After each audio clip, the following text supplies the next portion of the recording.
Jeden. Dva.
Thank you.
So, good morning, ladies and gentlemen. My name is Michaela, or you can call me Mika. I'm from Litvan Group, and I would like to warmly welcome you all here today at World Sustainable Aviation Fuel Forum. My colleagues at the registration desk will be there assist you through all the conference along with me and our technicians. We have gathered here to experience an intense 2 days of the conference where our distinguished speakers will present their cutting-edge strategies to you. I would like to thank all the speakers for their support and for making time to come today and share their knowledge with us. All the presentation will be followed by Q&A session. You can raise your hand in the case you have any question, or alternatively leave your question in the Q&A discussion button on the event platform. And for maximum interactivity, you will have an opportunity for further networking during the coffee breaks, afternoon tea and lunch. The welcome coffee and the coffee breaks will be all had in front of the conference room in the foyer. For lunch, we will go to the restaurant that is located downstairs. In the case of emergency, please just follow green exit signs downstairs. In agendas which you received from my colleague, you can find list of participants, evaluation forms, and access details to the virtual platform via QR code and the QR code for the photos. I would like to ask you to fill the evaluation form at the end of the event and hand it to me or my colleagues at the registration desk. Your feedback is very important to us, and it enables us to improve our events and services. The presentation will be available via our online platform as well. All the other documents, usually it will be within 2 weeks. As the speakers have interesting things to say, please turn off your sound of your mobile phones if you haven't done yet. Finally, our chairman today will be Bas. Welcome here and enjoy the conference. Bas, floor is yours. Thank you, thank you. Well, good morning, everyone. Welcome, everybody in the room and who checked in online. My name is Bas. I'm a senior aviation consultant at NACO, Netherlands Airport Consultants, where I'm having a position in the strategy and sustainability team. We support our clients mainly with planning and design assignments. And from my team, we provide additional support in strategic cases, but also guiding our clients in the road to a more sustainable industry, and take the position of facilitator and work together closely with all the other industry players to move and push a sustainable agenda. So I'll be today's chair and guide you through the program of today. I think the road to net zero gets another boost as from this year. Of course, the self-blending mandate is activated. However, there are still enough challenges we face today. For instance, some cancellations of SAF production facilities, which cause or make it more likely that it's going to be very challenging to meet those blending targets. Of course, we also have to deal with the fact that SAF is still 5 to 6 times more expensive than Jet A1 fuel and requires skill to become more competitive. And today we also face the shifts in political landscapes, which aren't very likely to support those challenges we face today. So in my view, it emphasizes the importance of coming together, exchange knowledge and experiences, inspire each other, learn from each other to push the agenda for sustainable aviation through SAF. And we're going to do that today by offering you a program with 11 case studies, 2 panel discussions, and several opportunities to network. I hope you all are going to enjoy the day and learn a lot. And with that, I would like to start the first case study of today and give the floor to Polona Gregorin. Floor is yours.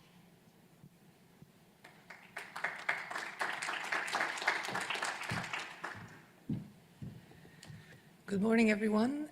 First of all, thank you for inviting the European Commission to this event. So my name is Polona Gregorin, and I'm representing the European Commission, specifically the Directorate General responsible for climate action. So let me start with my presentation just to kick off the discussion today. So I think it's always worth reminding why we're doing all of this in the first place, right? If we think about SAF, alternative fuels, sustainable fuels, we're not doing it for the sake of finding new fuels. We're doing it with a reason, which is ultimately to improve the sustainability of our energy system, of our transport system, in this case, the aviation system. And we're doing that because the climate change is a very serious threat. It's a threat in all aspects of our life, and it's a threat to the sector itself. We have seen that the weather disruptions have caused delays in flights because of the impacts on airports, even melting tarmac, severe weather storms, and these kind of things have had impact also on the aviation sector itself. On this graph, just two sort of, I think, quite striking indications of where we are. You see on the left-hand side the concentration of CO2 in the atmosphere, which has been rising consistently and sort of steeply. And on the right-hand side, you can also see the ocean temperatures, which are one of the important indicators of climate change. And you can see how sort of the lines have developed over the years. And the red line, which is just the beginning of last year, is striking because you can see a sort of a step change in the ocean temperature, which is also a bit of indication that we might be reaching the so dreaded tipping points. So just with that happy note, just to put things in perspective, why we need to do everything that we're doing. So all sectors need to contribute to climate change. All sectors need to decarbonize, and transport sector, including the aviation, is one of them.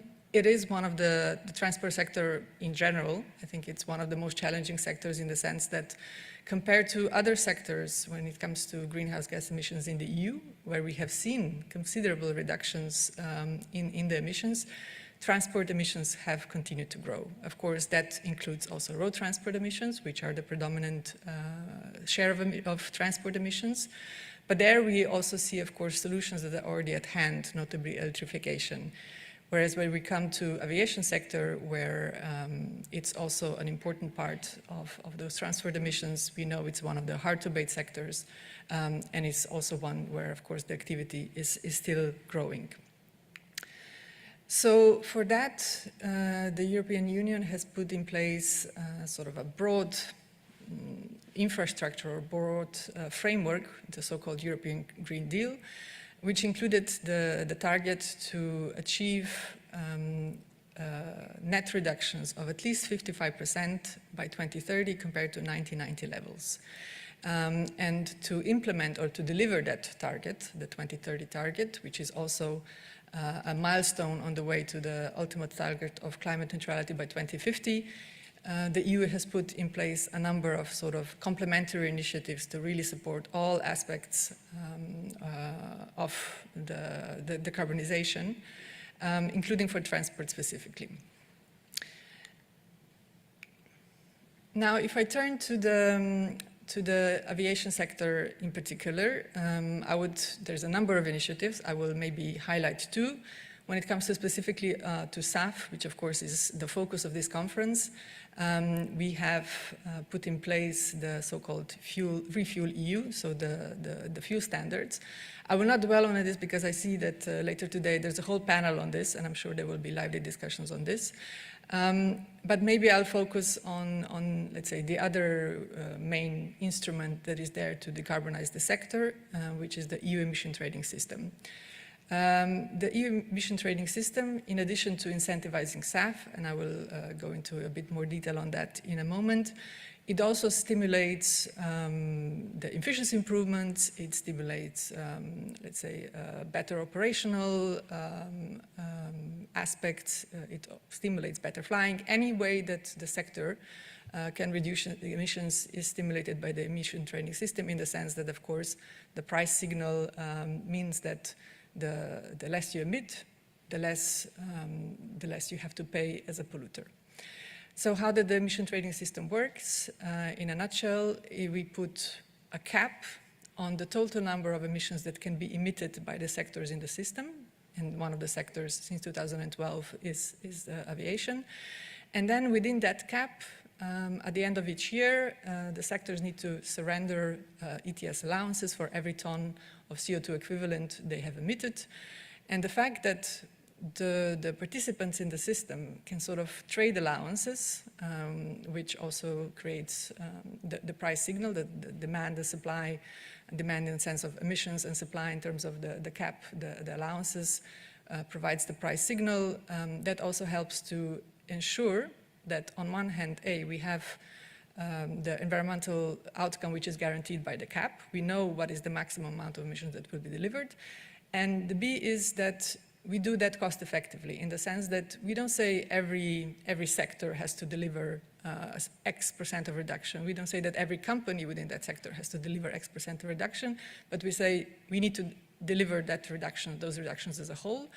And we can see, the sectors or companies that are able to do that at least cost, those deliver the reductions first, which makes it more cost efficient. So if you have, let's say, an abatement cost that is higher than the prevailing carbon price, that means that you don't have to sort of invest necessarily in that emission reduction opportunity, but you can instead choose to buy allowances because that is cheaper per ton of CO2 than it would have been per ton of CO2 abated.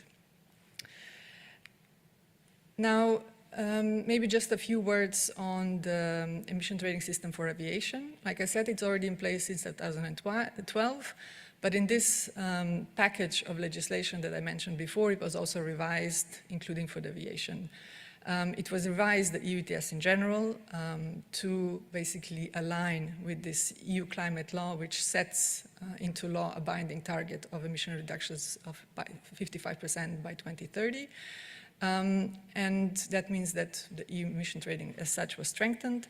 But there's also a number of important novelties, including sort of enabling elements to help decarbonization in addition to the price signal, including for the aviation sector. One is the dedicated new support system for SAF uptake, for the SAF use, dedicated, sort of founded by the ETS revenue. And I will say a few more words on this in a moment. Then, of course, the EU emission trading system, one of the important elements or co-benefits is that it raises significant revenue. And part of the revenue is dedicated to the EU Innovation Fund, which already supports some important projects related to the aviation sector. Now, when it comes to the scope of the EU ETS, geographical scope, it currently applies to flights only within Europe or within the European economic area, and also departing flights to Switzerland and UK. And that scope is maintained until the end of 2026 and then subject for review. We have also started to monitor from this year the non-CO2 effects of aviation, because we know that, of course, we're all familiar with the CO2 effects of aviation, but aviation also comes with important non-CO2 effects, such as contrails, NOx emissions, and so on, which are estimated to be at least as important in terms of climate impact than as CO2 emissions alone. And of course, SAF is also an important, let's say, mitigation option that also helps to address non-CO2 emissions, of course, depending on the type of SAF. We're also increasing the transparency of the emission reporting, notably for international flights, so those outside the EU, Europe, even if those are not covered by effective carbon pricing via the EU ETS, we are nevertheless reporting on those emissions as well to increase transparency of the sector's emissions. And one of the novelties was also to ensure that the carbon price signal is even more effective, that we have this gradual phase out of free allocation that the sector has historically received so far. And as I already mentioned, when it comes to geographical scope, we have a review by mid next year in which we have to see whether the global market-based system, the so-called CORSIA by ICAO, is sort of has been strengthened in line with the Paris Agreement objectives, and whether the participation of third countries in the system is sufficient. Because of course, even if you have the best system in the world, if there's not a critical mass of countries, the major emitters participating in it, of course, that may undermine its effectiveness. And depending on the outcome of that assessment, we will see if CORSIA has been strengthened, if it has delivered, then of course we may continue with the current scope. If that's not the case, we may have to propose expanding the scope of the EU ETS to departing flights in line with the sort of EU's fair share of emissions for international aviation. So a few more words on this new support scheme for SAF uptake specifically. I should start by saying that EU ETS has already incentivized SAF by the fact that we zero rate the sustainable aviation fuel. So meaning that if you use sustainable aviation fuels instead of kerosene, that means that instead of the 3.6 emission factor of kerosene, you basically have a zero, which means that your ETS cost is much lower. So on ton of fuel at the current price, which is around 70, 80 euros per ton, that means more than 200 euro already support per ton of fuel. So that already helps to bridge the price gap between SAF and conventional fuel. We know the price gap is not breached entirely yet, which is what brings me to the second support scheme. And that support scheme is also to be able to basically give free allowances, free ETS allowances, which come with a value of, like I said, 70 to 80 euros per ton right now, to bridge the remaining price gap for eligible sustainable aviation fuels. And in addition, as I already mentioned, we also have the Innovation Fund, which also supports SAF. And the revenue, the remaining revenue, or most of the remaining revenue that the ETS raises also goes into the hands of member states, who have to use 100% of that revenue for climate-related purposes, which can include also support to SAF, both production as well as use site. So this new ETS support for SAF uptake is dedicated or sort of amounts to 20 million ETS allowances. So at the current price, that is around 1.5 billion or more than 1.5 billion euro. So it's not a non-eligible, negligible, sum of money to help kickstart the uptake of SAF by aviation. So airlines can support for this support for all flights that are subject to the EU ETS, so intra-European flights. Yeah, we will allocate free allowances for the price difference between the conventional fuel and SAF to those that have used SAF in the preceding year. So we are sort of have a bit of a, let's say, scale of how much of the price difference is supported, and that depends on the type of SAF. So you can see the percentages. So for basically eSAF, up to, well, 90% of the price difference can be supported with this ETS revenue. And then when it comes to biofuels, again, depending on exactly on the biofuel, it's between 50 and 70% and so on. And importantly, irrespective of the type of SAF, when it comes to specific airports, small airports, island airports, and so on, at SAF that is uplifted there because of their sort of geographical location and the challenges associated, 100% of the price difference can be allocated or can be compensated with these ETS allowances. So that was a bit on this ETS SAF support. And then we also have the Innovation Fund. And in the Innovation Fund, we already have some projects that are supported that are relevant for the aviation sector. Overall, the ETS Innovation Fund is expected to be worth around 40 billion euros. So it's one of the biggest, if not the biggest, innovation fund in the world. And when it comes to the aviation relevant projects, we already have some sustainable fuel projects supported, meaning that the SAF support that I was mentioning before is sort of on the demand side, right? It provides support to the airlines to bridge the price difference that is now there. Here we have also the supply on the support on the supply side, so for the production of those fuels. And already around 1 billion of the Innovation Fund money so far, because every year we have different calls and that is still ongoing, is allocated to aviation-relevant projects, around 18 of them across Europe. Importantly, in addition to, let's say, grants that are one of the important avenues to get money from the Innovation Fund, we also have what we call auctions, so competitive biddings that provide best value for money for the producers of hydrogen derivatives. We already had the first auction last year, and we saw 6 contracts signed, and those, let's say, hydrogen derivatives, RNFBOs, can also benefit the off-takers in the aviation sector. And currently we have the latest grant call open until 24th of April this year. And we have just closed this second hydrogen derivatives auction on 20th of February, and the results will be announced as soon as, of course, all the bids are sort of analyzed. So maybe just to make things more concrete, here are some sort of examples of the projects that have been financed already by the Innovation Fund. You see we have some SAF production examples, both for biofuels as well as e-fuels.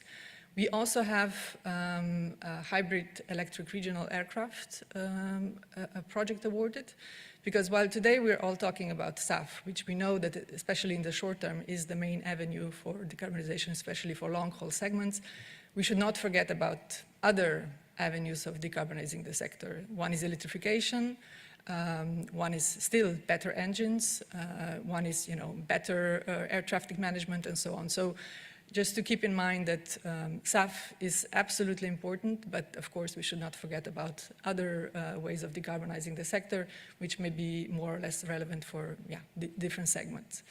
And also importantly, there's also projects supporting the climate action, decarbonization, in this case electricity, renewable energy at airports, which are of course important for the whole aviation ecosystem to succeed in climate action. So with that, I will close my presentation, but I'm happy to hear any questions that you might have on what I just presented. And thank you very much. Thank you very much, Anna. Then let's see if there are any questions from the room. Others. Excuse me? Yes. Yes, Martin Stéphan from Global Bioenergy. Thank you for your presentation. I have a question regarding the feedstock used to make biosaf in Europe. Today there is approximately 5 million tons of ethanol produced in the Union. These 5 million tons will probably go to zero with the electrification of the automotive sector. So my question is, why can't we use the feedstock previously used to make ethanol to make biosaf? It's the same purpose, it remains transportation. I should give a disclaimer that I'm not an expert on, let's say, life cycle emissions of fuels, right? That was already decided and carefully examined by our colleagues in DG Energy. So based on that examination, of course, we have come up as the EU with a list of what is considered sort of a sustainable, really sustainable SAF, including biofuels, taking into account, also indirect land use effects and all these kind of things. What I can say, of course, for us, when it comes to alternative fuels, the priority should definitely go to hard-to-abate sectors such as aviation, as well as maritime, rather than the car sector, because there, we have better alternatives, which is the electrification. I think when it comes to the type of fuels that is eligible, it's of course based on a careful assessment of what is still deemed sustainable and has the potential to deliver, let's say, critical mass of fuels within Europe, but also externally. Thank you. Any other questions? Hi, I'm Marlene Hampus from the EFIL Alliance. I'm not an expert in CORSIA, but I've heard recently that both China and India are looking into also implementing CORSIA as well, really a trade system. What's your view on that? Is that credible, and how do you see CORSIA evolving also price-wise? Would that satisfy sort of the price height that the EU is looking for in order to really drive decarbonization globally? So just to be clear that we don't have a specific, we're not targeting a specific, let's say, price, either for the EU ETS, either for CORSIA. Our ultimate aim is, of course, the environmental outcome. When it comes to the EU ETS, that is determined by the cap, so we have set the targets, and if that target is achieved, at the price of one euro, great. That just means that we have cheaper than we thought options available, possibly new alternative abatement options, new technological advances coming to the market. And I think the same applies to CORSIA and the sort of the demand and supply that happens there. What is important for us is that the sort of the credits, the emission reduction credits projects that sort of then lead to credits that can be used under CORSIA are robust. So that is certainly something that I think it's going to be part of our assessment. And when it comes to the participation of third countries, I mean, we're absolutely sort of supportive and hope to see countries like China and India joining. But yeah, that would be absolutely careful, sort of subject to the careful assessment by mid next year, where we have to produce this report.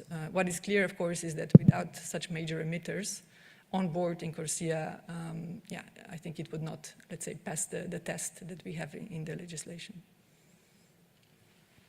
Thank you very much. With that, unfortunately we have to move on to the next case study. So I want to thank you once again, Lona, for your presentation. One round of applause, please. Thank you. And then I would like to hand over to Rocio.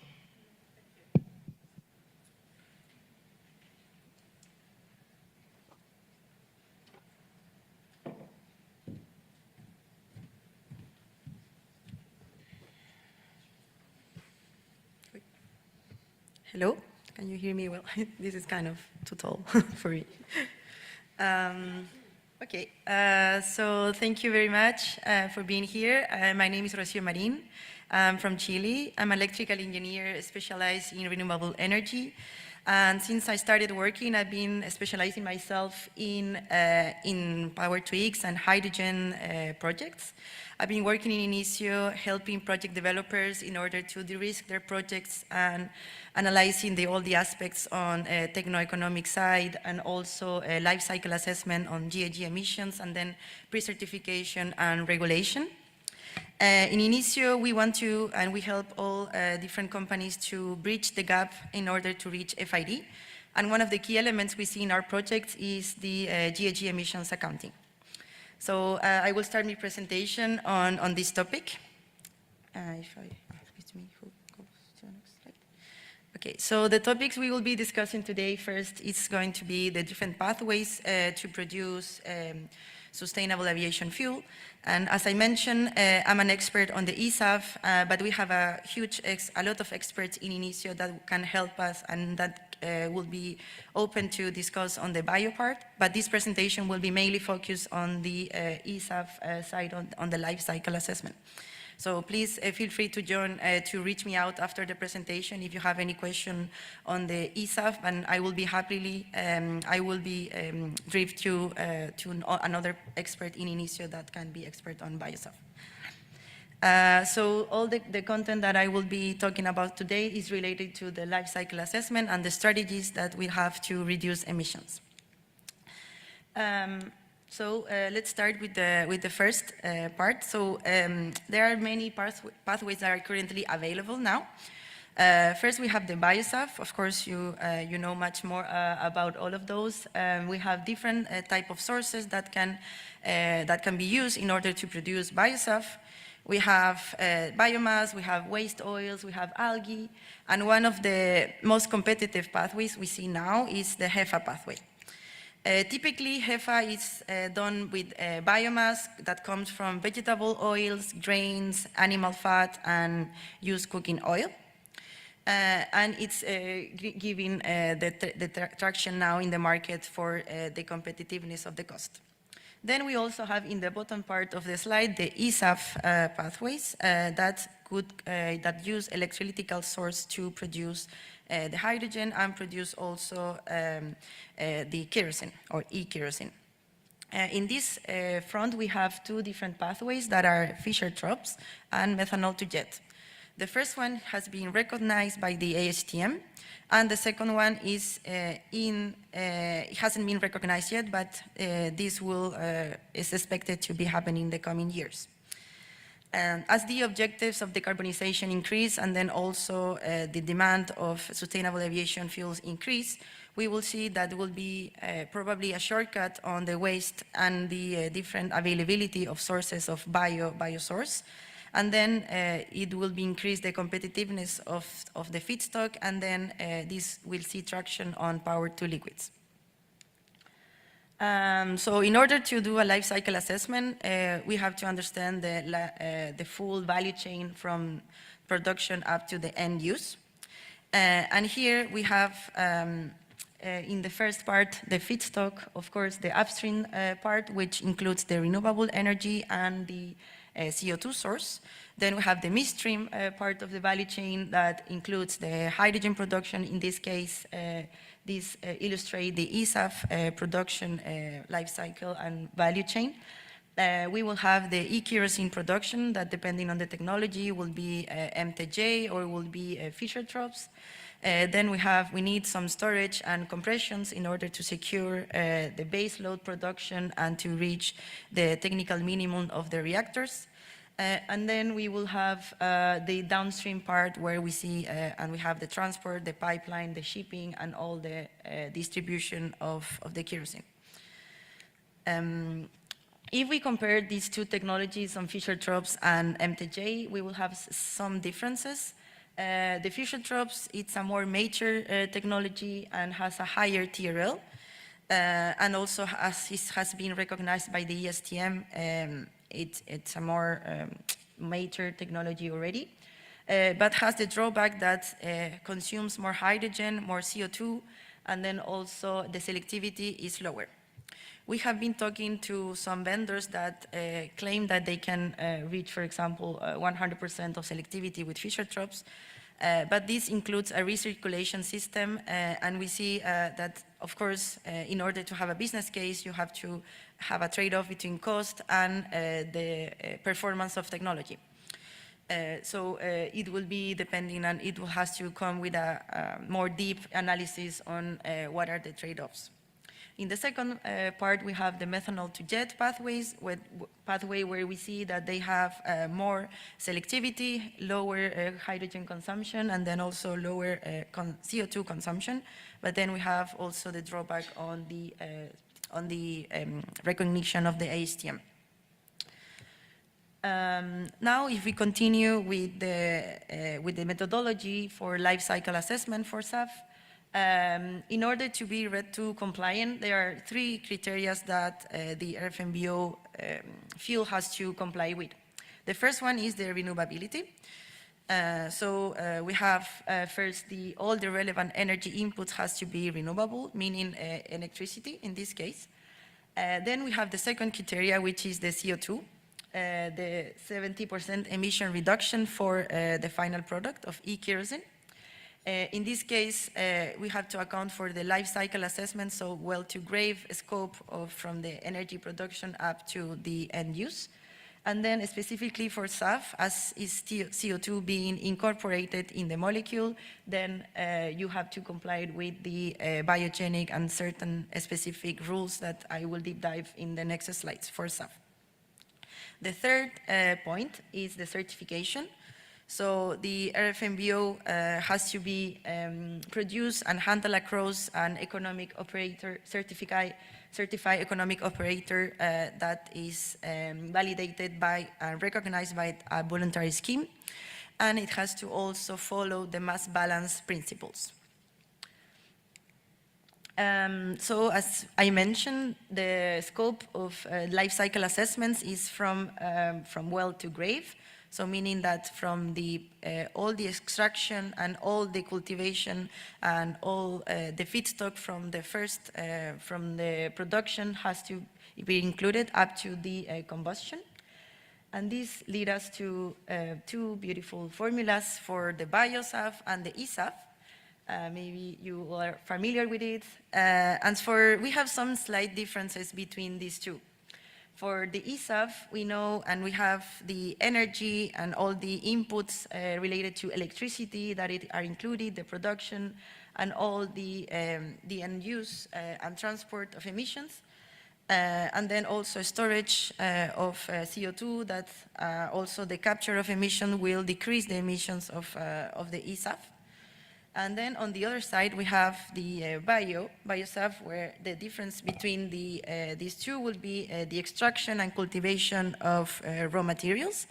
And in this case, what is the difference is that you have to include the fertilizer, the use of trucks, the pre-treatment for all the raw materials, that in this case for bio, it's biomass, in case, depending on the pathway, but generally it will be biomass or waste or algae.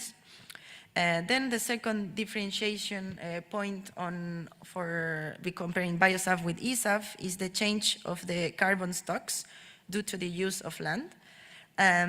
So this means that if the concentration of the CO2 of the land change due to the cultivation and extraction of the raw material for producing BioSAF, then there will be a change of the CO2, and then this means that this has to be accounted at extra emissions for the BioSAF.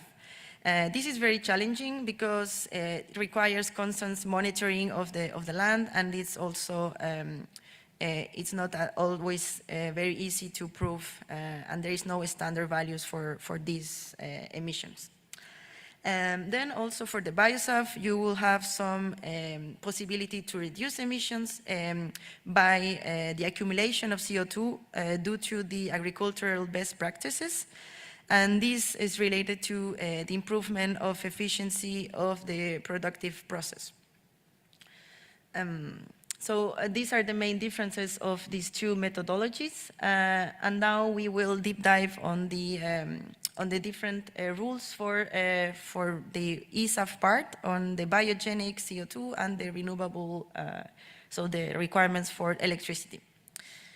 So for the CO2 biogenic, we see that there are two main available options are for ESAF production, or that we see that are likely to be the probable options for capturing and having CO2 biogenic. It's from industrial part, and then also from also non-biogenic CO2.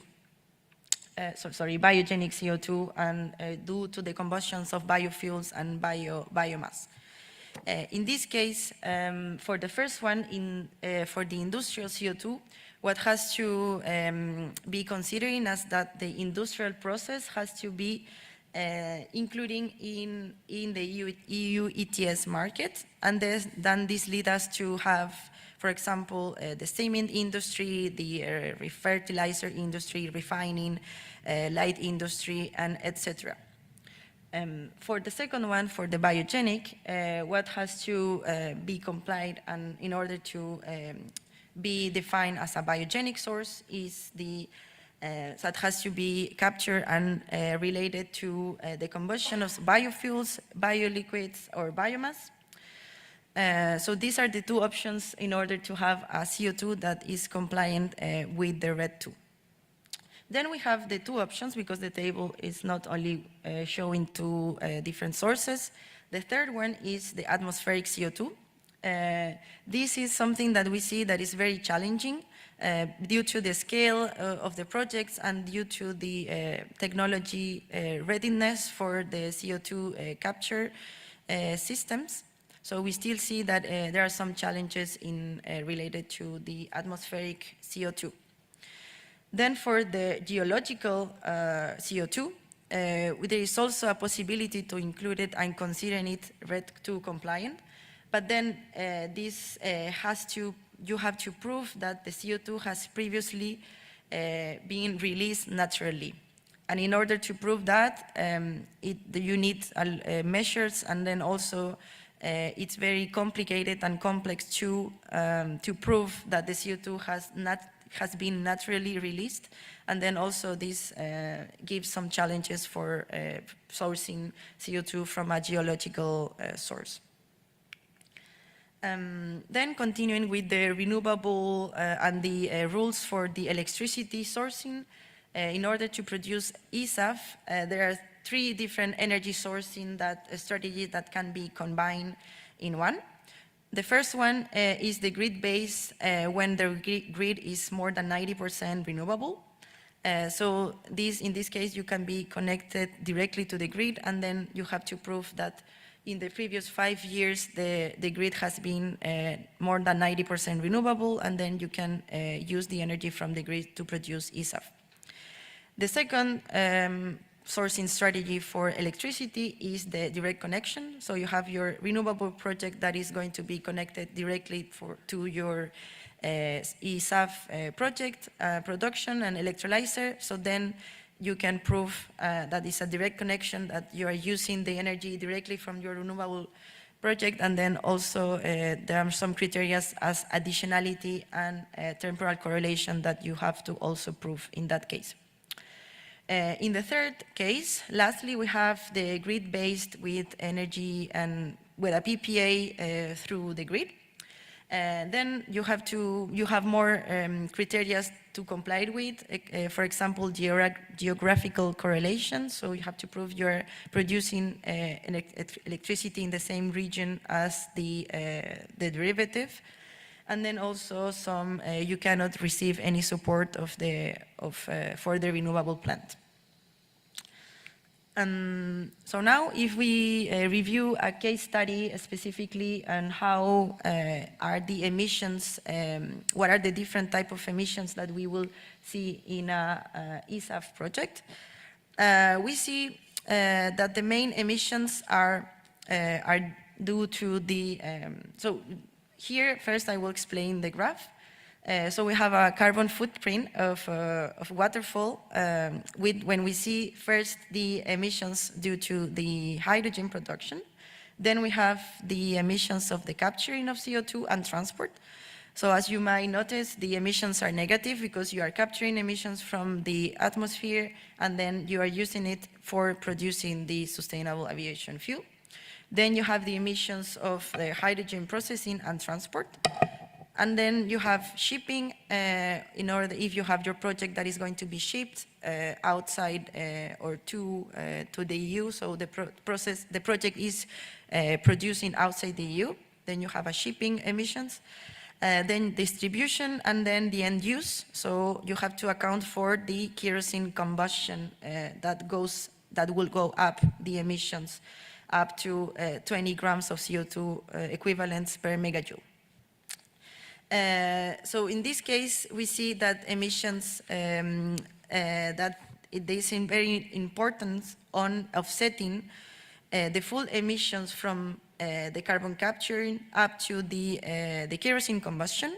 So as long as you are able to offset the maximum emissions from the capturing and transport, for example, sourcing your CO2 transport with renewable energy or sourcing the renewable, so the processing of the CO2 with renewable energy, this will allow you to offset the maximum possible of emissions that you will have to include at the end of the combustion of the kerosene.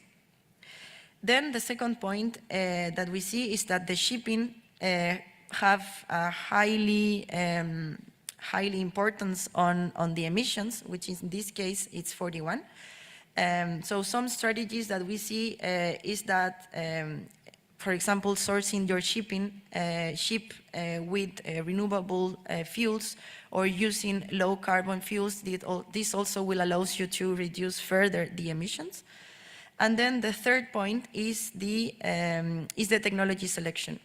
The emissions are highly dependent on the selectivity, as I mentioned, and then also on the specific consumption. So if you have a technology that allows you to maximize the output of your kerosene, then the emissions will be decreased because you will have a low concentration of the CO2. But this also comes to a cost, of course. Depending on the recirculation, you will have higher cost, and then, of course, you will improve the emissions, but then maybe the business case will not be floating at the end. So this leads me to the final slide, which is that we understand that the SAF market has big challenges. And in order to maximize your project value, you have to integrate three different aspects, which are the regulation, the market strategy, and the system design. We cannot analyze a project in only one edge of this triangle because you will be missing the other part. In order to reach a business case, there are three in this market, so specifically for ESAF, there are three variables that are going to be interconnected in between them, which is the regulation that is constantly evolving, and also certification. Then you also have the market and the willingness to pay. For example, there are some geographies, some countries that are looking for rewarding the sustainability based on GHG emissions. Then you will have an opportunity to further decrease your emissions and then have a higher premium value for your molecule. For example, Germany is discussing, there are other markets that are also discussing this type of methodologies. And then we have also the technical design. You can have the best technology with the full 100% output of SAF, but then this will come with a cost, and then you will also have to optimize the 3 points, so regulation, willingness to pay, and system design in one. So an integrated approach will allow you to streamline regulatory compliance and secure a higher value of your molecule. Thank you very much, and feel free to join, to reach out to me if you have any question, or please go ahead. I'll be happy, we'll answer all your questions.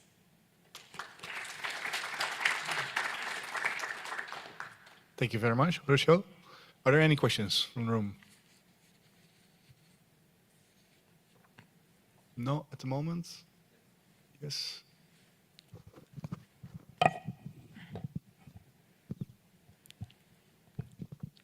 Okay, so Enzo De Biase from NextChem. I have a question on your graph, the one that was showing, if you can go back, the emissions. Yeah, this one, yeah. Yeah. So basically, I understand that the part on the CO2 here is considered to be air captured CO2, right? So my question is, what would be the difference if we consider that in this kind of chart, the biogenic CO2 or captured CO2 from fossil sources? Yes.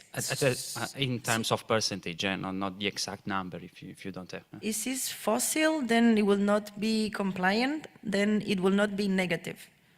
So you will have all these emissions of the CO2 being positive, so then you will not be able to offset the CO2 combustion emissions of the kerosene.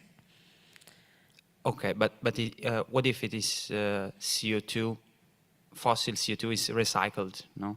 As per your previous slide that says that if it is compliant, yeah, this one, the non-biogenic fossil industrial captured from.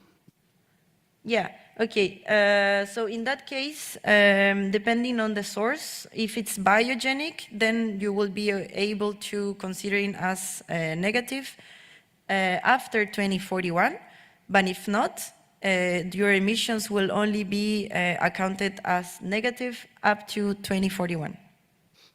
Okay, thanks.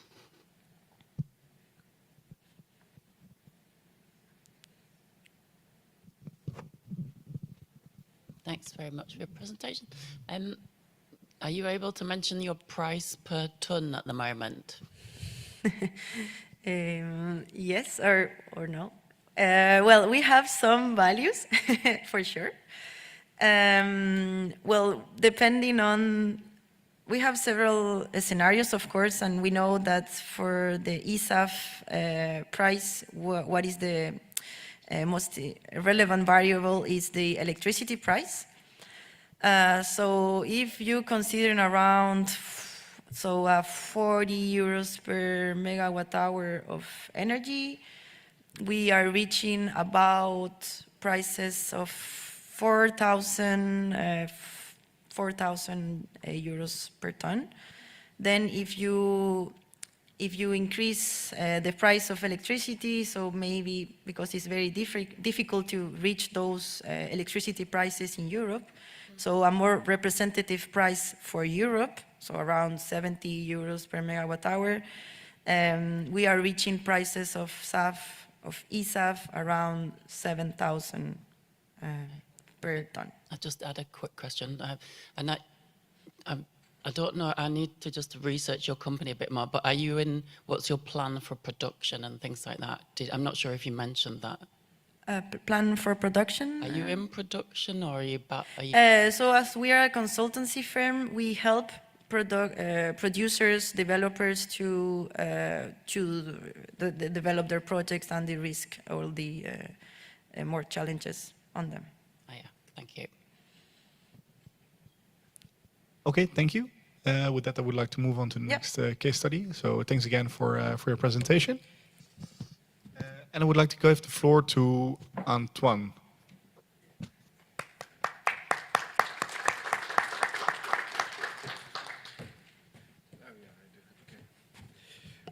Well, good morning, everybody.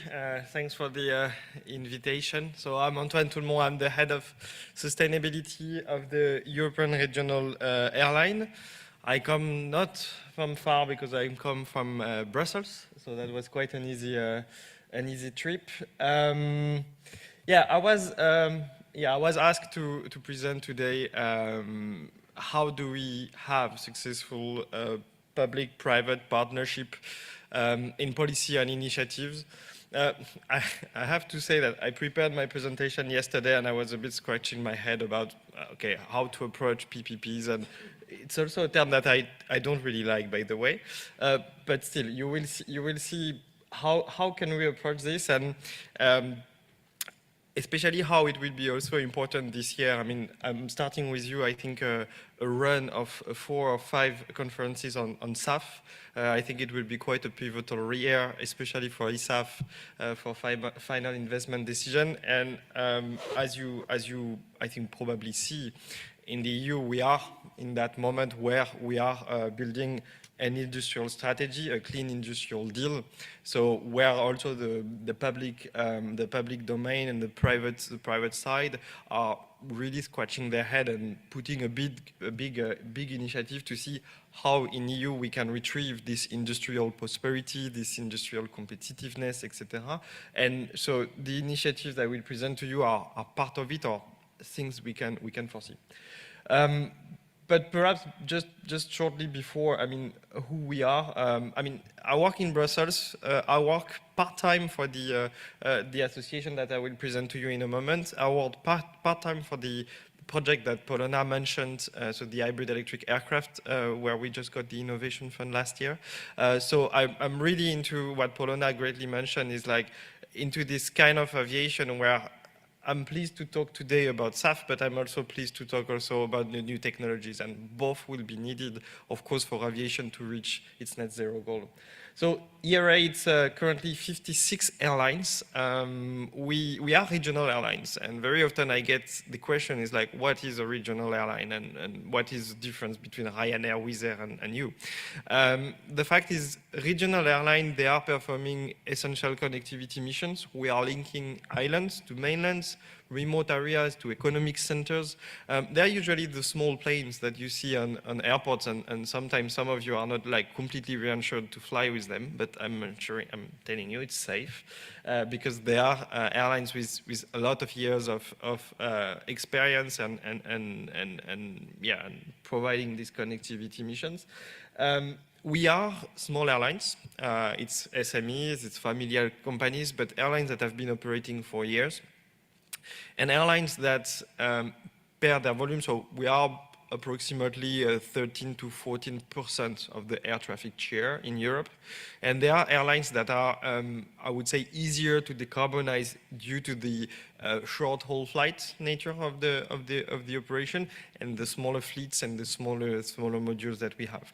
But the good thing is, like, in the association, overall, we are like 222 members, which is also positive news for you because the membership is open to everybody acting in the regional aviation ecosystem anywhere near an airport. And what I want to tell you is, like, we are also open to SAF producers. We have more and more also service providers on SAF. We just recently got joined by Atoba Energy. Probably you must know them. They're here.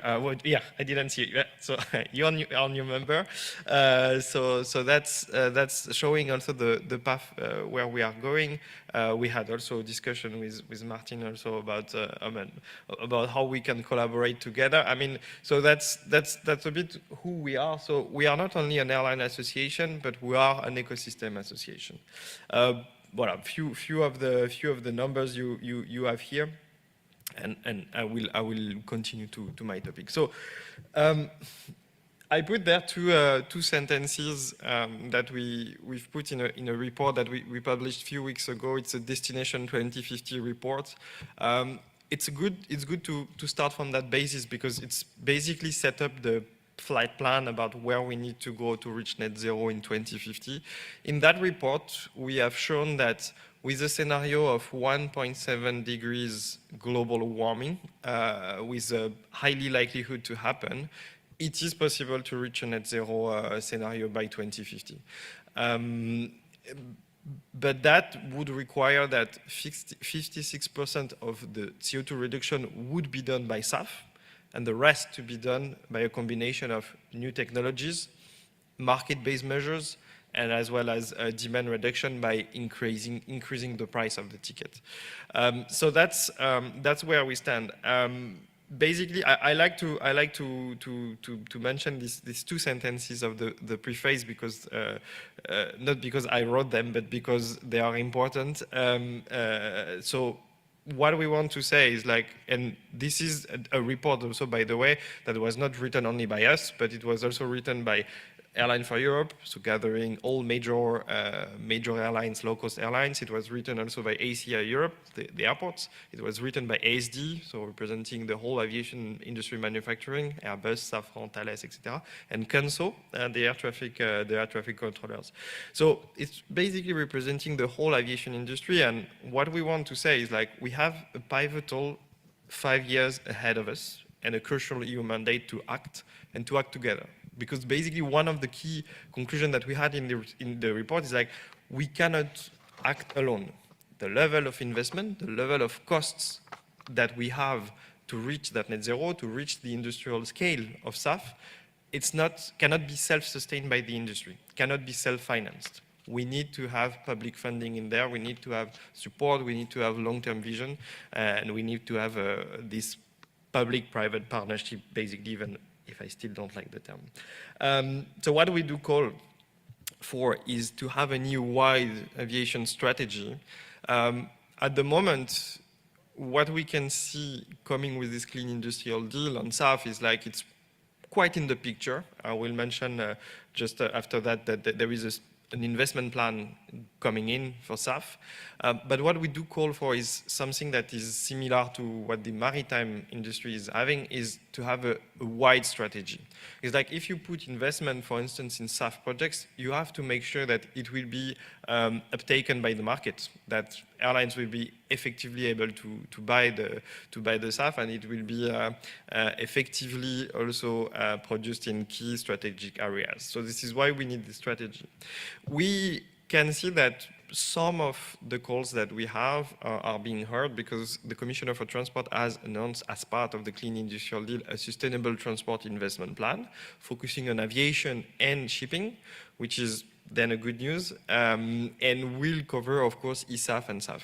And the good news is also it's meant to be an investment plan. So it's not a new fund, it's an investment plan, meaning that there is a will from the Commission to come as well with private finance and to put money on the table to de-risk the projects, but at the same time to take with them the private funding, the European Investment Bank, and several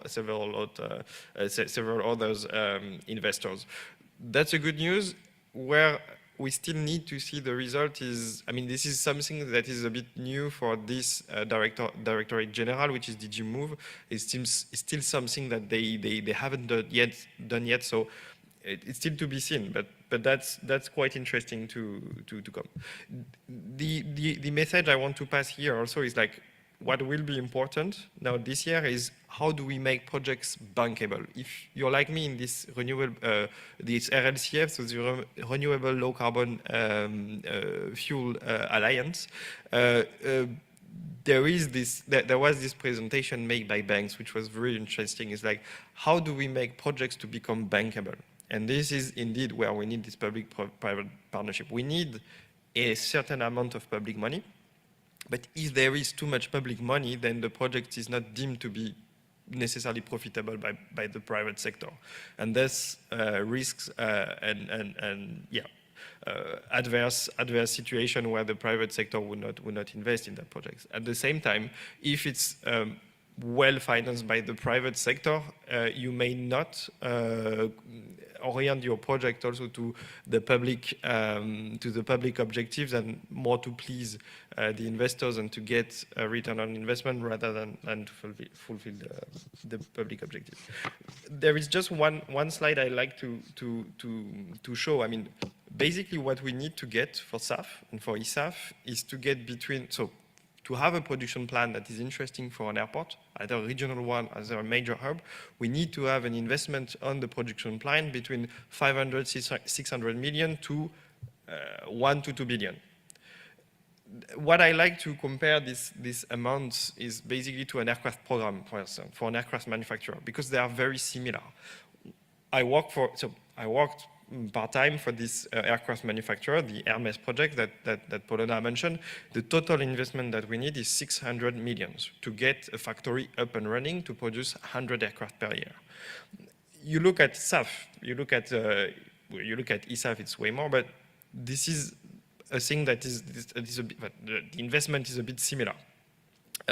When you take it to 1 to 2 billion is more like the cost of a production of a new turboprop, like an hybrid aircraft turboprop of 100 seats. So that gives you like the kind of order of magnitude. But the reality is the same. And what we need to do, everybody, is like to get at least to half of that financing to have de-risked in majority the investment, and then it's easier to get to the rest, and the tickets will be larger. Right? It's always the same. The most difficult part is to get to half of the financing, because this is where you carry the most risk.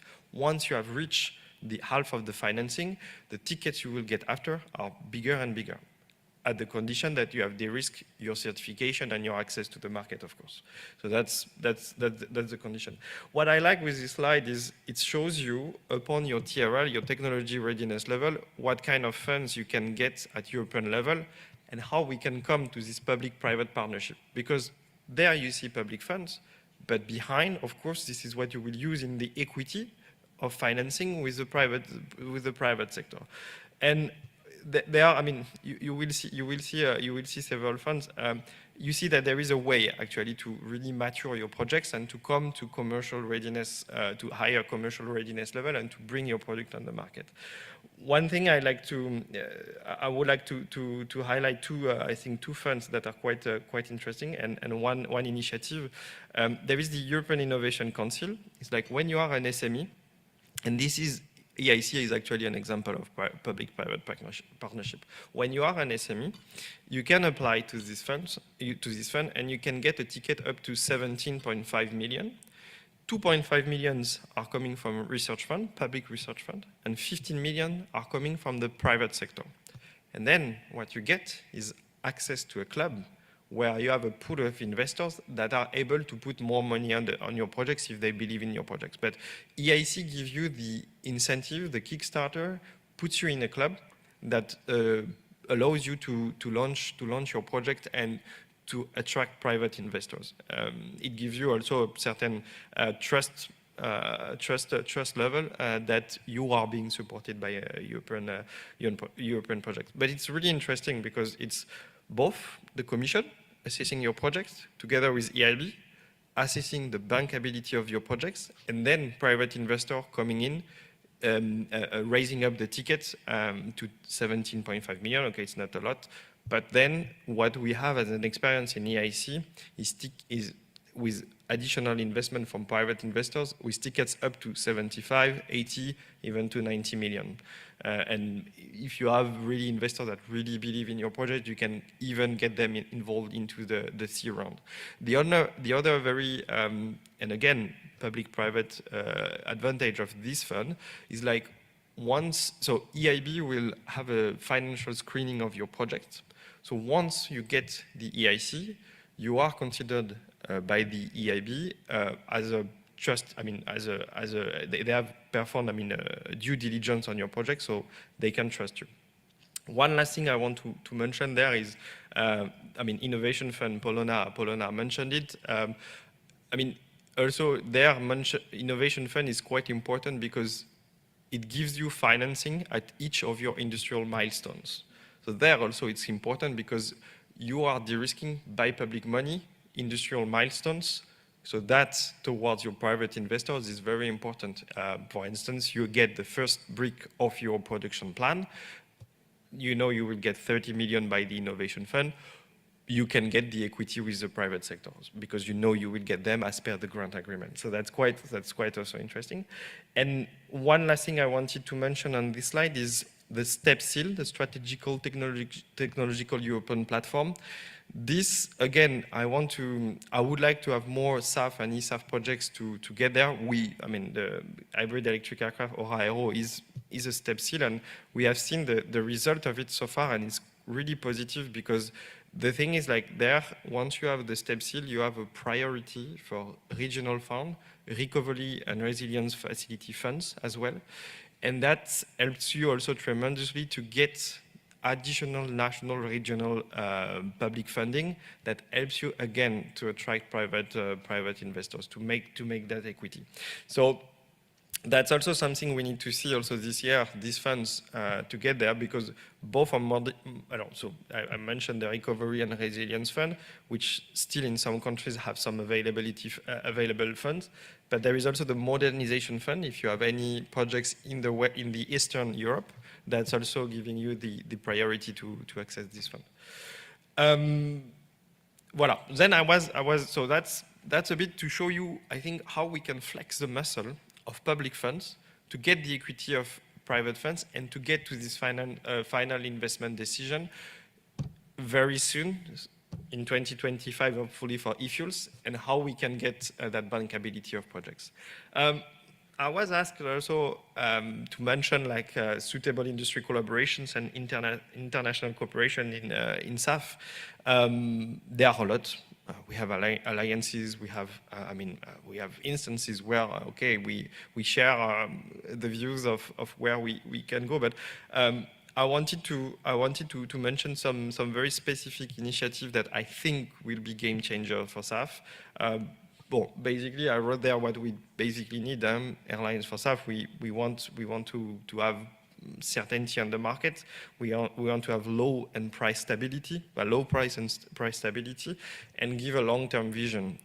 So to reassure investors, to have a visibility on the market, and to be able to build this business case around SAF and especially eSAF. This is why we also advocate all the industry for a book and claim. That is, I think, a good opportunity to have this collaboration, because a book and claim would be basically a system that would be used by the industry, but with an oversight of an authority to be seen which. And I think there I wanted to mention something that does exist in other domain of aviation, but it's en route charges, so air traffic control charges. They have what they call a performance review body, a PRB, and it's an independent body which is in charge to assist the Commission to survey the market, to provide recommendations, and to see where the prices are going, and to give long-term visibility to the airlines, to the users of the air traffic, the airspace, and the Commission as well. And it's quite interesting because it's an independent body. It's nobody from the industry, and it's working really fine to give that price stability. So I think that's something that we need, and something that we need to really to really see. So. Then one other, I think, promising solution could have to have basically the middleman between the SAF and the airline.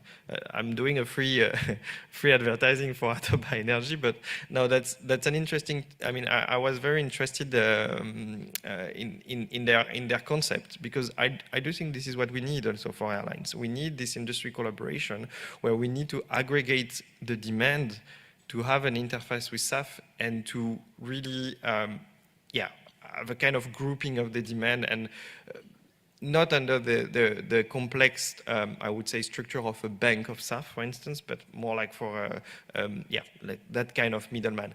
For us, it's even more interesting for regional airline. I mean, I mentioned here international program, but as my time is running out, I want to switch to the last slide.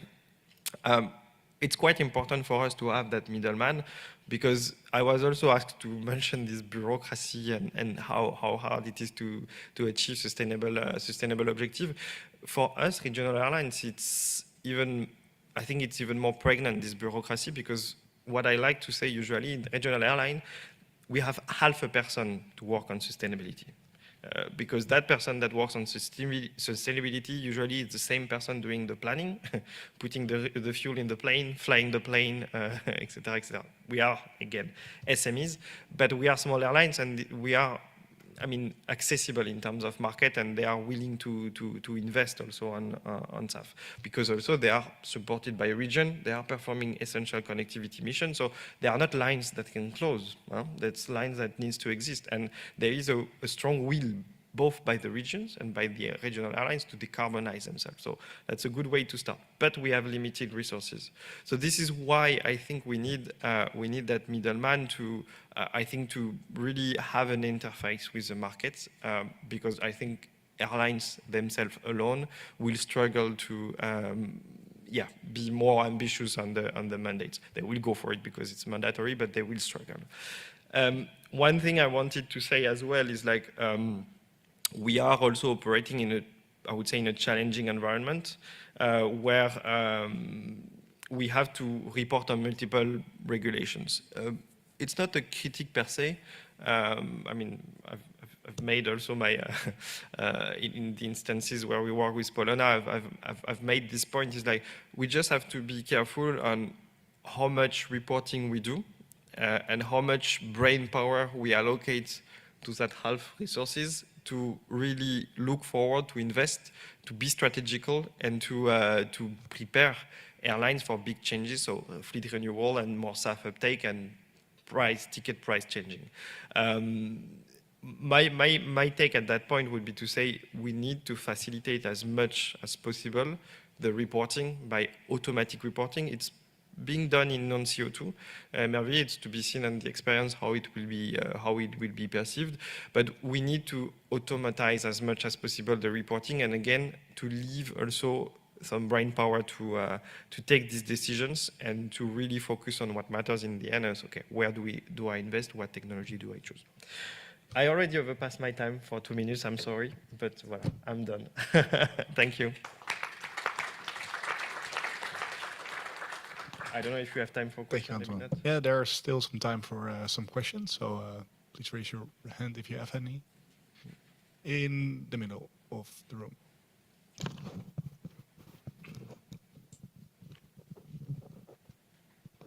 Thank you, Antoine. Sarah Wilkin from Flag Green Alliance here. I actually read this week somebody on LinkedIn had said they didn't think there were any market makers for SAF. So I'm presuming they mean aggregators as well. In your kind of opinion and what you're seeing, do you see there are aggregators? Do you think the market makers are there? And do you think it's working? Have you got some thoughts on that one? So your question is about who will basically lead the market on SAF? Well, not lead it, because you mentioned the need for aggregators, and totally agree. I've spoken about that as well. But do you think it is there, or do you think it's very nascent? I think it's very nascent. I think it's very new. I think it's very new, and it's, I think, stemming on the fact that we have this collective,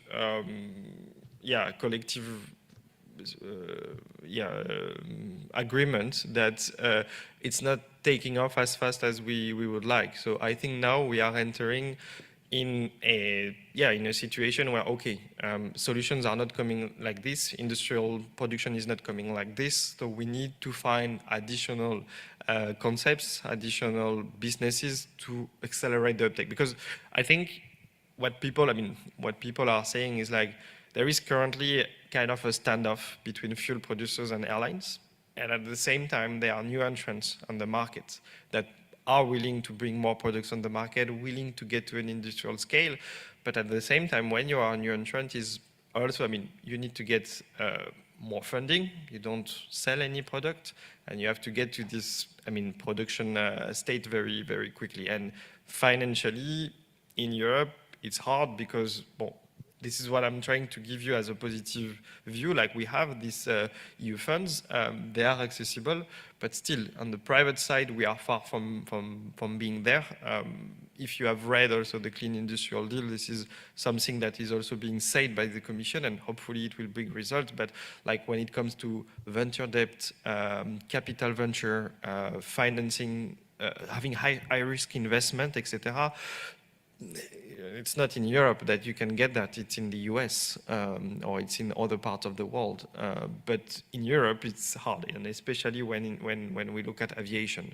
It takes years to discuss with the IB. It takes years to get to head of unit. This is what we were discussing on the venture debt. Venture debt in the US, for instance, is what brings, I think it's 40 to 50% of the innovative companies are bringing abroad to the industrial level thanks to venture debt. If you take a look at Beta Technology, for instance, they are producing eCTOL and they want to bring eVTOL. They are the only one on the market. They got 800 million, and half of it comes from venture debt for a niche market. And when you take a look at their factory in the US, it's impressive. So when you want to get there, you get there. But you need to flex the private sector. So yeah, bit going aside of your question, but I think it's very new, this kind of intersection. It's solutions to try to still accelerate, but we need also this step of private investment sector too. Yeah, we've just written a 44-page report on it, if anybody's interested. Oh, beautiful. I'm interested. Hi, my name is Jennifer Bravender. I'm with Michelin. My question, you mentioned on a previous slide, book and claim. Does your regional aviation industry see that as an opportunity? And if so, how do you see it working? Yeah, absolutely. We do see that as an opportunity because the thing is, like, what we can see is, like, so far the SAF production will be concentrated to the major hubs. It's fine until 2030, even a bit beyond. It's fine, and when you are below the 15%, even 20% of blend of the SAF. it's starting not to be fine when you go beyond that. Because then the blending, I mean, with the blending mandate or the blending of SAF, it will get to such a volume where the SAF will not be available for everybody, and you may not get what you want. So this is the challenge that we are looking for at the moment. I mean, with the current production, with the book and claim. That is the solution where you can increase what I call the total addressable market of the SAF. So you could like book your SAF, the ton of the SAF, and then you can trade it. Okay, so you can take it. It can be either resell to another airlines, used by another airline, but you are the one claiming it under EU ETS. Of course, what you need to have is a robust market, a verifiable market, so you don't have any double accounting or any fraud. We wrote a letter that we published like last week, again, a whole industry-wide letter with cargo airlines, major airlines, the ASD, I mean, perhaps you've seen it, because it's public, we send it to the Commission, to the transport, even to von der Leyen, I think, where we are advocating for that. Where we need still to work on is to find that platform. We do have ideas on what certificate we can use under the red directive, how it can be exchanged on a safe manner. And I want to tell you, I mean, I used to work before at the Commission during the COVID times. And I used to work on what you probably used every day, which was the EU Digital COVID Certificate, right? So this was the famous QR code that you had to show to everybody, basically. Yeah, well, I was behind that. One of the, I was in charge to make it work for airports and airlines. And to me, at that time, it was also, I mean, we had a huge pressure to make it work, to make sure that when you read the QR code, it provides an anonymous data, so not something that is sensitive, and something that is also robust. And this without any access to internet. So what we had to work for this is how you get very sensitive health data on a chain of verification, and to make sure that it is not fraudulent. And we managed to do it in 3 months. We managed to do it at European in 3 months. So you have a digital proof which contains very sensitive data about your personal health that can be verified by anybody, anywhere, offline. I think we can do the same for book and claim. We can do it in 3 months, but okay, it will not happen because it's not the same scale, of course, as book and claim, but just to give an example that we have these concepts of proofs, of verifiable proofs, and chain of trust, because this is, I remember the first thing I learned about the EU DCC is what type of chain of trust you put. That was the first thing that the European Commission was looking at, is how you can make sure that when you scan the QR code, you can be sure that the information behind is, I mean, can be trusted, basically, okay? So that's where we would like to go, I think, for book and claim. Maybe one thing last thing on book and claim is like, I evolved a little bit personally. My members, they always ask me, we want book and claim, etc. I had some doubts at some point because I'm of the opinion that what we need first is industrial production, I mean industrial scale. We need to bring first SAF at industrial level, and then we can think about trading it, exchanging it, using it, book and claim it in other systems. Now, I think my opinion is, after having discussed and with a lot of partners, my opinion is like we need to do both in parallel.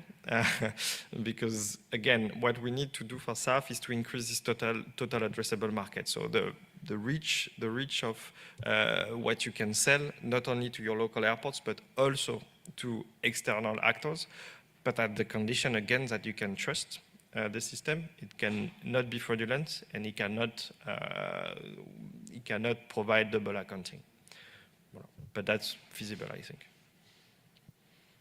Hi, thanks for your presentation. I just wanted to add on to the earlier point. I'm with STX Group. We're a trader of environmental commodities and solution provider, and we're trying to play the role of demand aggregator and linking our large network of corporate buyers of RECs and carbon offsets and others to SAF. So if anyone's interested to chat about that, find me at the coffee bar. To your other point on book and claim, I think there's quite a few registries out there today that are doing this. In your opinion, like, are any of them lacking, or what is limiting adoption of those? Because I sometimes feel it's rather more confusing to the ecosystem to have even more registries, and like if someone is missing something, to create a new one rather than like focusing on interoperability and adoption of the ones that are already out there. Yeah, I think what is lacking now, I mean, my reading of the situation is like, well, we have this market measures already, which is EUETS that Polona presented, and to create a new market, to create a new platform, indeed, it can create some resistance, I think, at EU level, and who will take it on? I mean, who will take it on board? What agency? What DG of the Commission, etc. This is where I see yet the resistance of the book and claim. And still, I mean, tomorrow, sorry, I will not be there, but tomorrow we will have this final report on book and claim by the European Commission. So probably one of your, your questions will be perhaps answered more officially tomorrow. You're right, I mean, there are already book and claim systems, but I think what we need is, again, linking to this private-public partnership, is like, we need to have something that can be verified by the European Commission, accessible, and again, resistant to fraud, because we need to use this as a tool as well to fulfill the mandates. We need this as a tool to also fulfill regulatory compliance, EU ETS claiming, etc. So this is why we need to have this platform, I think, at European level, and having the Commission or any other agencies involved in having such a system. I don't know if it answers your question, but that would be my take. It sounds like you're coming more indeed like from the airline angle of like meeting your refuel EU mandate. I'm representing airlines, yeah. yes. Yeah. Right. So I feel like there's a GIF for air, RSP, book and claim, the SAFC registry that are all trying to play that role, but they're indeed not linked to the EU Commission. Yep. Right. Thank you very much. Yeah, welcome. Not sure if there's maybe one No, final I'm actually, small question. thank you. I'm actually going to help respond that question if I'm allowed. I'm Thank Daniel with IATA. So I think the mismatch here in what you're asking and what you're being answered is there are no registries that have been built for a compliance purpose, right? So the ones you're referring to, RSP, SABA, SAFC, and all of those are of a voluntary nature, which has to do with your business, because you have corporate customers coming to you and wanting to claim the emissions reductions associated with the SAF that they're paying for. We have nothing like that. IATA is working on something. I'm not here to promote what we're doing, but we were the first to think of something industry-led that would support regulatory compliance, right? But you do have the union database for renewable fuels, which is being expanded to also incorporate SAF, and would eventually support book and claim, but that's not happening yet. In the absence of that, you have registries in different states in the European Union, right? So with the experience of the French mandate 2 years ago, the French have their own registry, the Germans have their own registry. So I agree, there's lots of confusion because how will this interoperate with the European Union database is yet to be seen, right? But I think the answer to your question is there are no real registries that have been built for compliance purposes yet for aviation, for SAF, and a number of us are working on that. Yeah, thanks a lot. No, that's very, very correct indeed. What we will do also the thing also to add up on that is like, there is a lot of fragmentation yet. I mean, what we have on SAF is a mandate. A mandate per se, it's not sufficient. It's okay giving a certain certainty on the market, but it's not sufficient. And what we can see, and this is what we are doing also at ERA at the moment, we are in a data gathering. We are, we are a few months since the official application of Refuel EU, but several years, years since the adoption of the regulation. And what we can see from our members is indeed a lot of discrepancies between member states. I mean, the registries indeed are not working the same way. The proof of sustainability are not written the same way. And the implementation of several definitions are not also implemented in the same way.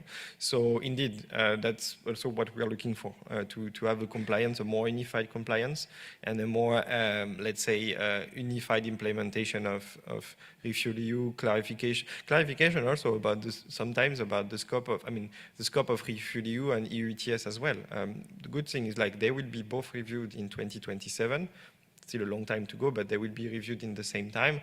There are some border effects on the two regulations that are also sometimes a bit difficult to address for our members. But we are again in this data gathering, and we will provide this to the EU very soon, later this year. Right. Thanks a Thank lot. you. With that final remark, I want to thank you, Antoine. So we were a bit lucky that we had a last-minute cancellation of one of the speakers. That's why we could run out of time a little bit. It's also the reason why we will start the first break of this morning a little bit earlier. I would like to welcome you back at 10:45, please, for an interesting panel discussion about production and development of SAF. Thank you.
So welcome back, everyone. If everyone can find a spot again, then we can continue the program and start the panel discussion soon. Thank you.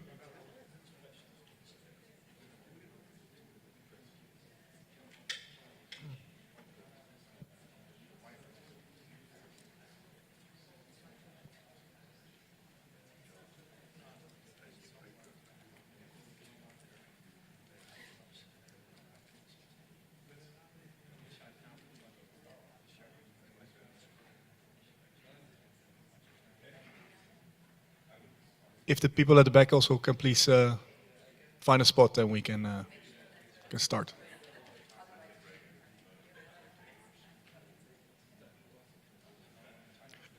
Thank you. All right. So, hope everybody had a nice break. So, suggest we continue the program. Next up is our panel discussion with our moderator, Marten van der Graaf. I'd like to ask you to come forward. And panelists Cyril and Martin, I also would like to take a seat on the stage. That's it, right? Yeah. So with that, I would like to give the floor to you, Marta.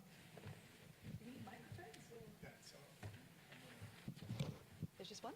Yeah, that one. I'll give this one for you. I'll make sure Great, thank you everyone. I'm Marta, Germany, the Aviation Policy Officer at T&E's Germany office. And here today with Cyril and Martin, who are both two e-fuels producers, and I think I'll have a very interesting discussion on both the regulatory aspects and the technical aspects of eSAF. So first of all, I thought it would be interesting to look into, get a bit of an insight into how both of your companies kind of came about. What were the what were the key factors in allowing these two companies to be established? Okay, let's start. Hello, everybody. Thank you for welcoming us on this panel. As a co-founder of Hydrogen, I can explain that the journey began with the assumption that we needed to scale the hydrogen and the green hydrogen production to benefit from scale effect. So that was the first point, and the second point was to find locations where to implement electrolysis, where cheap and available renewable power could kick off. But usually those locations are not where the hydrogen or the hydrogen derivatives could be used, and they needed to be transported, and the transportation of hydrogen is not obvious even today. So the second step was to use locally the hydrogen to produce derivatives and e-fuels. And based on the regulation, locally and globally, we could define markets of interest. And that's how we started. And now we are a German-based company, but with 6 subsidiaries worldwide. So mainly in Europe and Americas. And we succeeded in gathering strong shareholders like financial funds, but also industrials. Martin? Yeah, but Martin Nielsen, Arcadia eFuels, we are a pure eSAF startup company. Normally I'm saying we are a gray-haired startup company because there are many who are having plus 30 years experience from many of the companies which we are using the technology from. So our first flagship project is in Denmark. I'm Danish, so we will have a plant there. We have done all the design, we have done all the feed and so on, so we are ready. So I will also challenge you a little, saying one of the challenges is also commercially. It's not technical and so on, but it is really about the commercial aspects of getting an eSAF at scale. We are going to produce plus 2,000 barrels per day. That's corresponding to approximately 400 megawatt of power. That is more or less the biggest plant you can really do in Europe for the time being to have so much renewable energy. So we are trying to do it at scale, but still the, let's say, the commercial financial support mechanism needs a little trick, and in order to reach the mandates, which we heard about also this morning, only kicking in a few years' time, we have a window of this year if we want to start up before the end of this decade. Yeah, so you touched already on the challenges that you're facing. So I think that we probably will have enough to talk about in terms of challenges. So maybe we can, what kind of challenges have you faced? How is that linked to regulation in terms of Refuel EU? We have mandates. Are they enough? What next? Yeah, but maybe touch a little on the ETS scheme and so on. And I've heard many who are saying, yeah, but we have the ETS scheme, so all airlines will buy it for sure. But I have sit in front of many airlines, and the ETS scheme is not the silver bullet. It is not what is exactly make people to make a long-term agreement with us. It is like said in the morning, our fuel will be more expensive, 5 to 7 times more expensive than fossil-based, and we need a long-term offtake. So we need some more certainty in that, else we will not be able to bridge that gap between a potential producer and the off-takers. And then nothing will happen. There will not be a single FID this year. And then there will not be any production by 2030. Do you want to jump in as well, Sarah? Yeah, I can jump in on also on the fact that the transportation and the delivery of SAF and eSAF is also a challenge. And a related challenge to that is also the proper certification of the product. So I mean, you can bring a liquid product to an airport, but you have to demonstrate that this is exactly what is required by the airline company to comply with their requirements. The airlines or the fuel suppliers, because both are obliged parties in this game. So the certification route that has to be more detailed currently is a real challenge that we face to enable this market to kick off. So. This is currently what we try to work on with the interested parties.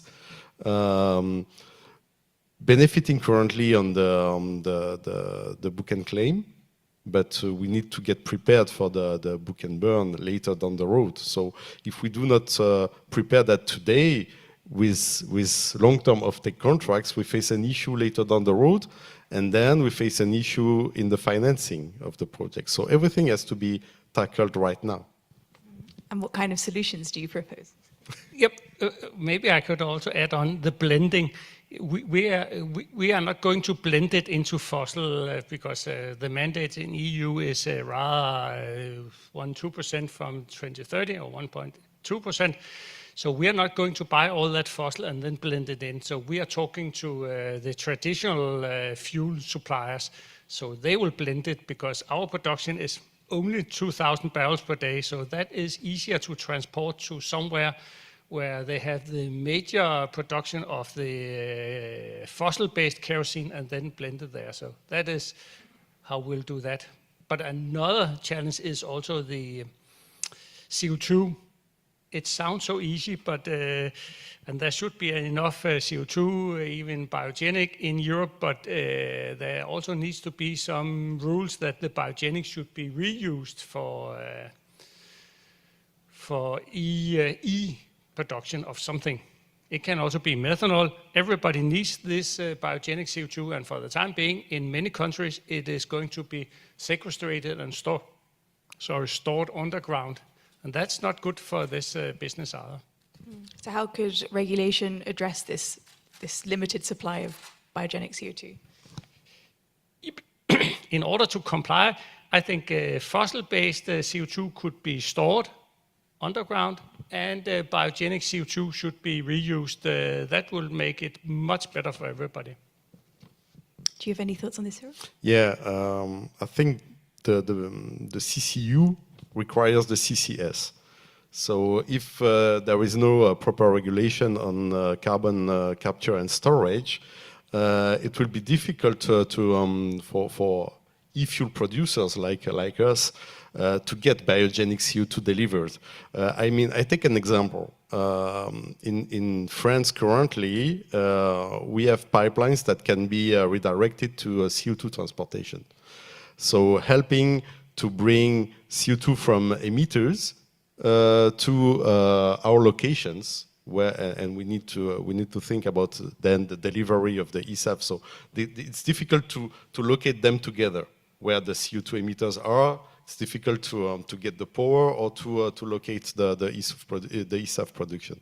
So in that case, the CO2 transportation is a good solution, but it's difficult for emitters that have a mix of fossil and biogenic CO2 to only capture a part of it, which is the biogenic one, because there is a market.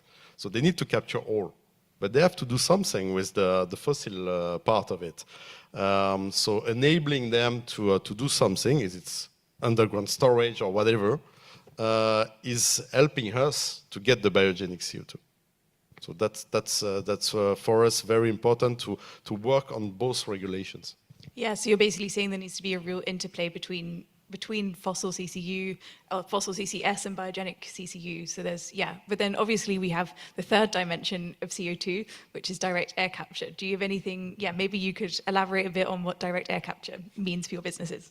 Before we jump into that, and Martin spoke briefly about that, we have to face the conflict of use of the biogenic CO2 in the different markets. Is it maritime with methanol? Is it ESAF or SAF for aviation, but also renewable natural gas? And we have an operating plant for production of ERNG in the north of Germany, and we see already demands in the maritime applications or in road applications, depending on the different regulations in place. So the direction of the biogenic CO2 into those offtake solutions is creating a real competition. So that's a point. So to solve that, direct air capture is a kind of graal.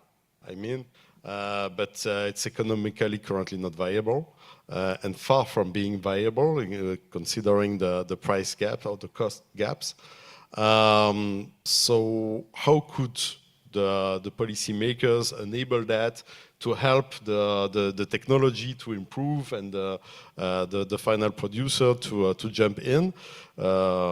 It's really a real challenge, but it's a real opportunity as well. So not for today, not for tomorrow, but for after tomorrow.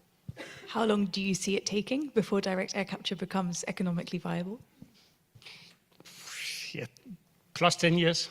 It is very far from that for the time being. We would like to use it. It will be fantastic. Then we could do it at site, take the CO2 there. But it doesn't seem to be realistic anytime. But there had to be a lot of support maybe from EU in order to get this, so we could maybe do it in 8 years' time from now or whatever. But for the time being, we are far away from that. The economic is not working at all, and there's no real references for this in big scale, which we need. We need 280,000 tons of CO2 per year, 32 tons per hour actually of CO2. So it's far from what has been done by direct air capture yet. But is it for the production of green hydrogen or for direct air capture? There is a huge requirement for renewable power. And currently in Europe, implementing gigawatts of renewable power is a real challenge because of availability of space, social acceptance as well, and linked to CO2 availability. Then it means that a huge part of SAF or intermediate products to produce SAF will be imported. It's not realistic to say by 2050 we will produce all the SAF we need in Europe. So it will be imported. and renewable power and land are much more available out of Europe than in Europe. So we need to also to think about that and to get prepared, and that's what we try to do, and I will present that tomorrow, to prepare for import and maybe upgrade to SAF from products that will come from elsewhere. Can you maybe give a few more details about, so you said that there are obstacles with obtaining biogenic CO2 and there are obstacles with obtaining the renewable power needed. Can you give a few more details on how you're doing that now? How are you both sourcing these two precious materials that you need? Yeah, but also, as Cyril is saying, the renewable power, that is a big challenge in Europe. We are using this almost 400 megawatt of power. And there is not a room maybe in the European network for the time being to have just 10 of this kind of plants. And that is what is needed in order to comply with the EU rules from 2030. So also the whole support and approval mechanism for renewable energy has simply to go much faster in Europe. In Denmark, it can take up to 7 years to have new offshore wind coming online. And main part of that is actually the permitting and so on. So that is an obstacle. So that is a big problem. And but how we are doing it, we will most probably source most of it from the grid in Denmark, as it's very close to 90%, and then we will add some PPAs. And in that, we can also discuss, EU has some strict regulations about additionality of renewable energy and so on. Maybe it should be a little more loose because for the time being, they are really strict and it's not many places in Europe you can really comply with all these regulations. So some of the regulations are super tight about additionality, timely correlation on hourly basis. It's not always that the wind is blowing in Europe or the sun is shining, unfortunately. I have a quick question to follow up on that. If these regulations did change, if the delegated acts did change or the regulation did change, would that not create uncertainty for companies like yourselves who've been the first movers and have been using these and have based your business case on these rules? So then if then the regulation changes and creates advantages for future companies, does that create a disadvantage for you? Yep, yeah, for sure. But this is it's of course a double-headed sword. But because we like to have certainty on at least the blending requirements. That is also, we are sitting in front of a lot of banks and investors, and they are also a little concerned. They have heard that there will be a review of the delegated act and so on. Everybody is concerned, will they stick? We have sometimes said that we would like to see Ursula von der Leyen saying, read my lips, there will be no change to the blending mandates. Because that is super vital for the financing. And financing is a big part, and that is this year we have to convince them to do the financing. Do you see that the same, Cyril? Yeah. We develop projects that need years to mature and to go to FID and COD. So we need stability and consistency in the regulatory framework because this is really the main driver. So at least we should be grateful to have something in place in Europe. Look at the US and the IRA and the uncertainties currently, and having a foot in the US. It's currently almost freezing everything because of those uncertainties. So I think we have something. I'm not sure that the delegated acts will be changed or amended or whatsoever. So we have to play with what we have and to develop business cases around that. So focus on renewable bidding zones. And forget the others or do something else, think about other business cases than e-fuels, fine. So that's the way it goes, and develop the supply chain from production to use, taking into account the regulatory framework. It's mandatory, and as you said, to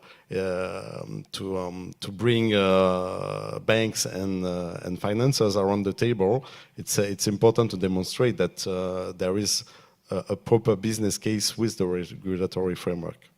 Yeah. So essentially, what you're saying is, yes, the regulation is tricky, but better to have tricky regulation that stays the same than regulation that keeps changing.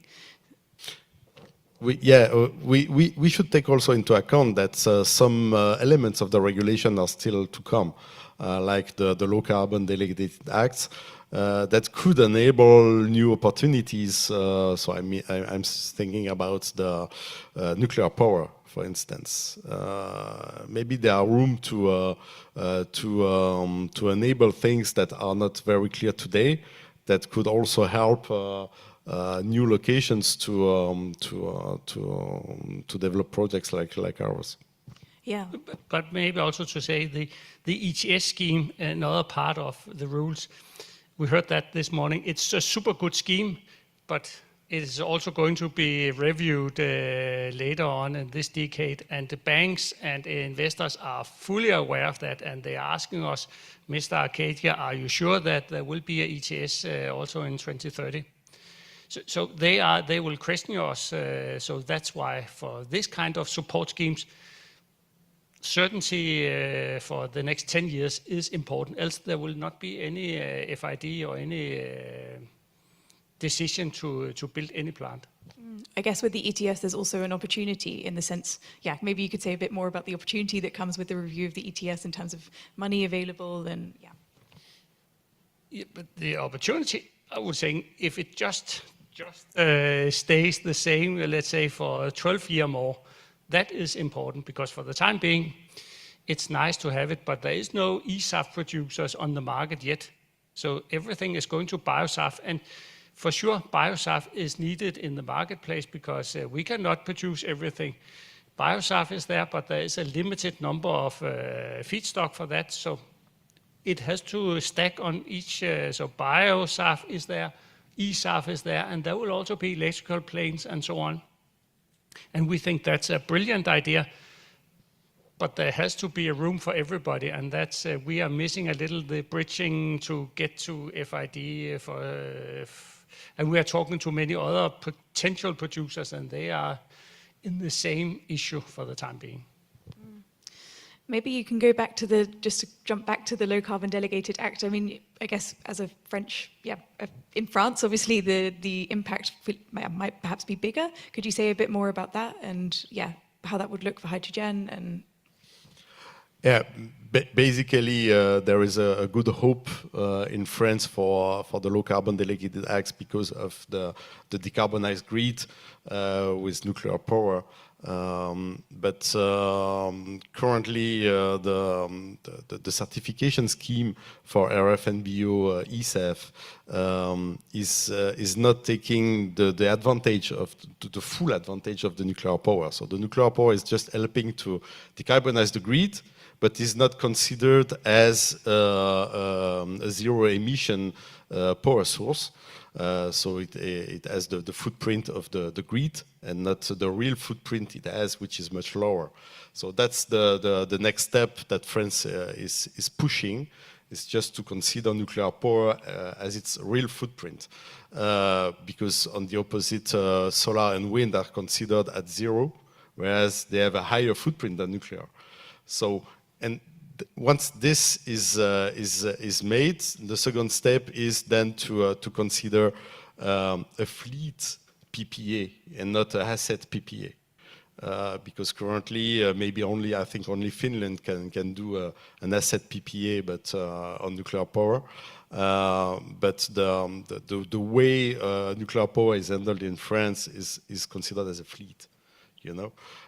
So once those steps are passed, and I know that the French policymakers, they are pushing hard the EU Commission on this, then France could be a very nice location to produce ESAF. And maybe another thing which we are missing at least, That is the permit, the penalties. That has been in the Delegated Act, but it has to be then adopted by each member state. And we have not seen many member states really adopting the penalty scheme yet. And that will also be a strong case when we are sitting in front of banks and airlines and so on saying, see, it is in the law of France, Germany, Denmark, Sweden, that you have to pay 2 times the difference between fossil and ESAF pricing. That would be a super good move if we can get that in fast. That will help us also in the financing situation. For sure, and from what I hear, the Netherlands is the most advanced in their penalties implementation. So we'll hopefully in the coming months we'll already see some penalties, and then all the other member states will follow. Obviously, penalties are there to create certainty. The idea is that if there are penalties, then the fuel suppliers will have to start supplying SAF because otherwise they're paying these huge fines. Why is it that these penalties actually aren't creating enough certainty for you to be able to go to banks and say, look, we have a business case? It's a super good question. We have one recommendation that if, for example, when any company, any airline in Europe, there is an audit of the company, and then you can see that in the coming years you could maybe reach a penalty of this and this. If we could already now get EU to saying that even in audits of any airline or any fuel distributor, that from 2030 they could risk a penalty of this and this, then the CFO of the company and the board would see it, and we think that could make even higher awareness of that. So, because for the time being, we can see in the rules from EU that the penalty philosophy, but they don't see it as the burning platform yet. The penalty level is good, and in combination also with the multipliers, could help to bridge the gap and then to enable an offtake. But what we see today is that we have 2 obliged parties, the airlines and the fuel suppliers. The airlines are moving fast, and they try to gather volumes and to have understanding, not committing to binding offtake contracts yet, but projects have to mature.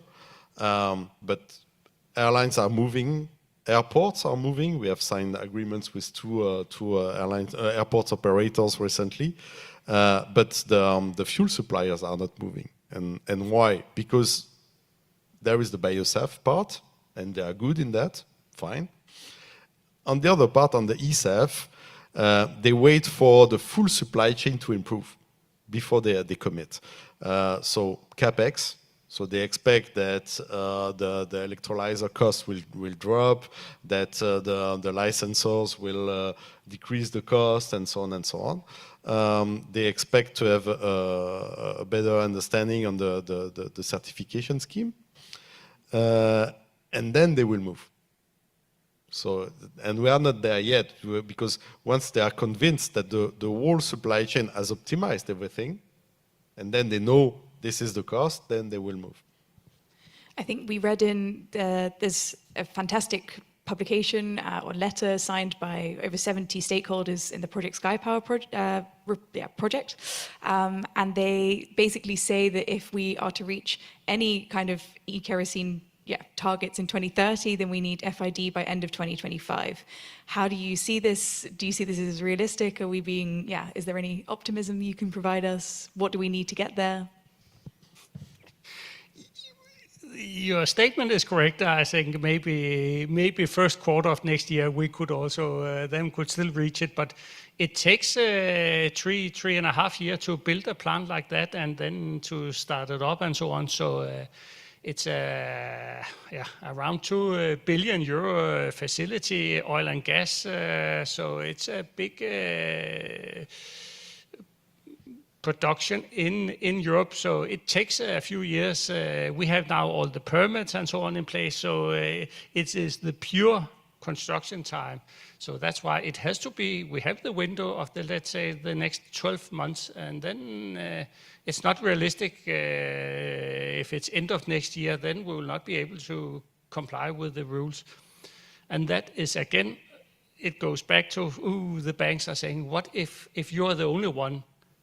Will EU then loosen a little in the regulations? So we actually are hoping that a lot of other producers are reaching the goal also this year, because then it's more certainty that the rules will stay. You also need a strong balance sheet to meet FID. And here we are, startups or young companies. We are not big majors, not with big pockets. So that's why I try to address by attracting strong shareholders to demonstrate that we have support from big balance sheets. Otherwise, you will not meet FID. That's one issue. So we are signatories of that statement of Sky Power. So I cannot go against that. But I mean, meeting FID within the next 24 months enables to have COD before the end of the decade or in 2030. So that's fine. We are in time. But yeah, the bankability of the project is really huge, and we are in Europe. So in Europe, you passed the permitting, so that's a huge step because the permitting process in all European countries is a nightmare. So we know that some countries like Germany, like France, are trying to speed up the administrative assessment on the project, but that's a real issue. Can you say a bit more about this permitting and how you manage that? Yeah, but the permitting, sometimes I'm saying in Denmark, we are going to build an electrical refinery. We are having electrical coming in, renewable electrical, CO2, and water. And out of that, oil is coming. So it's 60 years since last time that Denmark approved a refinery, and that's why the Agency of Environmental, nobody there has ever tried to approve this. And the whole, let's say, we are located at a harbor, so we are close to the water, and there's a lot of new regulations in the last 60 years, so it has taken us plus 2 years to get this, but now we have it, and it's going to be in public hearing next week, hopefully. So that's a huge step. And somehow they have also said that they have scrutinized us very carefully. They have done that for sure, and they will use that as the example for others in Denmark at least. But I will also say, this is a huge. If we could have that. People understand it, or if different countries could talk together to make it a little more uniform and a little faster, that would help a lot. Yeah, exciting news somewhat at Arcadia, so that's good.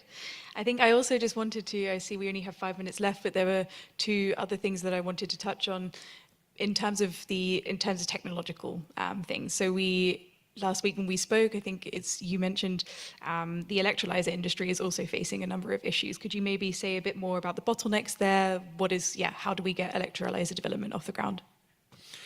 When we look at the capex expectations of electrolyzers 5 years back, we expected by 2028 to halve the costs. In fact, currently, they are more expensive than they were 5 years ago. So we are not on the right trend. And this is the opposite. Why? Because they have no backlog. They invested, or they tried to invest into huge facilities to lower the cost, but it did not materialize. So what we see today is that the electrolyzer manufacturer, they really struggle. Some of them will collapse, or they announce that they stop investments, or that they are short in cash within the next months. So at the end of the day, we expect that only few of them will remain, with a big question mark on the Chinese. So it's really difficult for developers to make the right choices, but just because they have uncertainties in their own markets. We speak about e-SAF, but they have other markets like the direct use of hydrogen, and the regulation and the regulatory framework with RED III is very helpful for that. But then it needs infrastructure. So is it mobility? Is it industrial use? The lack of infrastructure and the delays in the pipelines. Recently, news that the pipeline between Denmark and Germany will be delayed as well.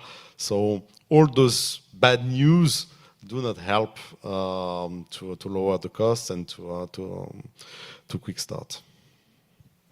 But I can say we have done a survey of all the electrolyzers, and it's a huge. There are many companies, but when you go in the details, there are not that many left. And as Cyril is saying, we'll hope that they will all stay in business, because we need also competition there.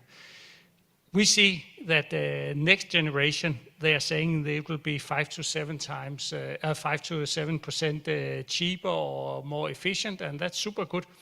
But then we have also faced the issue with some off-takers saying, but we are fear of being a first mover disadvantage. And to that, we are normally saying, if you buy it from us now with the first generation of plant and the first generation of electrolyzers, if we wait 3 years, then you'll also have to buy it with inflation on the whole plant. And then that will, so there is no first mover disadvantage as we see it, because the second and third plants will be more or less the same price. Everything is depending on the renewable price of power in Europe, and somehow the CO2 pricing for biogenic. That is the two big drivers for the OPEX. And then you have the downstream equipment and the compatibility of the downstream equipment, SAF upgrade, for instance, with the worldwide regulation. So currently, Fischer-Tropsch, as we have seen earlier from Inicio, so Fischer-Tropsch is available. Methanol to jet not yet fully compliant. So this is something we need also to bet on, because we need to develop projects and to make bets. So that's also something questioning the financiers. To wrap up, I want to ask, so we have a lot of different kinds of stakeholders in the room, from the Commission to NGOs to industry, other industry players, oil industry. If there's one thing that you could want everyone in this room to understand about what it's like for e-fuels companies at the moment, what would it be? One thing. You have 1 minute. So. But I would then saying the project Sky Power has come out with 5 recommendations, and I think that is representing a lot of the potential producers. So I will go to that and saying that is a part of what we think. If some of that could go through, that would be fantastic, together with the ETS scheme certainty for a long time. Let's say the whole next decade until 2040. Keep a global eye on the business. Great. With that, we'll wrap it up. Thank you very much. With 20 seconds to spare. So.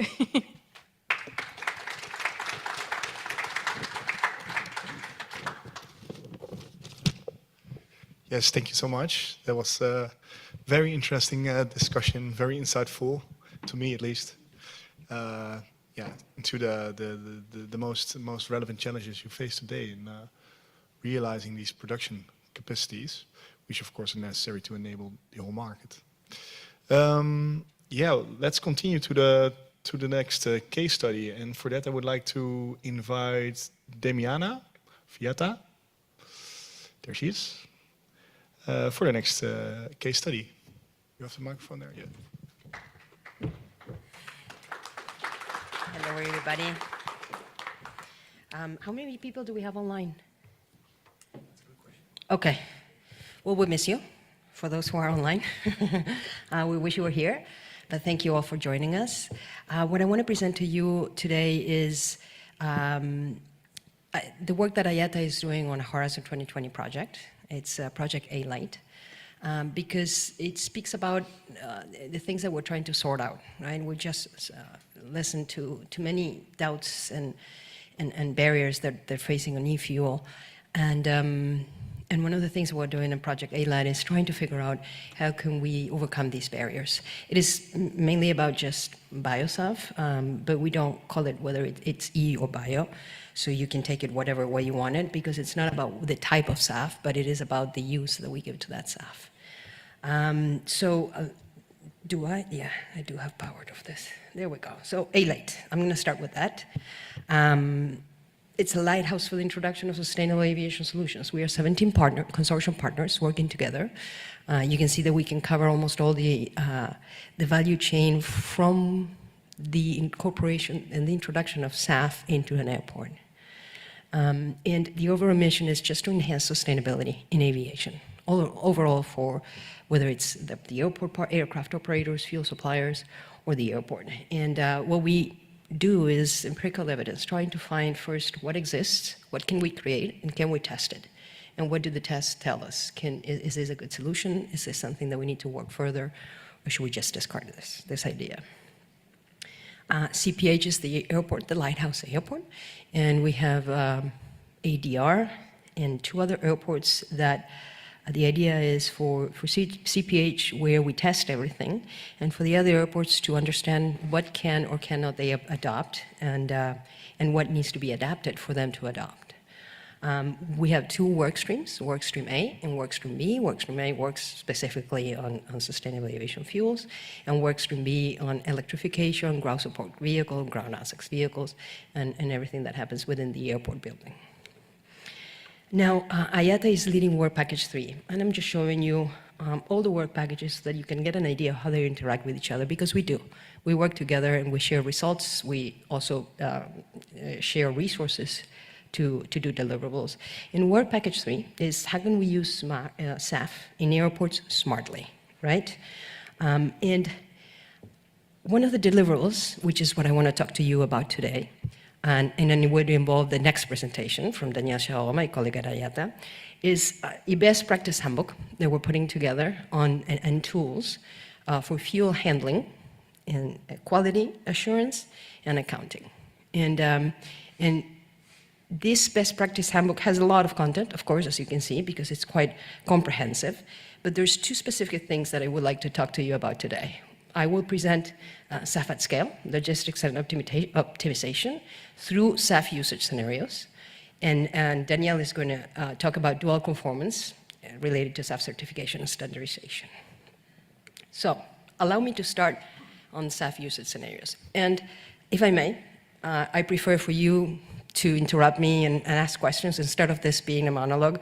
If I say something that is incoherent to what you know, just jump in and let me know. And yeah, let's have a conversation, because this is research. So we are still learning, and the idea is that for you to all know that we are doing this, and if you are also doing this, let's please get together and not replicate, but understand what we're doing and can we help each other. And if nobody's doing this, but you're interested in knowing more, then let's talk about it, okay? So the objective is to use SAF more efficiently, cost effectively, and understand through the different SAF usage, can we optimize the reduction of non-CO2 emissions from aviation? Well, we call that the smart use of SAF, right? And what is the challenge here? I think we all know the challenge. It's a hard to abate sector, limited availability of SAF. So all the scenarios are, most of them, scenario 4 not, but they're based on there's limited amount of SAF. So how can we use it better, smarter? Not a level playing field, fossil fuels, subsidies, SAF mandates, incentives, thankfully, and the shared feedstock. So we have competition for many other industries and sectors. And the approach that we're using here is, as I said before, how can we use SAF in airports smartly? And the integration into the airport supply chain, deliverable 3.2, and the handling safety and quality assurance within the handbook exposes these 4 scenarios. Let me go exactly there. Smart use of SAF, optimizing the use of SAF to reduce CO2 and non-CO2. Well, CO2 whether you use it differently at the airport when it comes to the aircraft will not be affected that much. But non-CO2, and including local air quality, will have a different effect. This is the boundary that we set up. So as you can see, we're not looking at the SAF, where and how it gets to the airport. We only look at the SAF already inside the airport, and how can we use it. And it's basically a look at segregation and not segregating the fuel. Is segregation going to give us higher potential to reduce non-CO2 emissions? And if so, what is the cost? And if we do not segregate it, and we use it equally, what is the cost of that? But what are the benefits of that? So what do we give?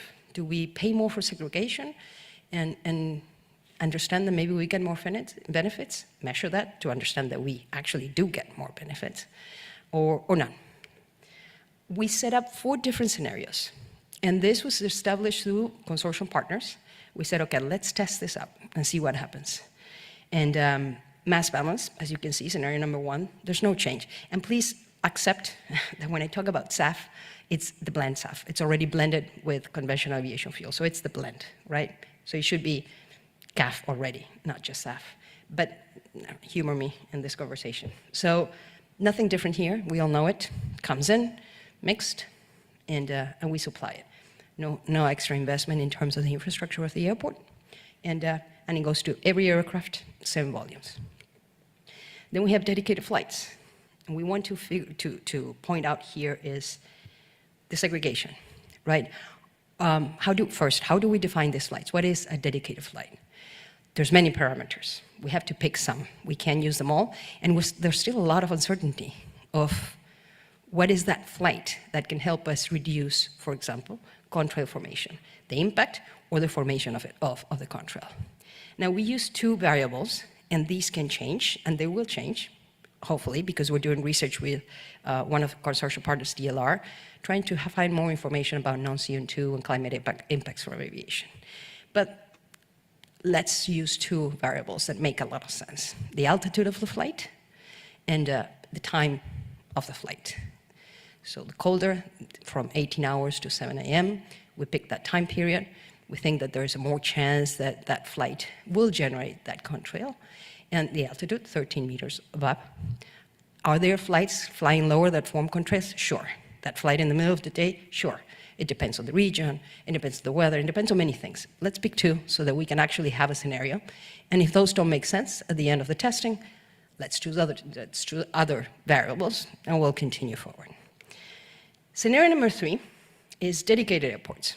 What we want to test here is the idea of the flexibility mechanism on Refuel EU, right? How about we put more SAF in just those airports where they have the best chance to improve local air quality? So one of the tests that we did at Project A-Late was actually have DLR go to CPH and test the local air quality with the different use of SAF, right? And this test, and it was a short-term measurement campaign, so it was about 3 weeks, no longer than that. We couldn't do the long-term because we never had enough SAF to do a long-term 6-month measuring campaign, but it's granted to get better information. But let's base it on this short-term measurement campaign. What we found is that unless you have at least 30% SAF within the blend, the local air quality would benefit, but not truly significantly. At least we couldn't capture it, right? Because we chose those metrics, those KPIs, and in order to capture the KPIs that we chose, we needed at least 30% SAF in that blend. But it was significant. In terms of PM 2.5, for example, you could reduce between 35 to 40%. And that for an airport, it is significant. So does it make sense? Should we choose these dedicated airports and put more SAF there, and all other union airports that are not selected as dedicated airports, maybe they don't, because we cannot optimize the improvements of local air quality. How do we define dedicated airports? We have airports that are in a very urban area. It's 1,500 inhabitants per kilometer square in a population of more than 50,000, and that they either already exceed the WHO air quality range, or they will exceed within the next 10 years. Are there other variables that we can use? We chose to use those ones, measure, understand, and whether it makes sense or not. And then the smart use of SAF scenario number 4 is, okay, how about if we have a non-drop-in fuel in the mix, supposedly a non-drop-in fuel that has greater environmental benefits than the drop-in SAF that we already have today. But this is not just segregation. This is segregation and separation, right? There's an operational risk here. So we need to make sure that, if we miss the segregation within dedicated flights, that's an administrative risk, that's a compliance risk, but the aircraft will fly just as well. In here, the segregation is higher, and the cost of infrastructure will be higher, right? And so we set up those scenarios, and what we're going to do at Project A-Light is to link how can we use the SAF in airports smartly with Work Package 6, how do we make sure this is actually sustainable? So just setting a scenario and putting those parameters, 2 per dedicated flights, 2 dedicated airports, and there could be a lot more.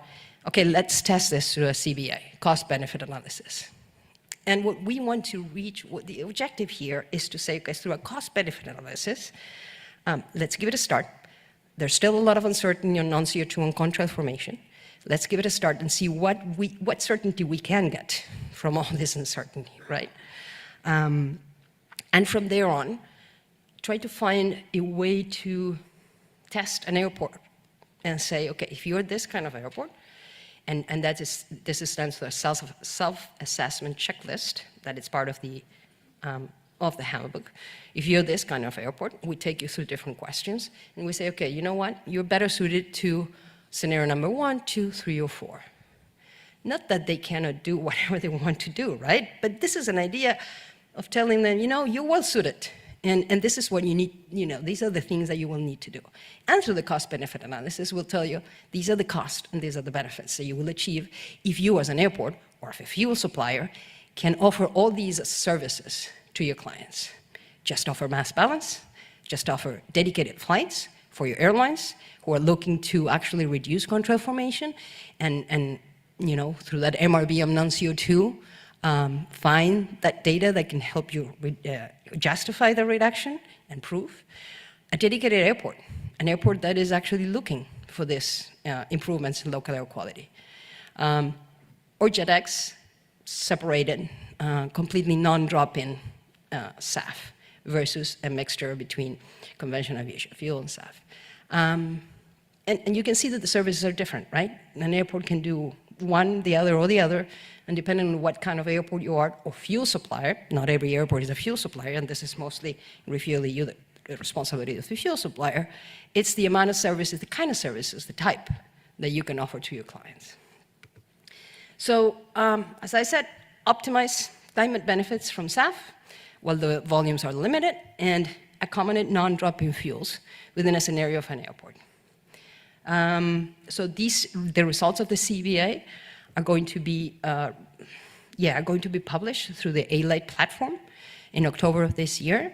And we're excited. This is not an easy job because there's lots of uncertainty, as I said before, but it gives us a start. And from there on, we share all these results with the other sister projects that will continue through. That's about it. I'm not sure of the time, but there's the time. Okay. So, any questions? Yes.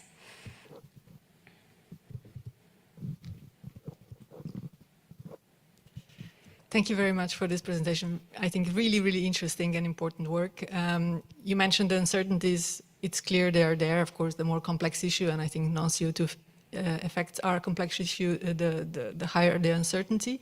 But I think it's very important what you said, that let's start looking at this, start analyzing things, start trying to mitigate. So very interesting results. I would have maybe one question on the, I think it was scenario 3 on dedicated airports.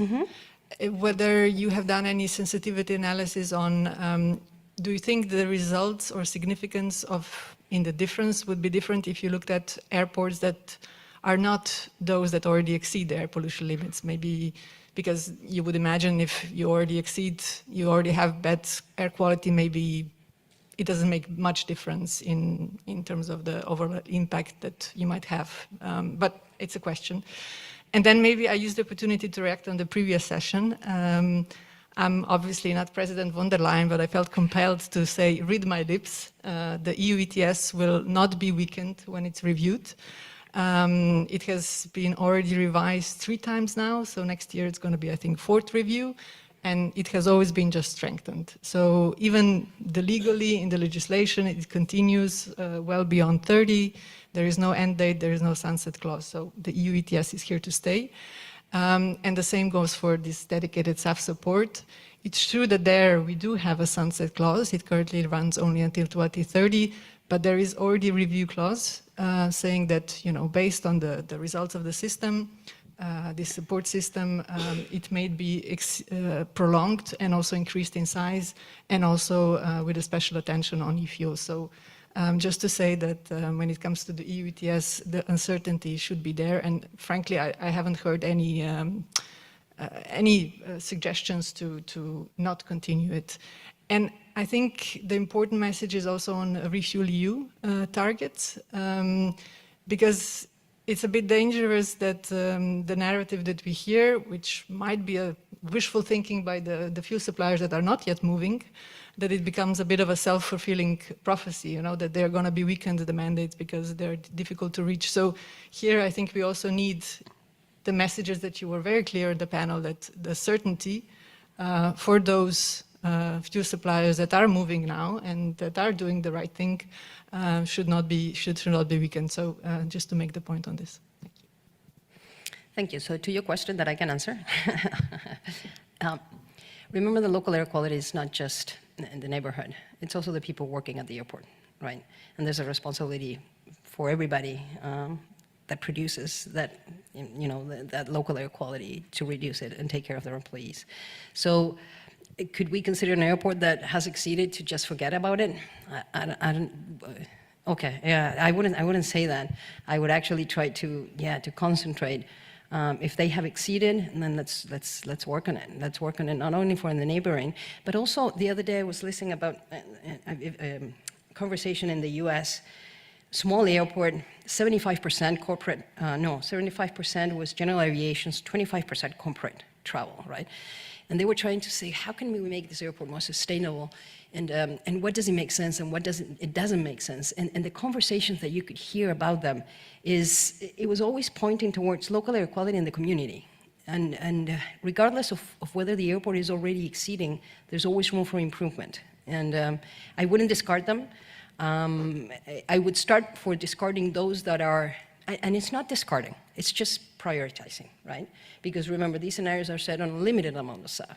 So let's prioritize where we can make the most impact, right? So if you say, instead of putting 2% on all airports, let's put 30% on those that we know through empirical evidence, yet more studies need to get done, yeah, but let's base it on taking the first step. Let's measure it out. And we know from the evidence that it can reduce PM 2.5 between 35 and 40%. If you're exceeding it, that still makes sense. That still makes sense. That's the health of your employees. So, and your neighborhoods, airport expansion, all those things, right? So, yeah, I think that's the thought behind the scenario 3. Did it answer? Yeah, no, I felt, just to clarify, it was not to say that there's no value in doing that. Of course there is, especially like you say. I was just wondering if the results, the significance of the results in the air quality improvement might be more visible if it was tested on airports where maybe the air quality now is already better. It was not to challenge. Yeah. I think the numbers will look much better, but try harder. Those were the numbers. It's just the numbers don't look so good because they're so bad already, right? Yeah. So impression. It's just the impression is what you're saying. But the real value is I think it's behind the difference that they will make the difference that they will make. And we're talking about 30% SAF.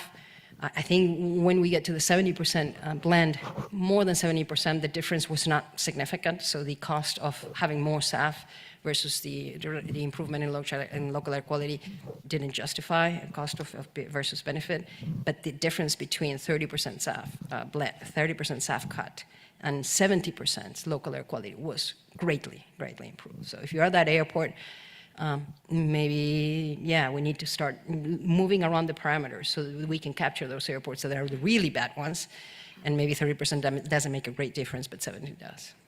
But we start, first step. So we don't want uncertainty just to keep us frozen and not do anything.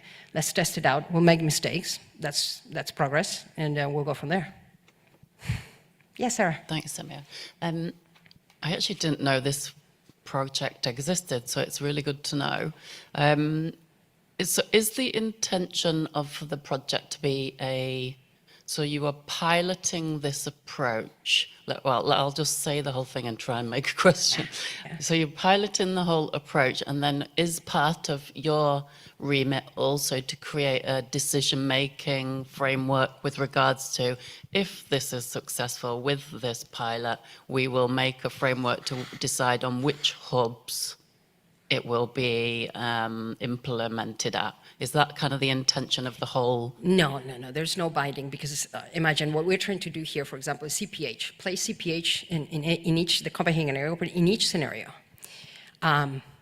If you tell today CPH that by placing them on those scenarios, then depending on where they fall, there will be an obligation for them to change the entire airport to follow that scenario. It's a bit too much. This is a research project, right? So the idea is to test it, and for it to create a tool that could be used for replication. So all those involved in this project have no binding obligation to implement anything per se, but yes, to create results and to make them a tool, usable tool that other airports can actually, those who have the investment, have whatever it is, the position that they are in, can use it and replicate it and implement it. But it's kind of like Horizon 2020 projects, right? We first research, we find out whatever works. I mean, Copenhagen Airport, when they started, they didn't have a strong sustainability team. Now they have a new CEO and a sustainability team that is saying, let's implement whatever we have done here that makes sense. We might as well take advantage of it, right? So yeah, that's the spirit of the project. Yeah, it's useful. Yeah. Eventually, I mean, we need to go to that next step, right? I've done many studies. I'm an independent consultant for SAF for many years.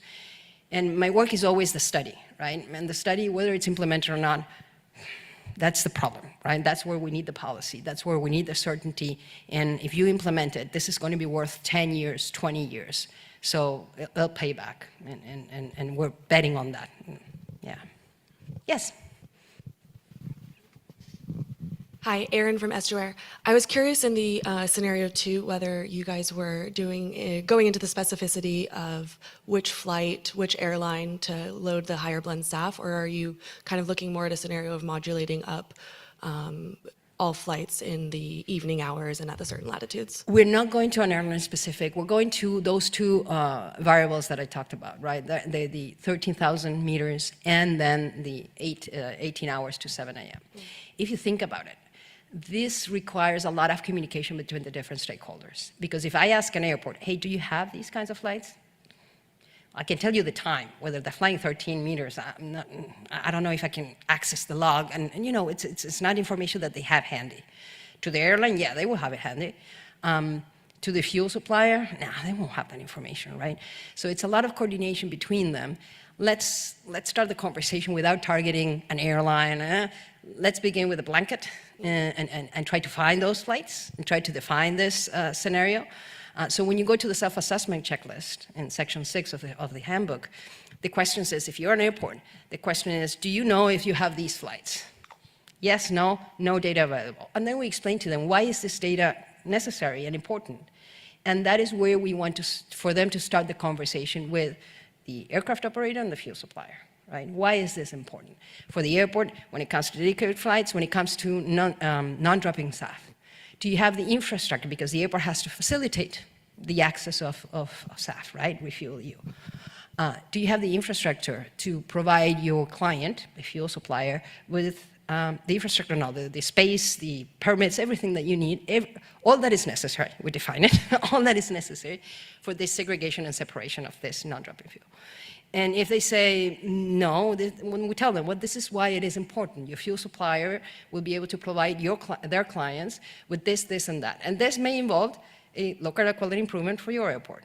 So that's how we're handling it. So it's the first step, as we said.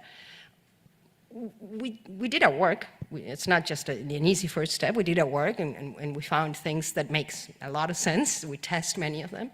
And from there on, this work has to be continued by other sister projects, and hopefully through the replication toolbox implemented by airports, fuel suppliers, and aircraft operators.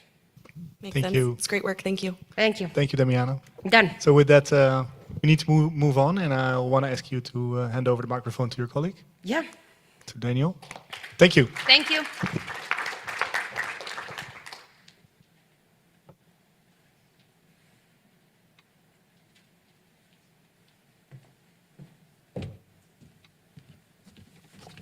Hi, good morning. Still good morning. It's 4 minutes to noon. I've been watching all the presentations this morning. I think it's fascinating. I've been biting my lips not to comment on things. I have very strong opinions on many, many things. I'm not here to share those today, unfortunately, for me. Maybe fortunately for you. I'm here to talk about this. So Damiana mentioned before the focus of my presentation, and the last 3 slides are really focused on dual conformance. This is what I'm going to be covering today. The focus will really be on 4 examples of different flights that we have today, or types of flight that we have today in Europe, and how refuel and EU ETS and the combination of an interplay between these 2 regulations is really affecting airlines, but how this also has impacts on potential new entrants to the SAF producing world. So I was also reading at the list of attendees here. I think there's something interesting for everyone here, right? I'm very happy that the Commission is still here, because there are some asks that we have, and we would be really happy to collaborate on those going forward. I will also mention the things that I will not cover. I think it's very important for you to take note of these, and these actually correlate with the ones that I wanted to comment on, but I'm not here to do that today. If you have any questions after I'm done, I think I will only be covering this in 10 minutes, so hopefully we can have this exchange and communicate. But if you want to ask me on any of these things that are out of scope, which I'll mention now, I'll be very happy to address them, and you would actually make me very happy if you ask them. One of them is the price of SAF, the impact that the mandate is having on the prices that airlines are paying, which may not be the same prices that the producers are charging to the fuel suppliers. That I'm not covering, but it's a huge issue.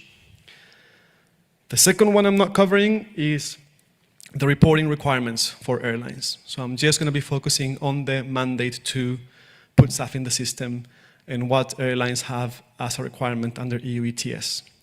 But the administrative burden is huge due to refuel. And there are many things that don't make much sense, but I'm not going to address them in my presentation. The last one is my personal opinion on smart SAF use. I'm the head fuel for IATA. I'm very cost sensitive. More than 99% of my business is conventional aviation fuel, and every cent per gallon that the fuel is more expensive, it has a huge impact on the industry. But I'm not going to address that either. So, Damiana, you're off the hook. All right, so first one. Does this work? I think I'm going to go down there. I'm going to be talking about the actual effects that refuel and EU ETS have on airlines. And I think the very first question that people ask is, isn't it too early to tell? We're just in February, right? This just started. So one thing that you need to keep in mind is all of the airlines have negotiated their fuel supply contracts for this year already last year, which is why it was extremely important to have guidance documentation by June last year, when it was promised to be issued, but it's not there yet. Airlines are currently starting negotiations for the fuel supply contracts for this year and next. So When I go and tell you about what's happening with the regulation, it's because we have good hands-on experience from our airlines, right? So the purple one, and I think you can't really tell that this is purple, right on the left is the underlying sustainability criteria and certification that supports both Refuel EU and EU ETS. Refuel EU only has an obligation on fuel suppliers, and what it guarantees is that there will be SAF in the system. Contrary to what many people think, you're not going to have 2% SAF at any airport in any given point in time, right? That's not going to happen. It may happen by coincidence, but normally you would have more SAF some time of the year at some airport. In many airports, no SAF whatsoever.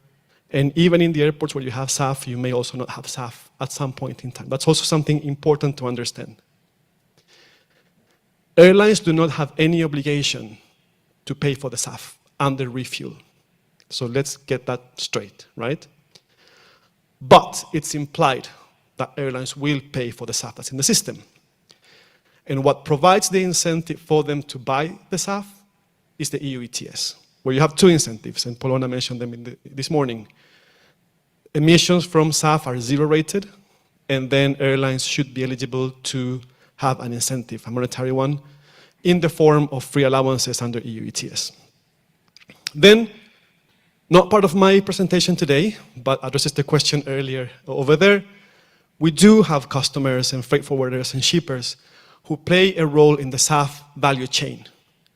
Of course, they're not part of the regulation, so I'm not going to be addressing them directly in my presentation. This is very, very busy, right? And I don't expect you to understand this. I have shown this in the past. You will be able to download this. But I really wanted to focus on three things. This one here, and that one over there. So,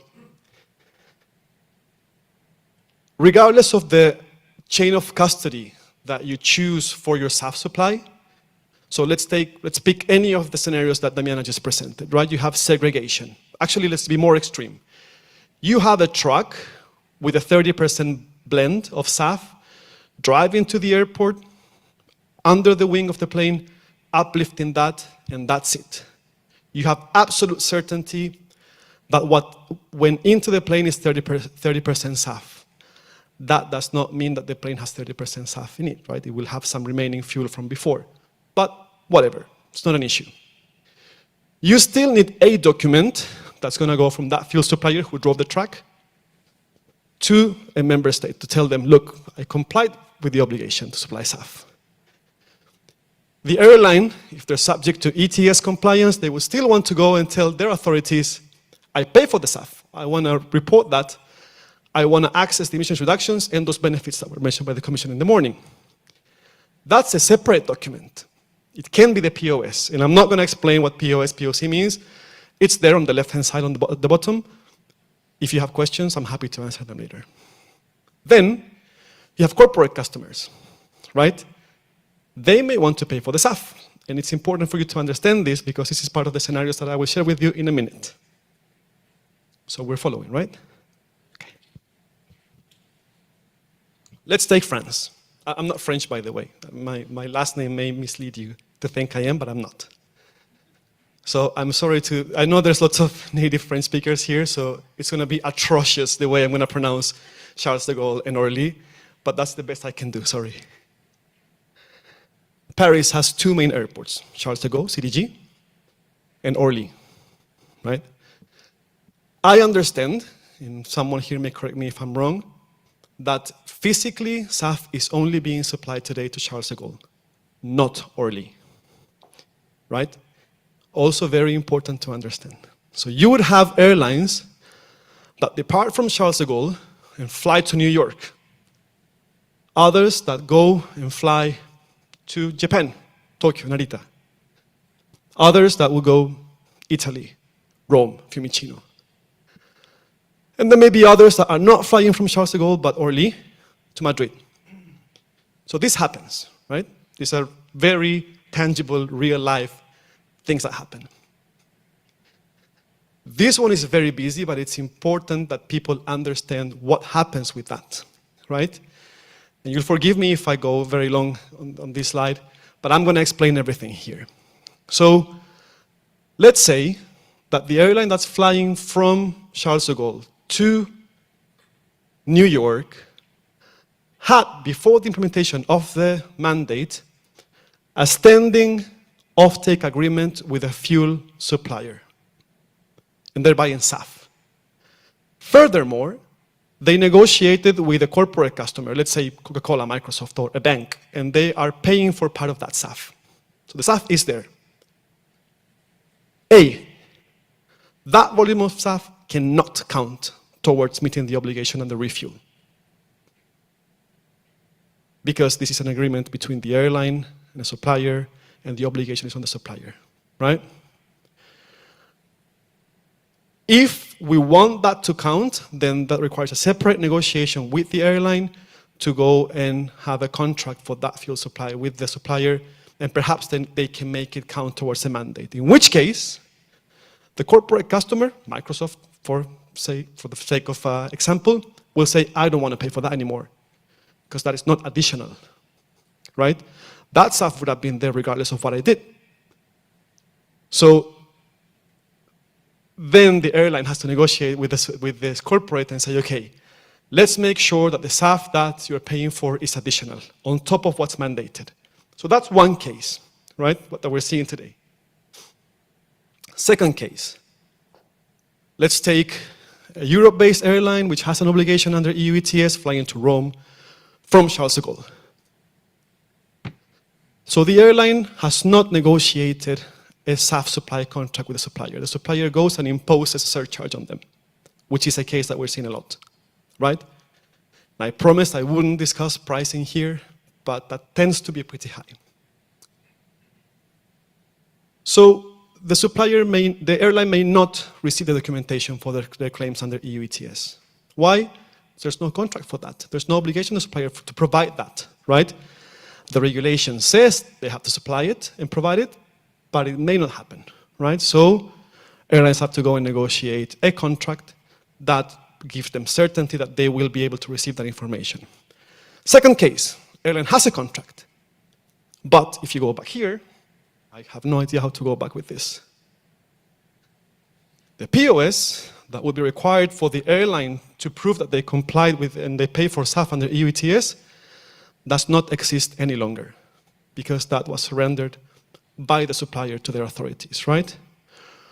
By the way, all of this would be solved if we had a robust registry, right? Unfortunately, the EU database is not still ready for that. And well, we're still working on a registry, right? But we need that.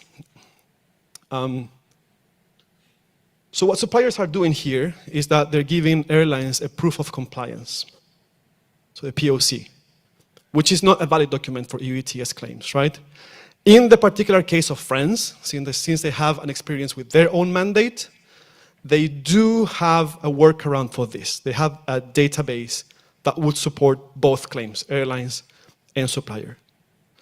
But we do need acceptance of POC, proof of compliance, as a valid document to claim and sustain emissions reductions from the use of SAF, or payment of SAF in this case. And this relates more closely to what I'm here to talk about, right? Dual conformance. Then let's say airline flies from Orly to Madrid. They have an obligation under EU ETS. They pay for SAF, because what many suppliers are doing is, regardless of whether there's physical SAF in the airport or not, they're complying with their obligation through mass balance. So on average, Charles de Gaulle will have 3% over the year. All other airports in France will have no SAF, but they will still impose a surcharge on their customers, on the airlines, right? So this poor airline is flying to Orly, paying for SAF, but unable to claim anything because they're not going to be given a document. And if they did, they can't claim it because EU ETS requires you to have SAF at the airport from when the flight is departing. So the solution that we're proposing is, why don't you just match the flexibility between EU ETS and refuel? Seems and sounds simple. Last one, finally, dual conformance, and I have 8 minutes left. Charles de Gaulle Narita, Japanese carrier, flies into Paris, uplifts fuel, pays for the SAF, flies back, and then they have no obligation under EU ETS, right? So they have no use for that document. And that's the case for Middle Eastern carriers, those from Latin America, from North America and the US. They have no use for it, right? But they may have an incentive, an equivalent incentive to the EU ETS under CORSIA. Wouldn't it be great if they could claim that SAF that they paid for under CORSIA? Yes, it would. And that's precisely what dual conformance is about. So considering everything that I've already said, the question is, can SAF supplied under the refuel mandate be claimed by airlines with obligations only under CORSIA and not EU ETS? What do you think the answer is? So anyone that can say yes, please raise your hand. Any no? Please raise your hand. Oh, this is a very interactive audience. All right, those who say yes, please raise your hand. Those who say no, please raise your hand. Okay, I see very timid hands. So it can't happen today, right? Although, and I'm just going to go to my last slide here, there's nothing within the regulation in EU ETS or CORSIA from ICAO that says you can't do this, right? So it's not precluded. It can happen. The problem here is that there are no guidelines from RSB, ISCC to how to do that, right? Of course, it would need like full traceability from the sourcing of the feedstock. So everything needs to be certified for dual conformance for both red, the purple one that I showed in the beginning, and CORSIA as well, right?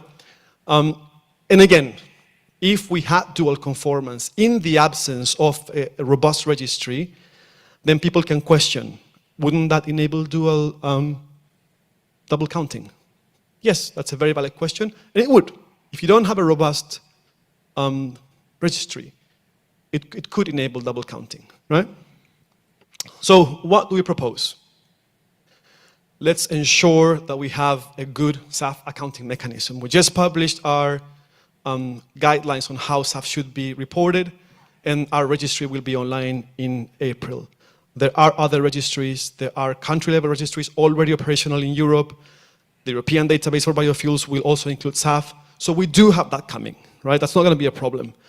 SCS, RSB, ISCC, their guidance on how to do this is also very important. But they're saying, and I just erased this last night, right, before sending the presentation here. I presented the same slide in December in Brussels. And I said, it would be nice to have a signal from the Commission or authorities in Europe saying, we are okay with this. Also from ICAO saying, we're also okay with this. Well, that's not a nice to have. ISCC has told us, I do need that signal to work on guidance. I can't just work on it without a very clear signal that this will be accepted. So that's it. We're just asking for dual conformance because we think it will give, we know that it will give many of the airlines which are not based in Europe a very good incentive to actually go and pay for the SAF. I have 4 minutes left. I'm happy to take any questions. I can take the mic to you, but I think there's another mic as well.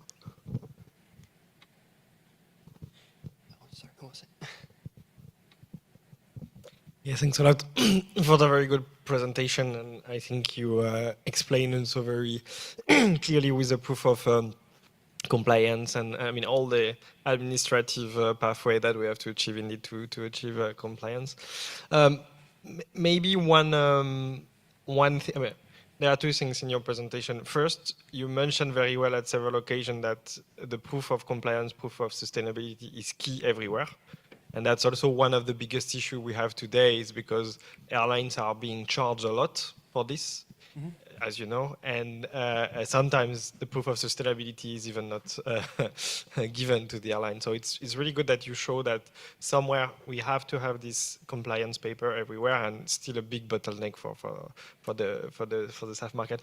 I wanted to come back on your last slide about the alignment between CORSIA and the red.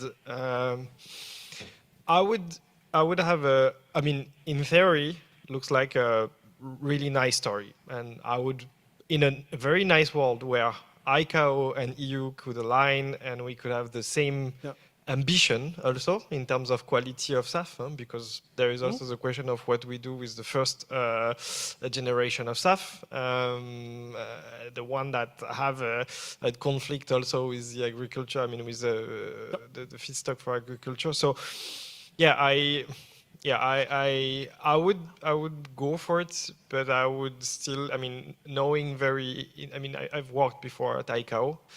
I know how it is to work for the ICAO and how it is in the secretariat and what are the influence at play. So I would, I mean, if we can get the EU demands, then yes. If we can't, we don't have to have a revolving back door where we are being, imposed the concept. That would be my only. I think where the question, I know where the question is going, right? Ideally, and we have published this in IATA many times, we would like to have harmonization between the requirements from different regulations. We're past that, right? That's not happening, right? ICAO is very political, as you know. Europe as well, for obvious reasons, also political, have different interests. Let's take, for instance, the US, right? And I always get asked the same question. What's happening with the new administration in the US? Will all those subsidies for SAF be gone? No, those subsidies are not for aviation. Those are for the farmers, right? So it's a very different question, right? ICAO, of course, we have influence from countries that produce palm, right? You have LCAF. You have many things that will never be accepted here. But the key point here is a second point, right? If you ask some of the suppliers or producers selling SAF in Europe today, they could tell you the SAF I sell would easily be certified under both schemes. So this is something that can happen, right? So we're saying we don't have a harmonization, we don't have the same set of criteria, but the overlap is significant, particularly for the SAF that's being supplied in Europe today. So this is like an easy one. Not all the SAF will meet that, right? So okay, alcohol to jet perhaps will not meet, red. But we're talking about SAF being sold in Europe today, right? That would very likely meet the criteria for ICAO. ICAO is more stringent on very few things about like child labor or like human labor in general, right? So but I mean, European SAF will also meet that. Daniel, I've got the. So I'll try to do this, okay? Out there, Polona, and then you. I've got them. Can we take all the questions? Do we have time? Or? Awesome. Thanks. Hi, Daniel. So if CORSIA and EU ETS are planned to talk to each other, then would you also suggest having the internet, say Japan Airways buying SAF in Europe, you would suggest they also could sell their scope 3 to a corporate customer, for example? That's an excellent question. It's a long answer. No, right? So the approach that we have taken to additionality is we don't care. We're not going to tell you if you use our registry or in our guidance how to account for SAF. We're just going to provide full transparency. And it's up to the corporate to say whether that SAF is eligible or not for them to pay for it and claim it, right? For instance, most of the customers, if not all of them, if the SAF has been used to meet a mandate, they will not want to have anything to do with that, right? But that's coming from the voluntary scheme that the corporate is reporting under, right? The regulations don't say anything. So CORSIA has very explicitly said, we don't care about scope 3. I see nothing in the European regulation on scope 3. So the requirement here, the restriction is coming from the corporates, not the regulations. Yeah, this is a good point, and that's in our report, by the way, so please come and read it. Yeah, but it's regulatory versus voluntary, because we handle all of these topics because, of course, like we're discussing SAF aggregators, it's really important to have clarity on this so we can grow the demand market, essentially. So this is an important one. I agreed. And as we were discussing in during the break, this is also something that the Greenhouse Gas Protocol, the GHGP, has to say something about, right? So there's lots of things to sort out, but we're focusing here on this one. Thank you, Daniel, for the presentation. I'm Geraldine from Atopara. One question maybe, if we come back to the example of, let's take an example for an airline from CDG who wants to go beyond the mandate. I know that they don't have any obligations, But the airline would go beyond the mandate, so the airline will take like 2% additionally. But the issue will be that she will probably be taxed by the fuel supplier on top by the penalty, by the 2% mandate, on top of it. So what do you suggest for airlines? Do they have to negotiate with the supplier? Because of course it will increase the supplier obligation, but then the airline wants to go voluntary, so she has to pay 2 times. So what is planned for that in the case where an airline would like to go beyond the mandate? Yeah, what I see happening with the mandate in that scenario is that the burden for the cost of that additional SAF is going to come from the corporates, right? Because the SAF that airlines are paying for under the mandate is so expensive that there's actually no money left for any extra SAF on top of the mandate, right? So they will have to meet their obligations for like offtake agreements and all that. But one of the messages that I really want to give is what's happening now and the price that airlines are paying for the SAF under the mandate makes it very, very unattractive for anyone to pay anything beyond that. So if there's going to be any demand for that extra SAF that's additional, all that burden will likely have to come from the corporates themselves. So yeah, I'm really sorry, but we have to keep moving. Please take Polona. Do you still have a question? I'm really sorry, but we need to move on because we're on a tight schedule. Oh, we can take it offline. But I encourage you to reach out to each other during the break, of course. Thank you. So thank you very much, Daniel. And with that, I would like to invite Martin to start his case study on biofuels.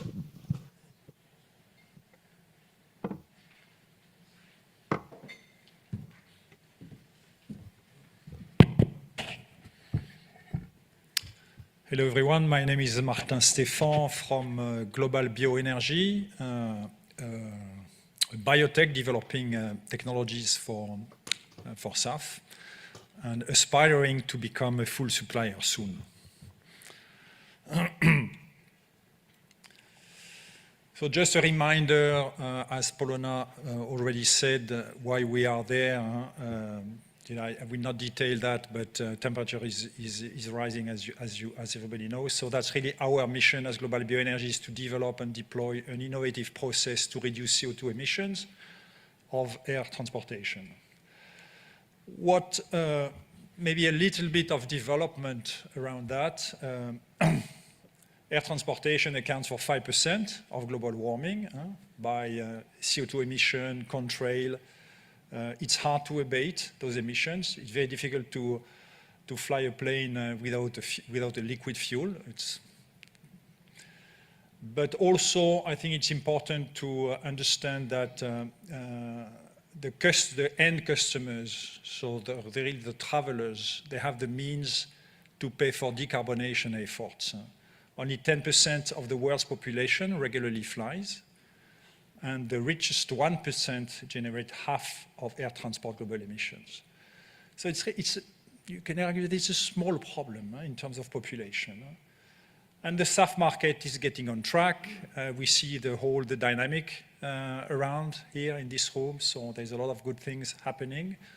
But there is a big elephant in the room, and I will mention a few big elephants in that room today.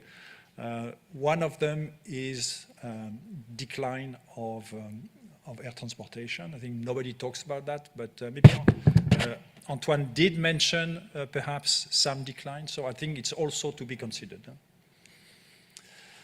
So what have we done so far? We have developed a unique process to produce sustainable aviation fuel based on renewable resources. So it's a fermentation process. It's amongst the very few technologies which are already ASTM certified, and I will cover that a bit later. The company has been created in 2008, so it's an old startup, 15 years old. It took us 12 years to develop the technology. So our CEO and co-founder often says, we're not really a biotech, we are a deep tech, because it's been extremely hard to develop what we've done. we are not a big company, approximately 45 people on 3 sites around Paris, listed on Euronext Growth. It has been our source of financing during all that time. It's drying up a little bit right now, but and we have a lot of patents for our technology. So what have we done? We have totally rewired the metabolism of an organism to make it produce by fermentation an hydrocarbon, a C4 hydrocarbon called isobutene. So the organism, the bacteria, consumes sugars and produces this isobutene. It is not an alcohol, it is an hydrocarbon. There is no OH in the molecule for the chemists in the room. It's an hydrocarbon. It's very important, and you will understand why it's very important later on. It's highly ramified, branched. It is not linear. It is not a linear molecule. It's a very ramified molecule, and it has a double bond still open on between 2 carbon atoms, which is also important. Once this molecule is produced by fermentation, it's relatively easy to oligomerize and hydrogenate the molecule to get to a C12 and a C16. And the mixture of C12 and C16 makes a very good jet fuel. And this technology has been certified by ASTM. It's under alcohol to jet, even if, as I said, it is not an alcohol. But it's, for, I don't know for which reason it's been certified as alcohol to jet. It's called IBN SPK, so isobutene sustainable paraffinic kerosene.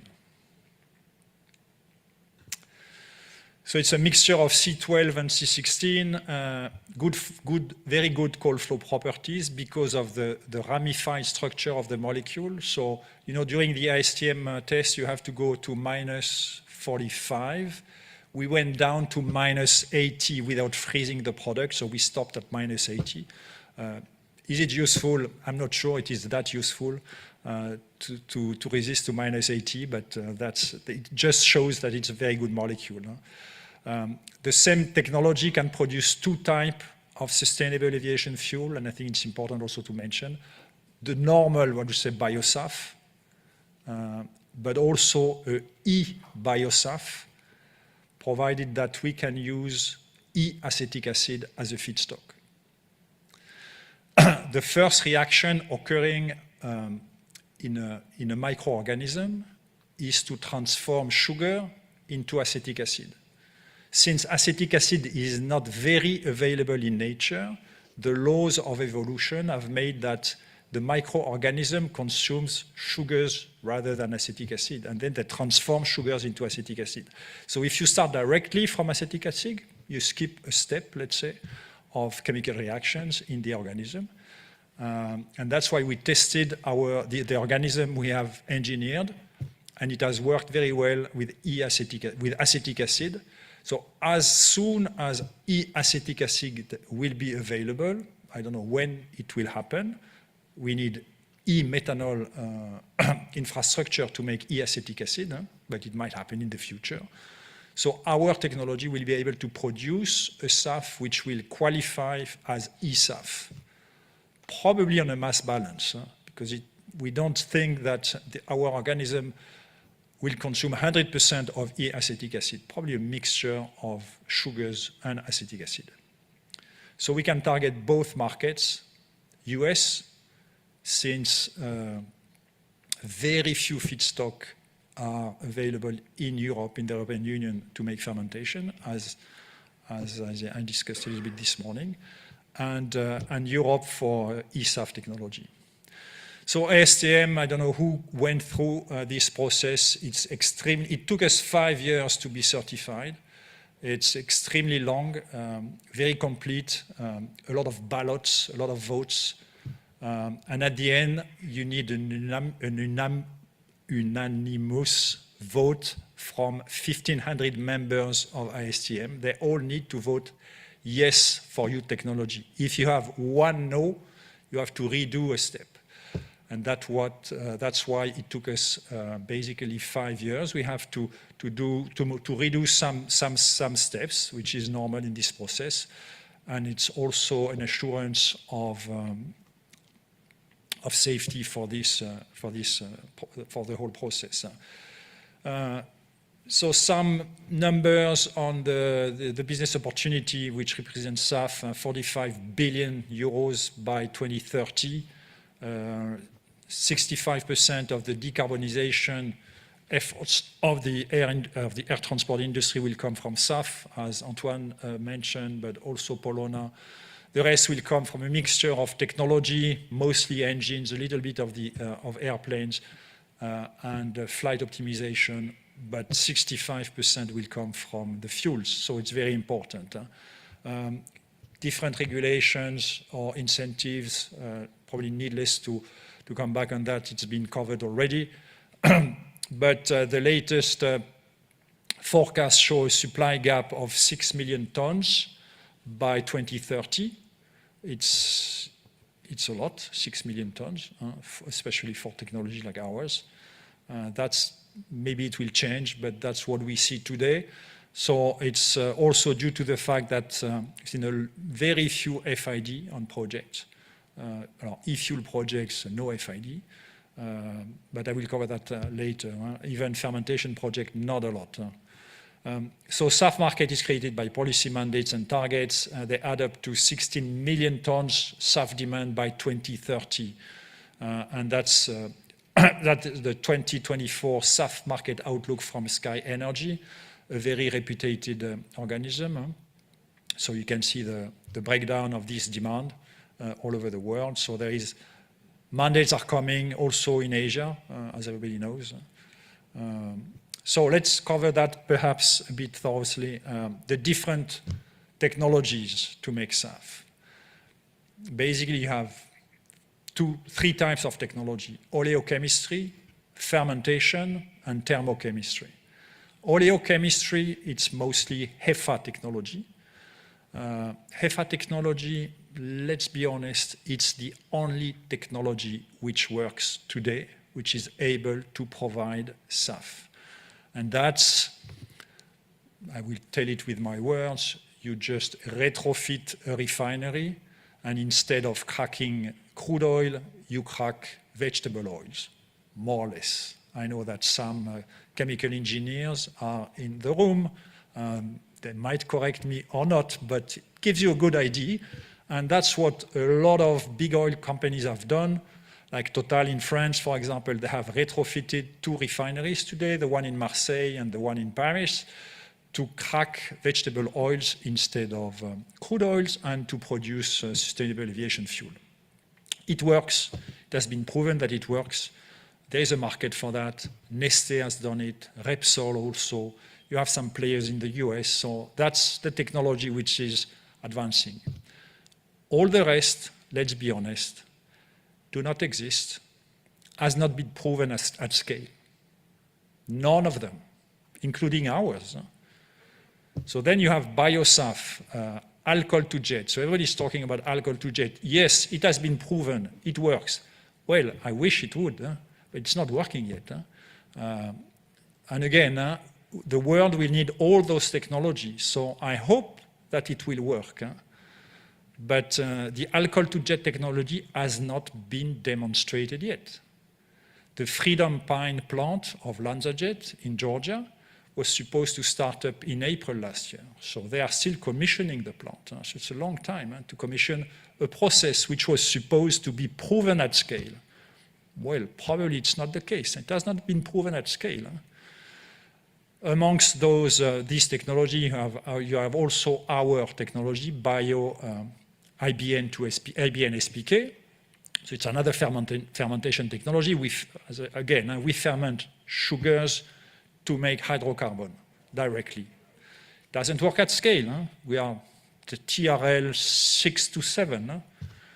We can also do ESAF, and I hope you understood why, by using E-acetic acid as a feedstock. So we are in the middle.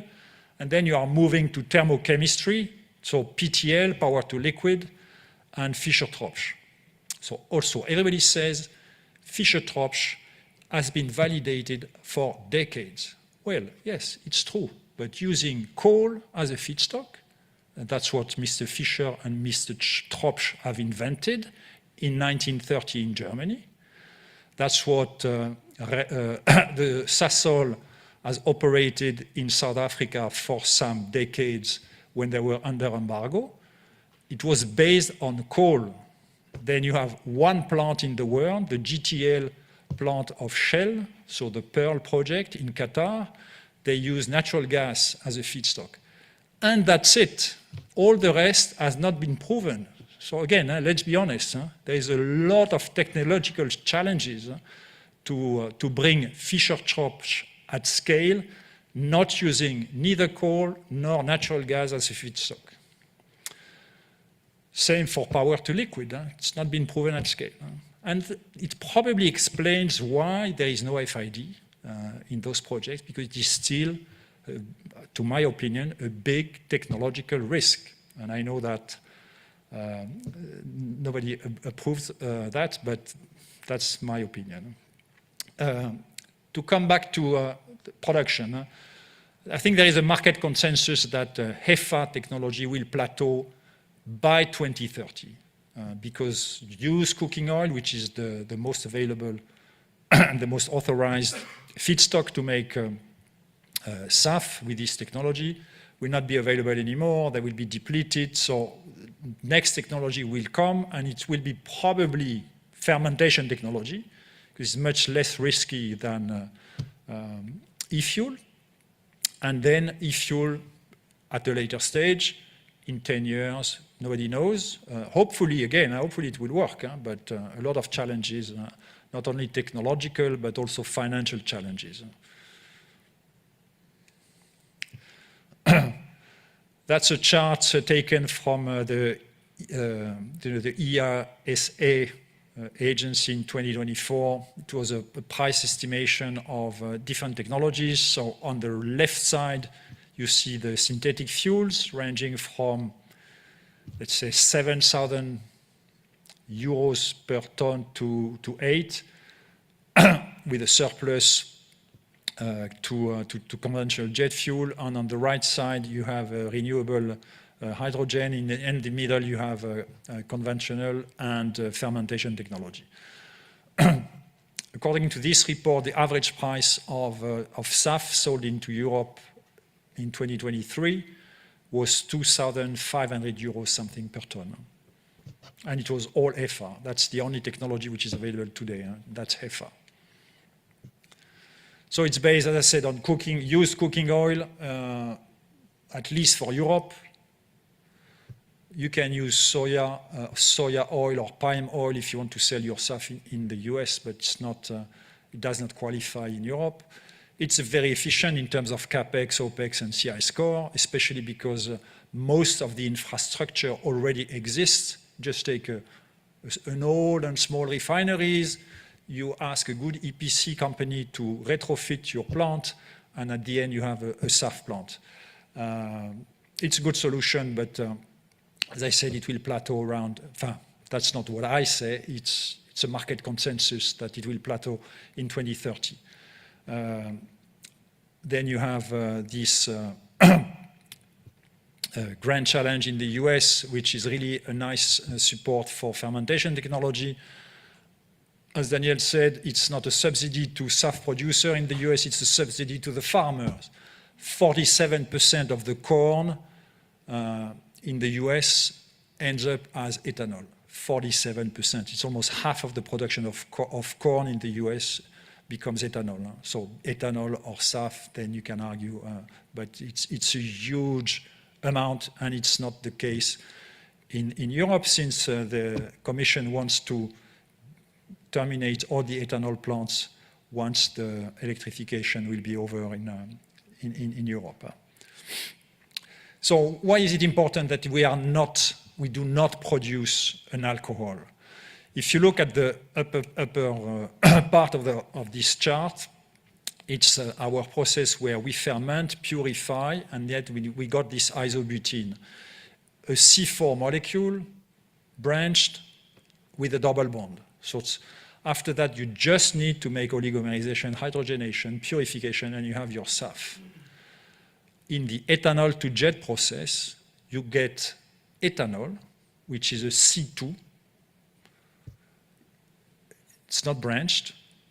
And then, so you need, the first step is to dehydrate ethanol. So you need to remove OH and make water to get ethylene, a C2, and then you make dimerization. So from ethylene, 2 carbons, you go to a C4 with 4 carbons, and then and you continue to get your mixture of hydrocarbon at the end. And you get a mixture going from C8 to C20, which is not always good for jet fuel. So you get some diesel, so heavy cuts, but you get also some light cuts, which are not useful. So the selectivity to SAF is lower. It's probably 70% from ethanol to SAF, where our selectivity from isobutene to SAF is 97%, so much higher. So a lot of advantages. This dehydration step in the ethanol to jet process represents between 40 and 60% of the capex of an ethanol to jet plant. So it's enormous. So if you can save this step, you save also 60% of the energy consumption and CI score. So very important.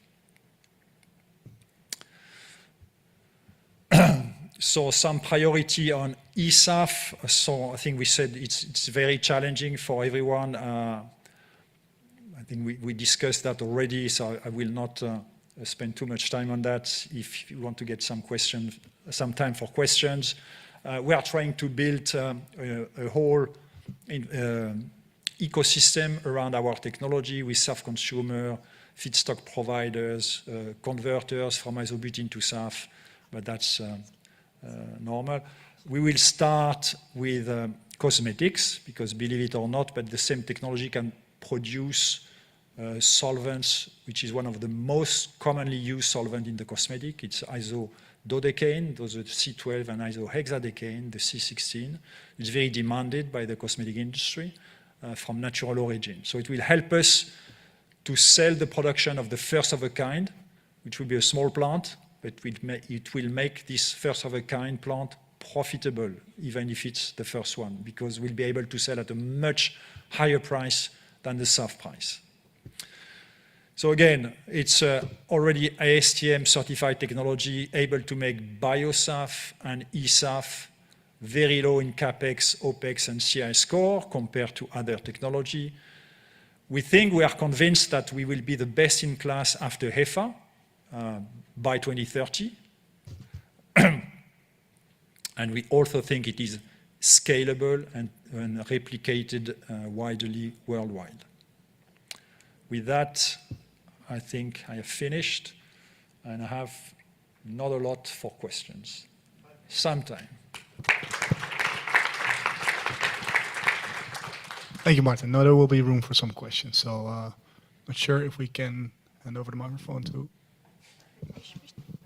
Sorry, yeah. And we have online question too from Mariana Villega from Paragon Scientific UK. I can see a huge competition and availability limitation in feedstocks between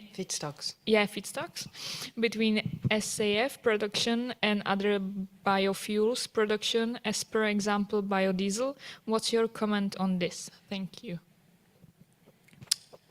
Well, what is used for biodiesel is mostly animal fat, so it's not fermentable. Huh?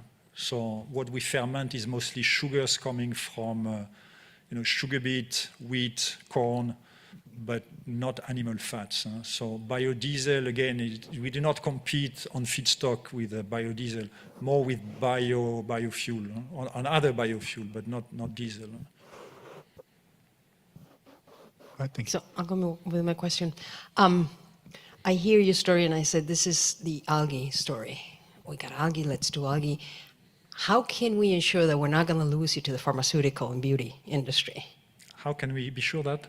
That we're not going to lose you like algae producers, that they, they make more money selling their feedstock and their whatever they're producing to pharmaceutical industry. And you just showed us on the other slide, on the one previous, that your first plant is going to actually make sense, even if there is no SAF market for you to sell, but to sell to the pharmaceutical industry, right?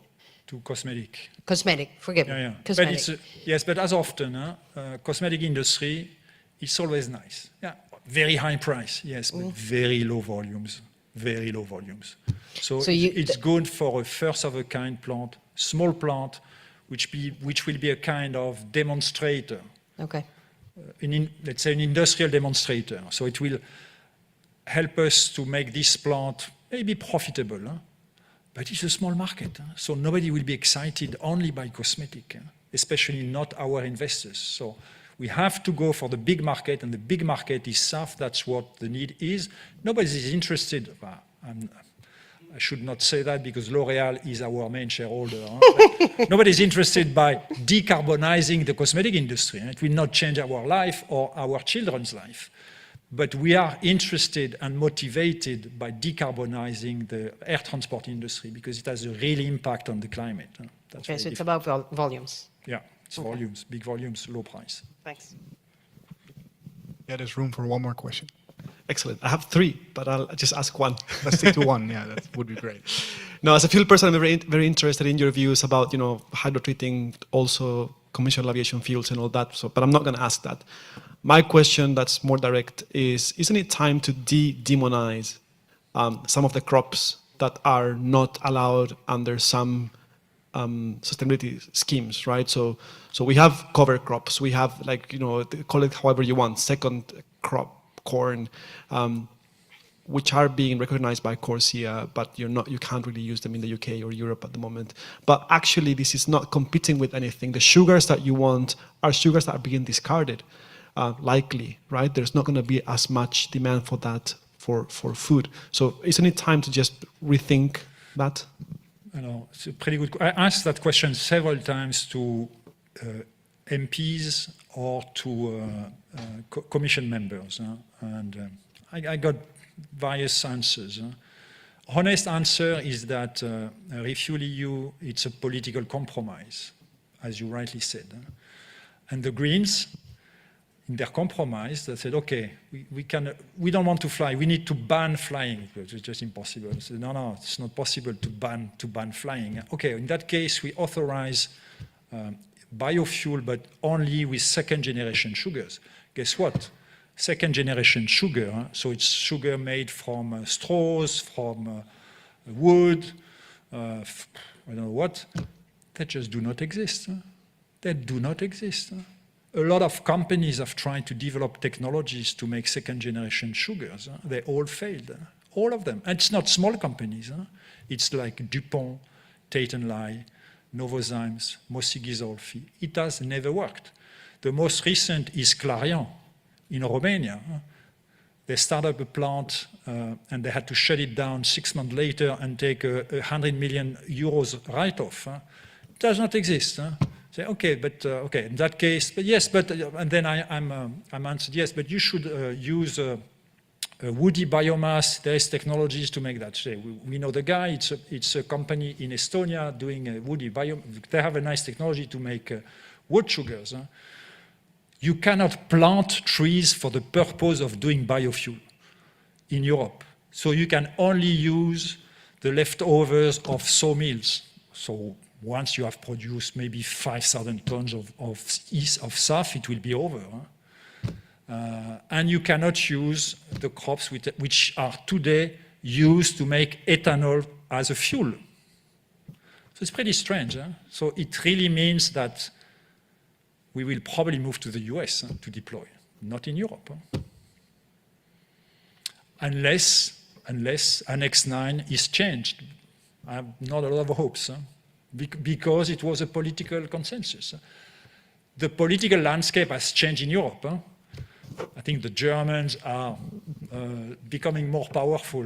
They are, at the Commission, at the Parliament, and then now there will be a strong German government, but we never know what will happen. All right. Thank you very much, Martin. Thank you.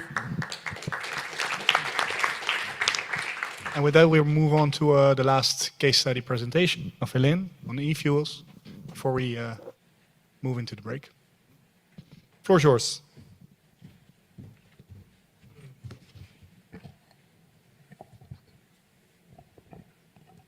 Hello, everybody. Thank you for having me. My name is Marlene Havse from the e-Fuel Alliance, and I'm very aware of being the last person before the break, so we will keep this very short and concise. A few words about the e-Fuel Alliance before I start with the topic itself. So we are a stakeholder association along the whole value chain of e-fuels. So you can see that there's a bunch of different companies on there. For the sake of today's conference, I focused on the companies that are going to be most interesting to you. So we're looking at smaller e-fuels companies. We're looking at off-takers like Lufthansa. We also have a lot of off-takers from, for example, the automotive sector. I think I have Porsche on there somewhere. Yeah. We have technology providers, and we have big energy providers like, for example, Repsol and Exxon. So our aim is to really look at the whole story, the broad picture, and see what we can make out of that, and with the knowledge that we get from a membership, advocate, especially on EU level, for a market case for e-fuels. That means that we also look at not only the aviation specific laws, but basically everything that there is. This is just to give you a small overview and just to set the scene. When I'm going to talk about e-fuels, I'm talking about synthetic fuels. Usually I'm going to reference the EU RFNBO definition. Obviously, low carbon and so on is also going to be a thing, but this is what, just so we're all talking about the same thing. Okay. We get asked a lot of questions at the moment, and one of the most questions that we get asked actually is, where is the e-fuel? And I think this is something that probably a lot of you know. So we're going to start with the production potential and projects that are going to come up, and also how the costs will develop before we're going to go over into the other interesting question that I get asked a lot, which is, why is it not there? What is missing? This is a wonderful study that was actually being done by Fraunhofer, where they looked at the global potential. They excluded the EU, so this is without the EU potential that we see already popping up. And they looked at what kind of renewable electricity would be available, so not as in plants that are already there, but just locations that would be economical for renewable electricity generation for PTX production. They also focused on coastal regions in order to have availability of water, and they found that there is a production potential that is around 85,000 to 88,000 terawatt hours. They also interestingly did a second set of numbers where they took away the regions that they say were not stable enough politically in order to, enable an investment of that sort, and came out around like 60 to 70,000. But nonetheless, if you look at the global energy consumption in transport in 2019, there is more than enough potential. So we just have to make use of it. Going from potential to a bit more concrete. Porsche Consulting recently did a study, or is actually in the final stages, will be published hopefully very soon, where they also, among others, looked at all the projects that there are. Unfortunately, excluded ammonia projects for the obvious reason that ammonia and gasoline don't really have a link. But you can see that there is actually a lot popping up. This is based on the very few number of existing projects, especially pilot plants that we have, and then mostly announcements and direct contact to producers. And you can see that there's actually a lot going on in Europe. Kind of like a cluster building up there. You can see that there's a cluster in the US, which is, can be attributed to the Inflation Reduction Act in a lot of cases. And you can also see, which I think is super interesting, that there's a huge cluster forming in China. Do with that information what you will.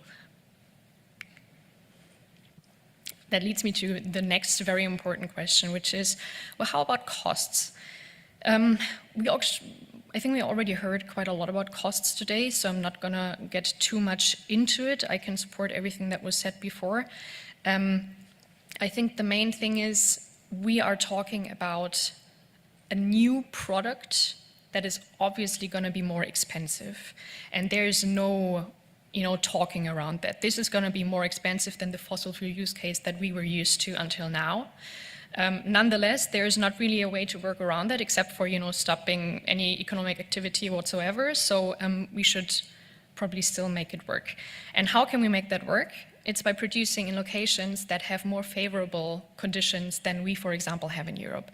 We heard it multiple times today, electricity is the main cost driver of any PTX production. That means that depending on which region you go and which electricity prices you can generate there, that's going to affect the cost of your product substantially.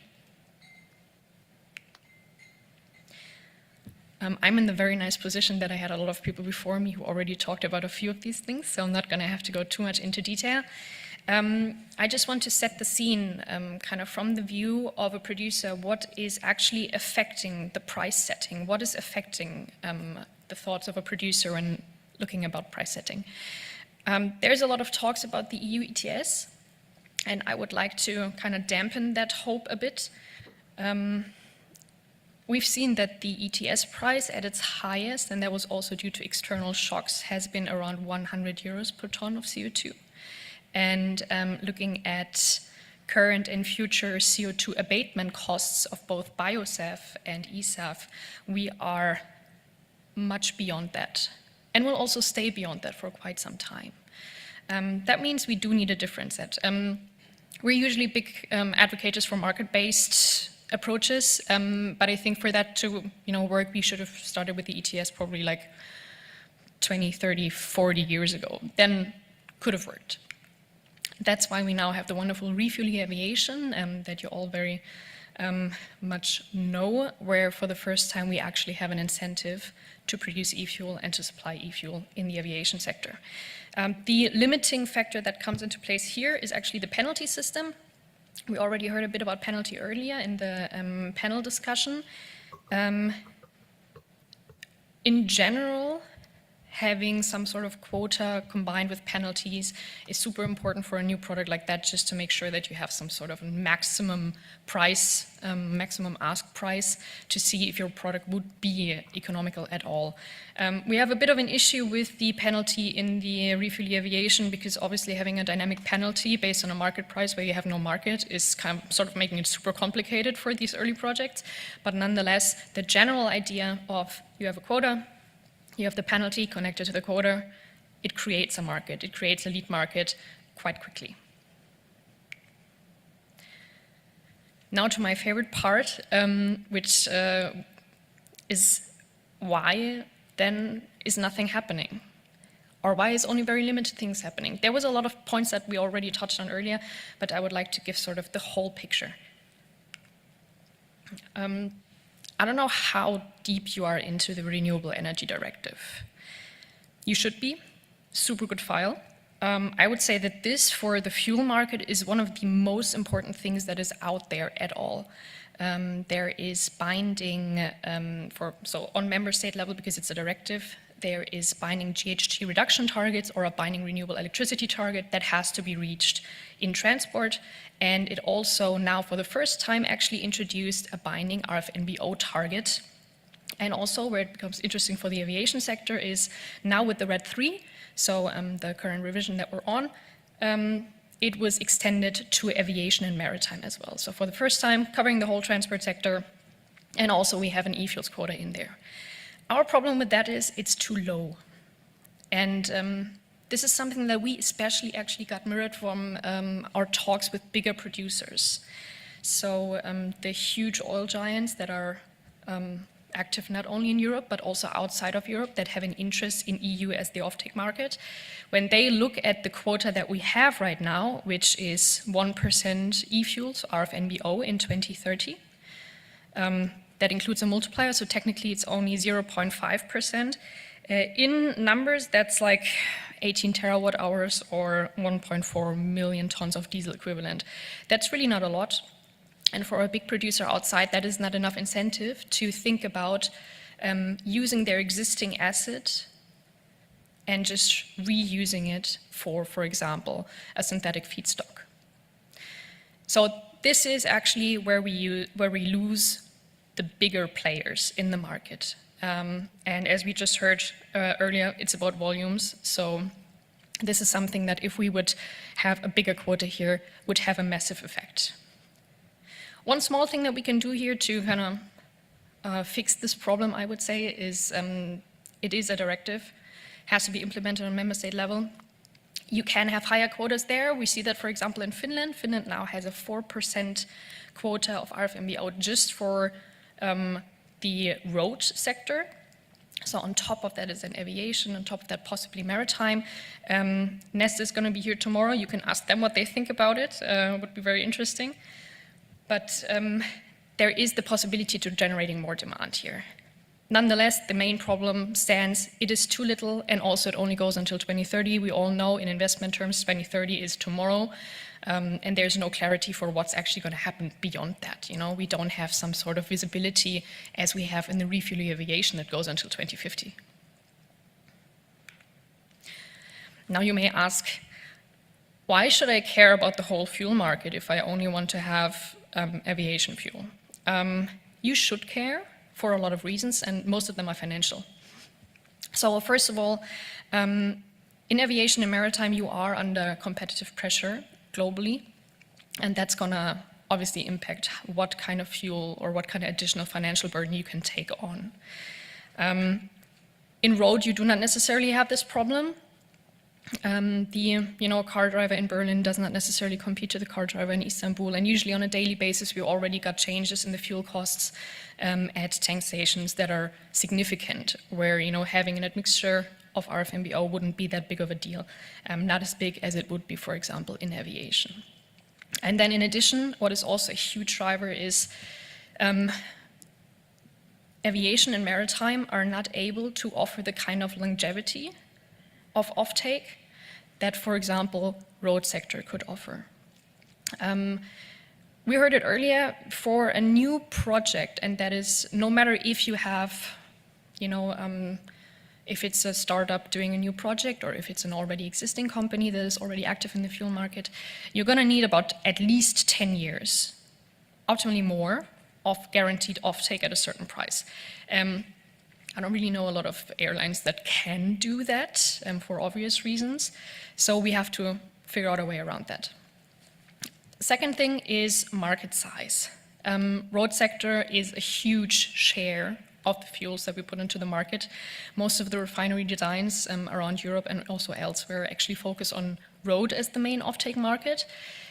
Aviation fuel, maritime fuel, that is the byproduct. This is why it's so cheap.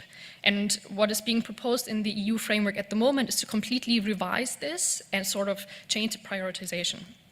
In that way, aviation and maritime would be the biggest share, with only a bit byproduct going to the road market. That also means that aviation and maritime would have to then carry the whole financial burden. Not that good of an idea. Having the road market in there would also enable the really, as I said, huge industrial plants and also the usability of existing assets. This also has technical reasons. We heard it earlier, like product specific, same problem, specificity. That's it. You can increase it, but with Fischer-Tropsch, if you do not have sort of a second round that will increase your cost substantially, you will always have byproducts. And the better you can sell them to off-takers, optimally with a profit, the easier it's going to be to also like cross-finance for example, e-kerosene, where maybe the ability to pay of an off-taker is not as high. And fourth point on why it would be financially good to have all sectors in there is bankability. The more off-takers, the less the risk. I think that's a quite obvious thing, especially now that would be an open question to the room whether it was easier earlier, but I think now with the experience that we had with COVID, where all of a sudden the big refineries started blending kerosene into their diesel because there was literally no offtake because there were no flights. Aviation has sort of been a bit of a high risk sector, a bit more of a high risk sector than maybe it was earlier. Then we already talked about the delegated acts, so I don't have to explain them to you, which is very nice because this would take hours. But I want to actually stir your attention to just one thing of them. Just that. So just the switch from temporal correlation from a monthly to an hourly will increase costs by 25%, which is something that the off-taker will have to pay. Just that. And the study that evaluated that it is 25% also found that having that switch actually does not have significant impact on reducing CO2 emissions in the power system. So there is no real sustainability reason behind it. It's just going to make it more expensive. And that is the case for a lot of these things on there. The only problem is that we do not have data on it because the Commission never provided us with an impact assessment, which is a shame because it would be really interesting to see how these other points come into play. There is one other study, though, that looked at only the electricity criteria, so the left side of what you just saw from your perspective, and found that it will reduce electrolyzer capacity in the EU by up to 33%, which, looking at how far off we are already when it comes to the EU hydrogen goals, is going to be problematic in the future. Now I've talked a lot about the negative things. I would like to end with something positive. How do we make it work? So the first one would obviously be utilize all sectors. We need, in the revision of the WET, which is going to come up in 2027, we need long-term targets, not only until 2040, which is going to be proposed, but maybe even beyond that. We need a higher quota, obviously. It needs to be a very ambitious RED forward that will then give investment clarity also to bigger players.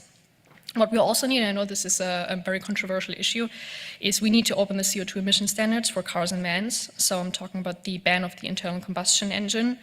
There's a lot of reason on that. I'm just going to get back to the market issue. Road is the biggest market share. We should use that. The second one is more pragmatic production criteria. There's a few things that you can do there. We would propose an exemption for the first 6 gigawatts of electrolysis capacity in Europe that also has sort of like a timely component, so it's investment security.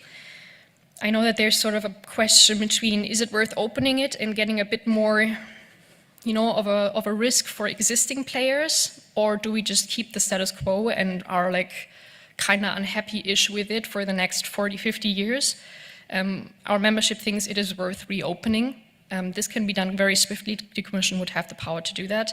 And even if you just introduce small things, like for example, what I just mentioned with the 25% cost increase, even if you just break that down again and say, let's keep it at an hourly correlation, that would have a huge impact. And third, today, I don't know if you already saw it, the Clean Industrial Deal is circulating because it's being proposed today or published today. We need supporting mechanisms. This is not going to be something that's going to work on its own. Neither did renewable energies, neither did battery production. So maybe we need to take a step back and say it's okay to have some kind of governmental support. Hydrogen bank is going to be continued, which is very nice. We also finally need to have an import mechanism, probably going to look along the lines of H2 Global. We would also propose such a mechanism for aviation, which would be very beneficial, and also, for example, to have some sort of financing that comes in, because the European budget is not that big, neither are the national states' budget.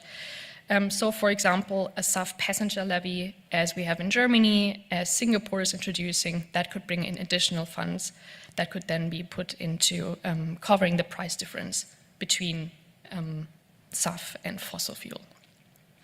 I'm going to keep it at that. One small thing, because I'm right in front of the lunch break, we actually got approached from a company a while ago that can make cheese from e-fuel.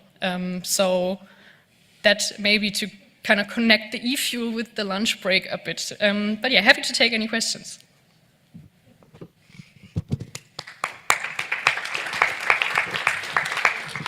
Thank you, Marlene. Are there any questions? I see some hands already. Yeah, well, mine will be very quick because, like all of you, I'm hungry. Just a comment on the SAF levy. there is an ATAG initiative also, so an international initiative to gather a bit feedback on that levy.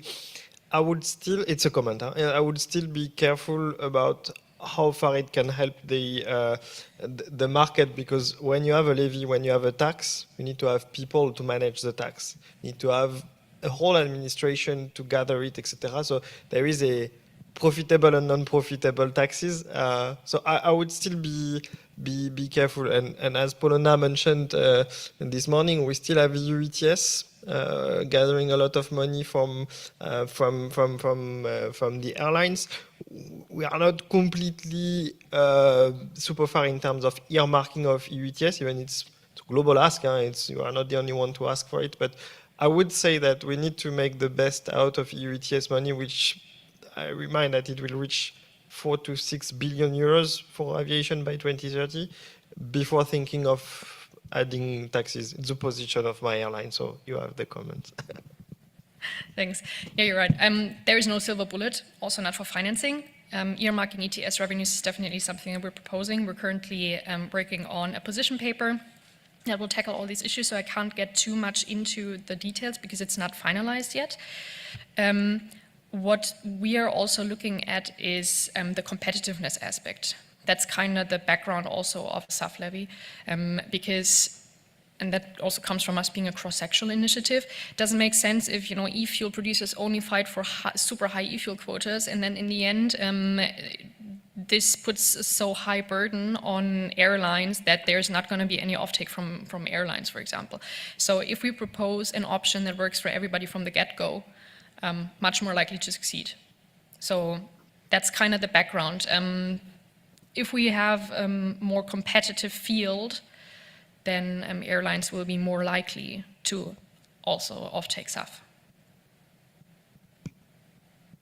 So I think my question is trying to take off any hats that we carry today and look at e-fuels. You showed a map and you said, let's do this where it makes the most sense, right? And I'm going to give an example. And this relates to used cooking oil. At some point, somebody believed, and I don't think they did, used cooking oil was the silver bullet. And how can you ever think that you're going to have enough? Regardless, it's placed as an example. Forget all vegetable oil, even if it is certified as sustainable. We have all the schemes. We have all the processes to make sure that what we need to achieve here is an environmental benefit. I am an economist. I'm not naive. I know that there has to be economics behind it.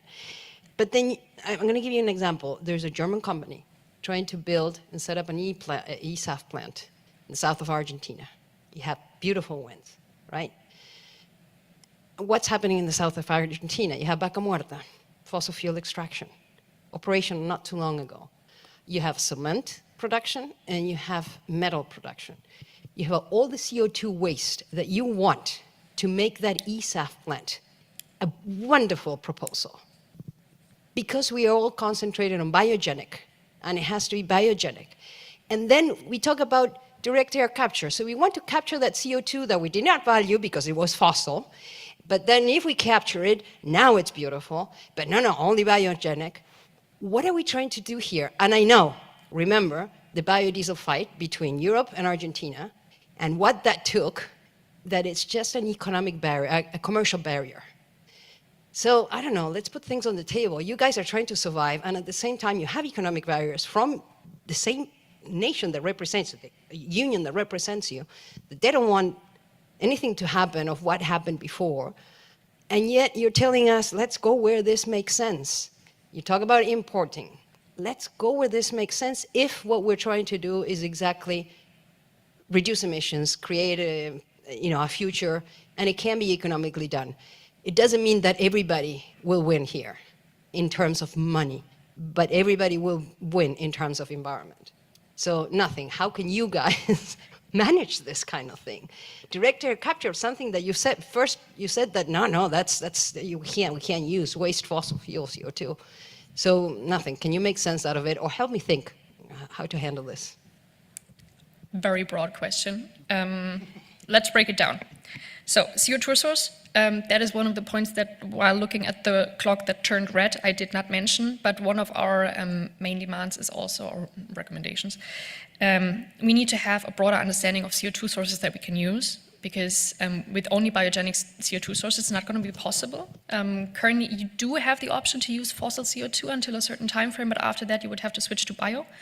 And already that has meant that, first of all, investors for projects that want to use fossil CO2 until the allowed time frame are already now asking for, where you're going to get your biogenic CO2 from. You can't even, it's super hard to acquire biogenic CO2 in that kind of time frame. That also meant that the cost of biogenic CO2 doubled to tripled in the last time, just because of that demand. There is a lot of unavoidable industrial CO2, where also, no matter if you use super green hydrogen or if you use electrification, you just cannot get rid of that CO2. There is no logical reason not to use that, so I think we need to be a bit more open here. That is the one thing, especially because you're totally right. It seems a bit stupid to, have the industrial plant here and then be forced to build a direct air capture plant right next to it, same CO2. So that should be the first thing. There also should be a bit more relaxed rules on what kind of type of CO2 you would be able to use outside of the EU. That would also be very, very important. There's a company that's trying to produce in Morocco because electricity price is super low. They can't use the industrial CO2 there, though, because it's not under a carbon pricing system, another rule that is in the delegated acts. So they would have to import industrial CO2 from Spain to Morocco to then produce there. We have a lot of these examples. That also goes to, what is with mixed CO2 streams of fossil and biogenic CO2, how are we going to deal with that? So there's a lot of questions still open, and there's a lot that needs reworking. That's why we're really saying it makes sense to reopen the delegated acts. Not only the one on the electricity supply criteria, also the GHG delegated act. That could be done super swiftly, and it would have an immense impact. But it would need to be done now, because if we let all those first players take this risk and then change it, that would be, way more problematic. So rather rework it now and then have the stability and the good production possibilities for the next 20, 30, 50 years. Thank you. Let's go for one more question before we move into. I just got. You mentioned a levy? Do you mean a levy on the price of on a flight? Yeah, that would be one of the possibilities. Yeah. So there were in Switzerland the levy passed at Parliament, but it didn't pass when it went to referendum. There's work being going on there, and at the moment the Dutch government has put initially a questionnaire out to ask consultants groups if that will work, just for information. So there is some things going on with regards to levies, but it's quite a tough one at the moment. Yeah, that's my update. There is a levy already active in Germany, which we have had for quite a while now. So that is how we know that also when it comes to, for example, international trade law, this is still fine. Singapore is also working on something. This, of course, is a bit easier because they're both singular countries. But the idea in general is something that we should look into in a bit more detail. I just have a super quick comment. I think when we're talking about a SAF levy, what the airlines and what you're proposing is a European level SAF levy, which in the treaties can only be introduced with unanimity in the council. So I've been working for years on trying to get a kerosene tax through unanimity in the council, totally not feasible. So just for a little bit of perspective, I think. All right, thank you. With that, I want to thank you, Marlene, for your presentation. And encourage everyone to go for lunch break. I'll invite you back here in an hour from now. So, see you then.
slides.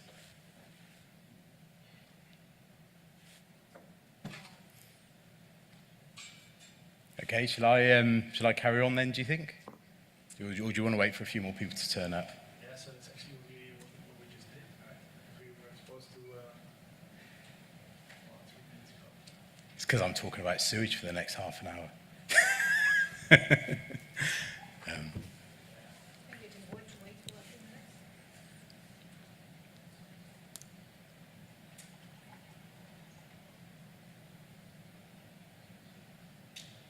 No, I'll crack on. Okay, so hi everybody. I'm James Highgate. I'm the co-founder and CEO of Firefly Green Fuels. And yeah, I'm going to be talking to you guys about sewage for the next half an hour or so. Probably worthwhile giving a bit of a background to why and how we came up with this idea.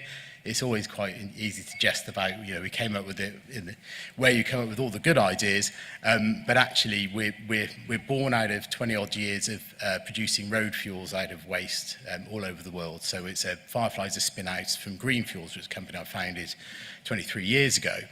And we started looking at sustainable aviation fuel originally back in 2007. And really from our experience in road fuels, we quickly learned and quickly understand that without any feedstock, you don't have any fuel. And so our focus here was how did we come out of this? Well, actually, we went through quite a calculated, careful process to identify what we should be making it out of. And I think this is important for anybody who's looking at SAF. So we have our own criteria. So the things like we would only consider fully biogenic material. You have to look at energy intensity, conversion efficiency. Ideally, the feedstock should be ubiquitous. If you're going to have an impact on the SAF industry globally, you need to be able to be making out of something globally. Cost is the key one. If your fuel's too expensive, people won't buy it unless they're forced to buy it. Feedstock competition. There's very few feedstocks, especially when you look at waste, that aren't competing with other routes. Even if you look at MSW, MSW is a material that goes down in volume each year because of increased recycling waste, etc.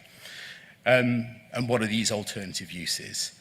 Can you do this at a scale that makes a difference? Because that's what we're here to do. Availability of green energy, not so critical for us, but I think that's very important. Green energy is one of the, I suppose, one of the feedstocks, if you want to see it, that is in high demand from many, many sources. And so there are only certain areas where you're going to have excess green energy where you can do this. How does it link into existing infrastructure, waste versus land, etc., etc. So this is what we went through, and actually, sewage seemed to be winning on quite a lot of these on these areas, and especially when you look at at SAF. Currently, it's super expensive to produce, and there's requirements for more of it, and there simply isn't enough of it. Whereas you look at sewage, it's actually expensive to destroy. Regulations are tightening; it's getting banned from being spread on land, etc. And there's way too much of it. So the two things marry together perfectly. So where we are as a business, we're currently catalysing a new pathway to SAF and building the first facility to convert sewage into sustainable aviation fuel. There's a lot of been going on in the background over the last few years, but it's useful to understand where this material comes from and what happens to sewage currently. So this is the existing treatment system. So toilets go through primary, secondary and tertiary treatment, typically end in anaerobic digestion, and you end up with a product at the end called biosolids. Biosolids, if you look at the UK, about 70% currently get spread on the land. Here, the vast majority is incinerated, and in some countries it's landfilled. But none of these are really good uses, and certainly the land spreading side is getting banned because of PFAS and microplastic contamination. Incineration, well, it's 80% water, so it doesn't burn particularly well, so it's not the most fulfilling process in the world. And yeah, landfills full of sewage don't really go down particularly well, so that's also getting phased out. So we have as a business, we have this real feedstock driver, not only in the UK, but globally, and I'll touch on that in a minute. What we do is we build into this existing infrastructure. So we build the upstream part of our process, hydrothermal liquefaction, at the sewage treatment works. The output of that is a biochar, which can then go into aggregates and, once qualified, into use on farmlands. You've got all the nutrients, etc. in there. We then end up with a bio-crude. This is similar to a fossil crude. And then can go to a bespoke refinery. In fact, our technology partner, Chevron Lummus Global, are here, and we've been working with them for the past few years on the specific catalyst design and the refinery design for this. And the outputs of the plant are primarily SAF and naphtha, but we can also produce diesel if we want to. Just to drill into the process a bit more, so that's biosolid. It looks a bit like chocolate mousse, but it isn't. It kind of looks like a soil. It looks dry, but it's 80% water. Hydrothermal liquefaction, biochar, biocrude. Crude really does look like a fossil crude, but obviously it's fresh, so it has nitrogen, oxygen, and some other things that you want to get out of it. But then you go through hydroprocessing. It is a new route to SAF. So we're engaged with ASTM at the moment. In fact, this is a slide provided by Gerhan Agnat from GE Aerospace, who leads the D02 chair on new fuels, and we're currently sat in Tier 1 and Tier 2. We're supported through the UK Clearinghouse, but also through Boeing, who are also an investor in the business. And the interesting thing with this fuel is because we're starting with something that's very similar to a fossil fuel, actually the end products look very similar to fossil jets. The other beauty of this feedstock, which is again incredibly unusual when you look at waste, is it's super consistent. Obviously, we all digest food in the same way, and passes through us, and the wastewater treatment system, it's built to get it to a consistent material. So for the last sort of 3 years, we've been getting samples from all over the UK, now all over the world, weekly samples from different sites to actually look at consistency throughout. And what we do know is this material is super consistent. And so because of this, you can actually really model carefully the outputs of the plant. When you look at the biocrude we made, it's even more consistent. And also through the hydrotreatment process, we destroy the PFAS elements in there. So this is being seen from the water industry as a real win for dealing with their big, scary problem they've got at the moment. And so when you look at the fuel we make, we can say, and it has been quoted by others, that we're chemically indistinguishable from fossil jet. It's the same. It shows a great candidate for 100% SAF, has all the cycloalkanes, aromatics, everything you'd expect in a fossil jet because we are starting with the crude oil. It's just that our crude oil has been made from sewage, and so there's a huge carbon saving. We contracted Cranfield University to undertake an independent LCA on the process. They found that there was a 92% saving over fossil jet, and bearing in mind this is based on the existing energy, well, actually the energy supply in 2030 in the UK, so this is 70% renewable, so not fully renewable.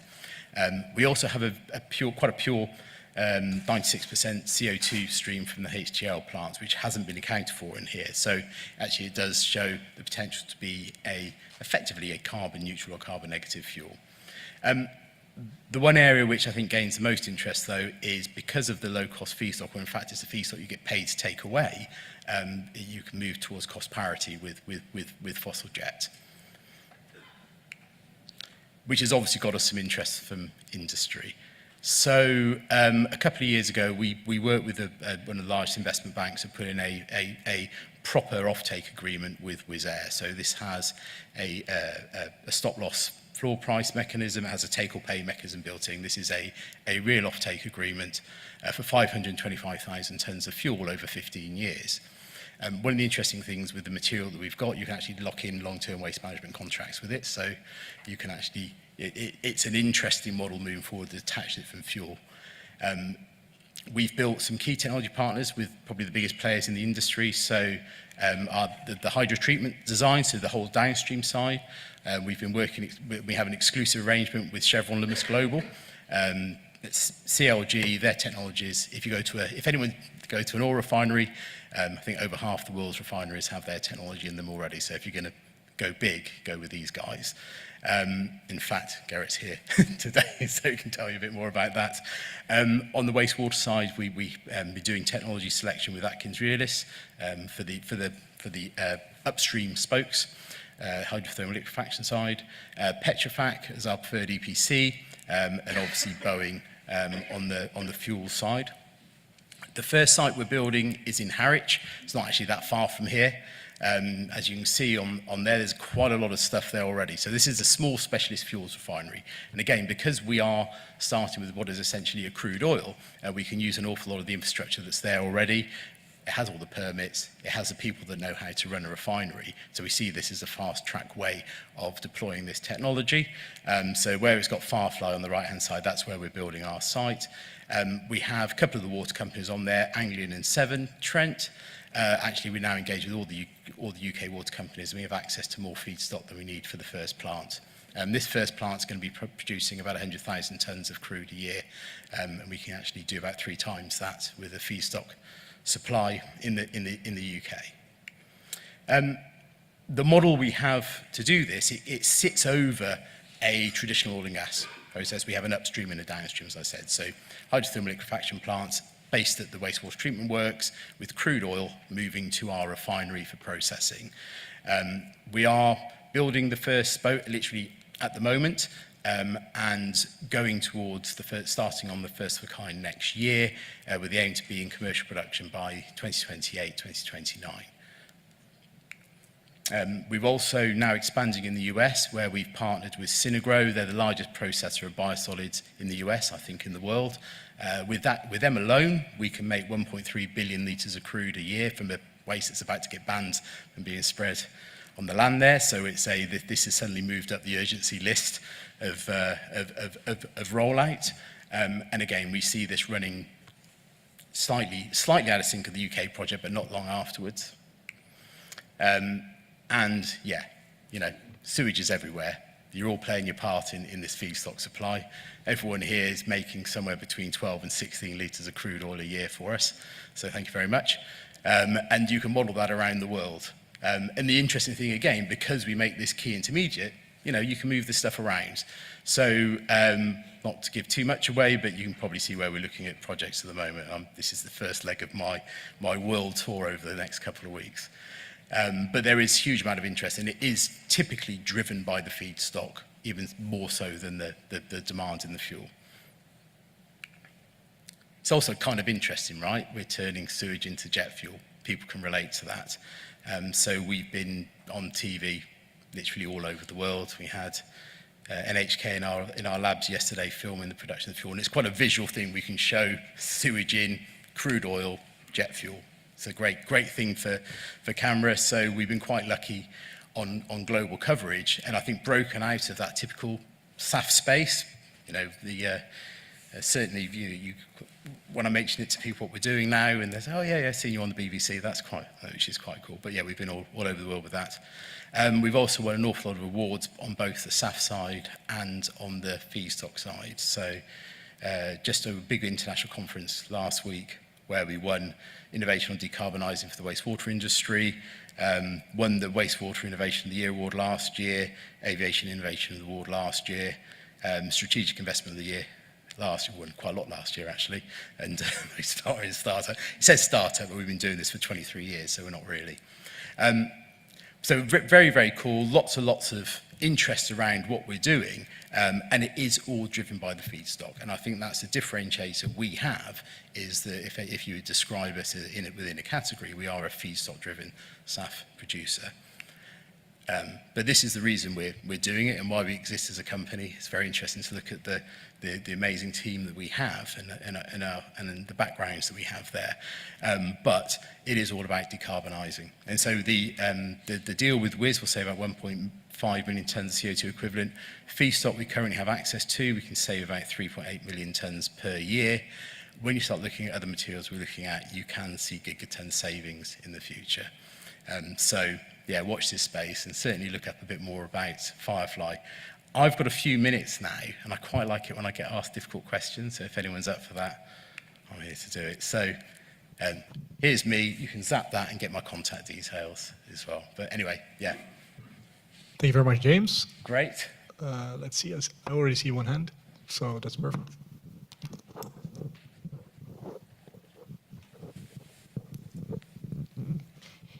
I have a couple of environmental questions. You mentioned that the PFAS get destroyed. What happens to the microplastics?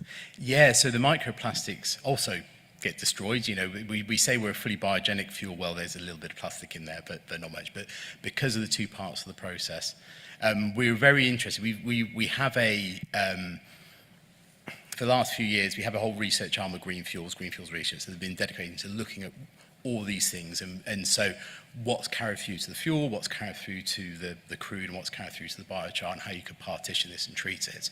And I think this is what's really switched on to the water industry, because there's not, you know, at the moment, yeah, the option really is incineration. Land spreading is going to get phased out.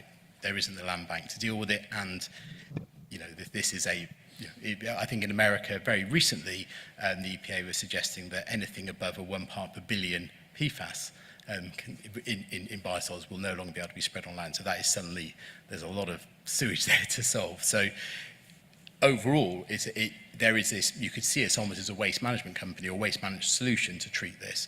The reason it's cost effective is because we have the output of the fuels at the end. And just a last question in the process, can you actually take the sludge earlier from the wastewater treatment plants, because that's the most energy intensive part, is drying out the sludge? So we take ours post AD. We take it at 80%, basically it's 80% water content at that point. So it's not fully dried, and you're right, that is a very highly energy intensive process. You can take it further upstream. The challenge you have further up is it's less, because it hasn't been digested in the AD plant, it's not as consistent, and so it's more difficult to model the yields, and it's certainly going through the ASTM process, we have a feedstock we can say, this is exactly what you're going to make out of it, day in, day out. And the same with our friends at Chevron, they know what's going through. So technically you can. It's actually getting the energy out through anaerobic digestion, so producing methane at that point is a more efficient process for that step. So, and we're keen to just lock into the existing wastewater treatment system. Okay. Thank you. Thank you. Great. Any other questions? Yeah, right here. Oh, cool. Very nice talk, thanks. Thank you. I had a question on the levelized cost. Maybe I missed the figure, but Yeah. do you have any indication of what the cost of this SAF will be? Yeah, it does kind of, so it depends where in the world you are because of incentives, etc. But it also depends on the gate fee of the input material. So in some countries, so in the UK, it's a very low fee for disposal of biosolids for being spread on the land. If you go to many countries, you're sort of $100 plus a ton for that disposal cost. That's what brings the cost down. As with most biofuels, the vast majority of the cost is in the input material, and this is quite unusual in one that you're getting paid to take away. And so that's how it's been modelled through. If you actually look deeper into our model, the biochar we've actually attributed a relatively low value to, so that's for use in aggregates. We've got that now. Potentially you can add value to that for use in fertiliser, and we're working on that at the moment. Biogenic CO2 we've actually attributed no value to, but we've got lots and lots of people interested in that, so I'm sure there will be a value there. The wastewater is quite interesting as well. Yeah, thanks. And second question, the contaminants that you have, so there's sulfur, there's all type of molecules there. Are they removed beforehand, or do they end up in the SAF? No, so that's what we remove. So I probably oversimplified the process there. Quite a lot of our IP that we've generated is in the cleanup of that material prior to hydro treatment, and that's where we're working closely with CLG. Thanks. Thank you. Any other questions? Great. Well, thank you all for your continued contributions, and I anticipate excremental growth over the coming years. Thank you very much, James.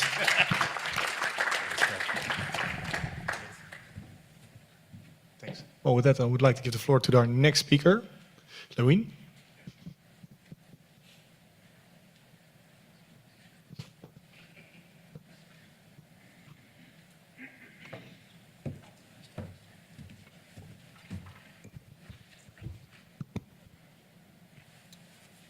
All right. Good afternoon, everyone. I'm Lawin Zuber from TNO.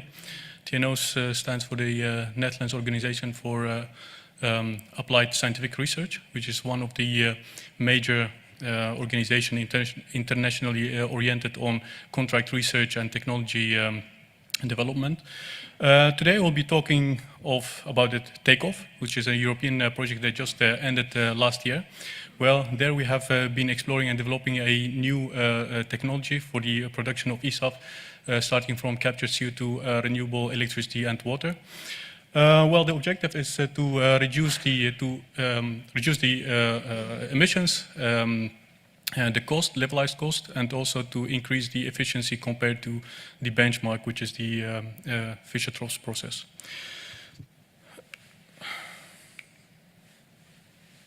So I'm not sure if it's working. All right. So just a little bit about TNO. Well, we have, of course, worked with multiple consortium partners. You will see in a bit. But TNO has 6 units. I'm working in the energy and material transition within our department of sustainable process and energy system. I work with my team on development of thermocatalytic conversion of CO2 to synthetic fuels and chemicals. Well, why are we interested in SAF and why synthetic fuel in specific? Well, I think there's space for all type of routes. So this is new and it's not in the graph that I have here. So we all know that HEFA is the raw hanging fruit there, so it's scalable. It's already being produced at large scale. Well, we have alcohol to jet, of course, it's being piloted at the moment. And we have also the combination of gasification and Fischer-Tropsch. And the last one is the power to liquid. That's the topic of my talk. So in that case, you are starting from CO2, water, and renewable electricity to produce liquids, in this case, jet fuel. So one of the feedstock is unlimited. Of course, the main driving cost driver here is the hydrogen. Well, you can, with this, you have the potential to reach 100% greenhouse gas reductions, depending, of course, on the entire value chain. Well, we all know this graph, of course. So in 2050, we have to reach 70% SAF, 35% of which is renewable fuels of non-biological origin, which is synthetic fuels. Well, in Takeoff, we have a very balanced work package structure aiming at development of the technology. So in the first one, you have catalyst development by our partner CNRS. TNO, we work on reactor technology.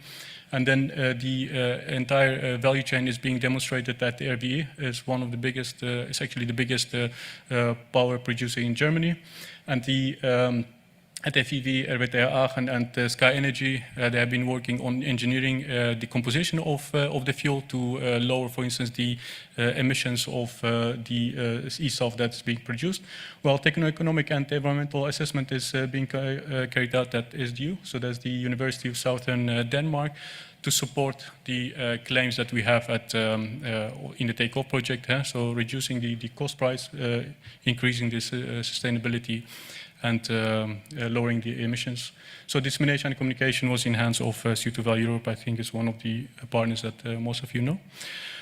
Well, we have been investigating two routes, which we call the direct route and the indirect route. The direct route means you have the captured CO2 and hydrogen from the electrolyzer that being directly converted to light olefins, further oligomerized and hydrogenated to SAF. And in the second route, which you see in the bottom, is that you first convert the CO2 to methanol, and then further convert the synthesized methanol to light olefins, and then the same steps further. What we have been aiming at is the product distribution. I'm not sure if it also works.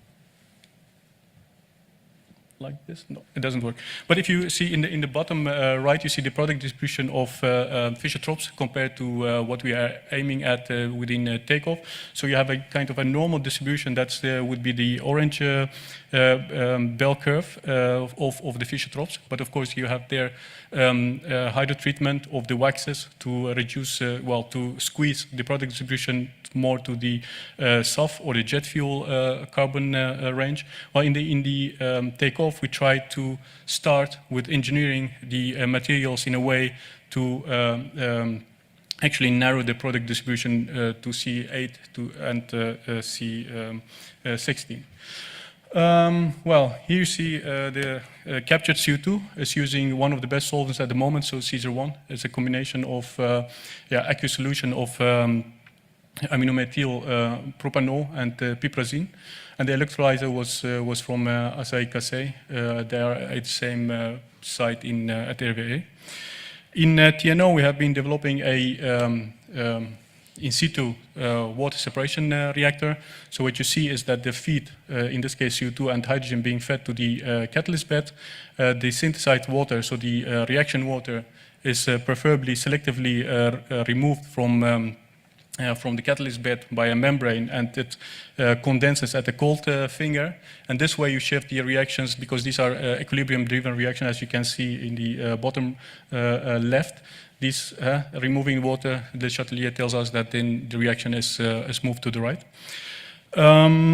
So we have also developed a mathematical model of the reactor, which takes into account the kinetics and also the mass heat transfer calculations in the both directions, in the length and also in the radial direction. Well, this helps us, of course, to reduce the number of experiments, to back them with a theoretical background, but also to optimize the temperature profile over the bed to the cold finger by fine-tuning the size of the reactor. Well, here we see what happens when we remove the water. So we have shown the proof of principle. In the graph, you see on the y-axis the methanol production, so that's in grams per hour. Equilibrium means here just fixed bed. There's no membrane, there's no cold finger to condense the removed water. And in the, so that's the blue diagram, and then in the red one we see the increase. So that's the increase is already by almost 45% weight percent increase in methanol production by removing it through the membrane and condensing it at the cold finger. At CNRS, they have been developing catalysts for both steps. Well, in the indirect, as I just mentioned, we have first converted CO2 to methanol, and then that methanol is further converted to light olefins by the well-known MTO process. But we all know the MTO process, catalyst deactivation within 2 hours. That means each 2 hours you have to reactivate or use a downer riser, so as a reactor. But also we know that the product distribution, of course, is not optimal. Yeah, you can reach up to 85%, but still you have a lot of coke, up to 12%, and up to 12%, and then you have also C1 and C4 and C6 olefins. In the direct road, so that's the main road of the takeoff technology, we have used a bifunctional catalyst, which is a combination of metal oxides and zeolites. So the metal oxide, actually, the choice of it, it works on the suppression of the side product, which is reverse water gas shift, so CO2 conversion to CO and water. So that's one of the main side products. So that was also one of the study topics here, to select a metal oxide that suppresses this side reaction as much as possible. And in the case of zeolite, that's used actually for the selection or selectivity of light olefins. If you use SAPO 34, of course, then you have a higher selectivity towards ethylene and propylene instead of ZSM5, which is actually there for aromatics. So here in graphic representation of what's happening here. So in the metal oxide, you have the methanol formation, and that methanol diffuses into the zeolite to be converted further to light olefins. Well, the advantages of this process are high light olefin selectivity. We have reached up to 90%, low selectivity to methane, and quite stable membrane. We have been running it for over 1 month, and we didn't see a major deactivation of the catalyst. Well, one of the disadvantages of the challenges actually we have been struggling with is the high CO yield. As you can see, also one of the major byproducts is CO, as I just mentioned before. So that lowers the single pass LO conversion. We have, if you cannot improve the process even further, so what we have done is we have been looking into using the produced CO, recycling back to the reactor to increase the C efficiency. Two of the descriptors for the zeolite improvement are the particle size and the acid density of the zeolite, in this case SAPO 34. So as you can see in the graph is that lower, actually smaller zeolite crystals improve the selectivity towards lower olefins. Yeah, this facilitates, of course, the mass transfer from the metal oxide to the zeolite, where it is converted to light olefins and does not, if it should be small enough, otherwise it will facilitate also the second reaction, which is the olefins to paraffins. After producing the light olefins, they are further oligomerized, so both of them, C2 and C3, ethylene and propylene, to the C8, C16 oligomers, and then further reacted, of course, to hydrogenate to produce paraffins. Well, here is a continuous flow reactor used, using a nickel-based catalyst. Also here the objectives was to have a high selectivity towards the liquid range, which is in this case the SOF, C8, C16. High activity, so above 90%. And stability, we have run this for over 1 month. And also here the catalyst was quite stable. We have studied 3 reaction conditions, which is temperature, pressure, and flow rate. The temperature, higher temperature, resulted in higher productivity, but at a certain moment, then this goes at the cost of selectivity. Higher pressure and higher flow rate had actually more or less the same impact on the production of the SOF. Both higher flow rate and higher pressure increase the productivity and selectivity towards the C8, C16.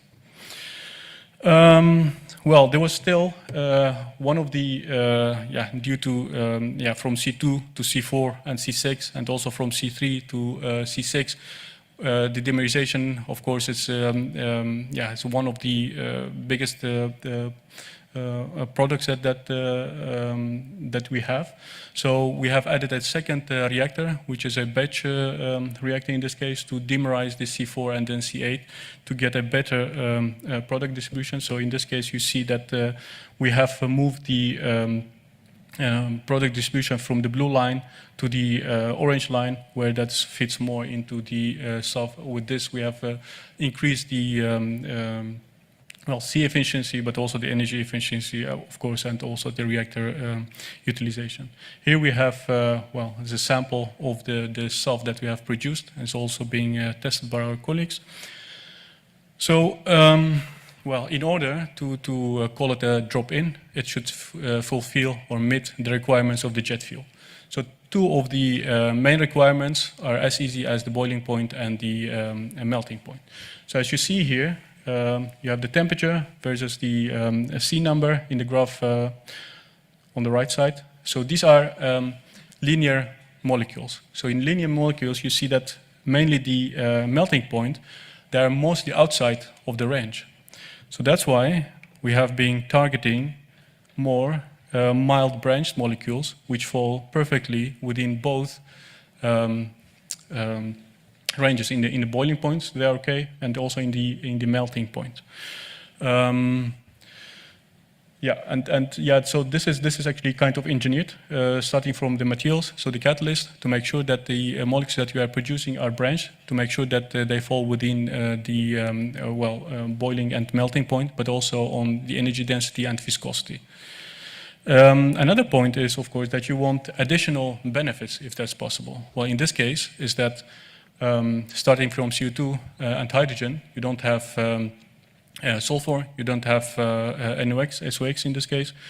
And also there's less aromatics and also less cyclic compounds. And that means actually that your soot is way less. And here is sooting index has been used, and also the STM smoke test being carried out on single molecules that being produced in the takeoff synthesis route.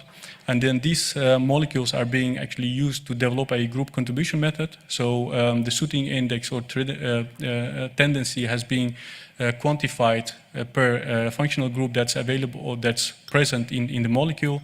And this model has been extended to predict and estimate the sooting index of the other molecules. We have also looked into the life cycle assessment, of course. So yeah, it's a comparative study used over 3 temporal states. So from 2030, 2040, and 2050, the boundary system boundary is from well to the aviation factory. We have been looking at what 1 gigajoule jet fuel produced. So I will be short on this. We have there's a dashboard coming as a product of the takeoff project, where more than 320 different scenarios are being looked at. So what is the source of CO2? What is the source of electricity? What is the source of hydrogen technology, for instance, compared to different technologies, mainly Fischer-Tropsch in this case, over 3 decades, 2030, 2040, and 2050. We have also looked into the shared socioeconomic assessment. And then, of course, the climate goals that are being well stated in the different protocols so far. I will skip this because this is, I think, the process that we have been looked at. I will just jump to this one, just to give you an indication of what are the C efficiencies, and I can tell something also about the energy efficiency. So in the indirect route, that means CO2 is first converted to methanol and further to olefins and so on. In the second one, the direct, so you go directly from CO2 to light olefins. And then the Fischer-Tropsch, which is the benchmark route. We see that in the indirect, we are about to hit 60 carbon to, so it's from CO2 to ESAF efficiency. And then the direct route, where we actually skip the methanol, is 55. So these are actually very low scale experiments being done, but still we are quite close to the, and even surpassing the Fischer-Tropsch route. But then we need to say here that Fischer-Tropsch has also 2 very valuable byproducts, which is the fuel gas, gasoline, and diesel, actually 3. So these are also valorized, and then, well, including the C efficiency of these products, well, will boost this 54 to even higher. But we are focused now on the SAF efficiency. Yeah, so indeed, the direct, that's the most challenging route of the 2 in the SAF. So there we are already hitting the 55 C efficiency, and the energy efficiency, I can tell you that's also around 20%, which is very close to the Fischer-Tropsch. But this will all be available for everybody in the dashboard that we will be published very soon. So the freezing point and the boiling point indeed are also fulfilled. So these requirements. And then the oligomerization. So we have been looking into ethylene separately, propylene separately, and also the 2. So in this case, you have a liquid, no need for additional solvent, and also the treating of the product by dimerization boosts the product distribution to the right side.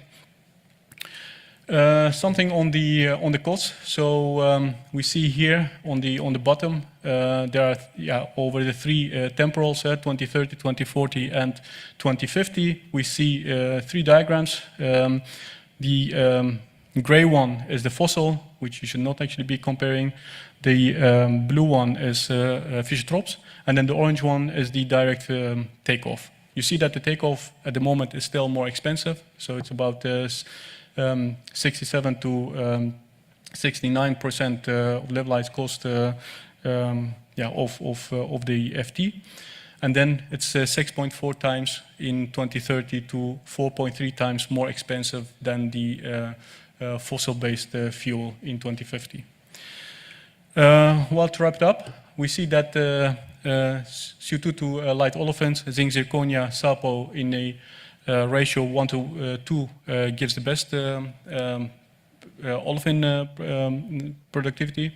Oligomerization using a supported nickel-based catalyst is, the best, and also it's very robust and active. Sienna reactor, so that was the reactor of in situ water separation that has been producing methanol beyond the equilibrium, 45%. The takeoffs ESAF fulfills all the requirements that's necessary to be a drop-in jet fuel. And then the process simulation and LCA have also shown the levelized cost of ESAF is quite close to the Fischer-Tropsch, of course, but still way to, and then there's still space for improvement because this is still, first of a kind, but also still lab scale experiments. A clear business case, of course, depends on the regulations and then the incentives. So we know that the Refuel EU is, of course, one of them. And this has been indeed accelerated by EU, as I just mentioned. So thank you for your attention. And you can find us on the Takeoff Project EU. So this whole announcement and also the dashboard will be announced there.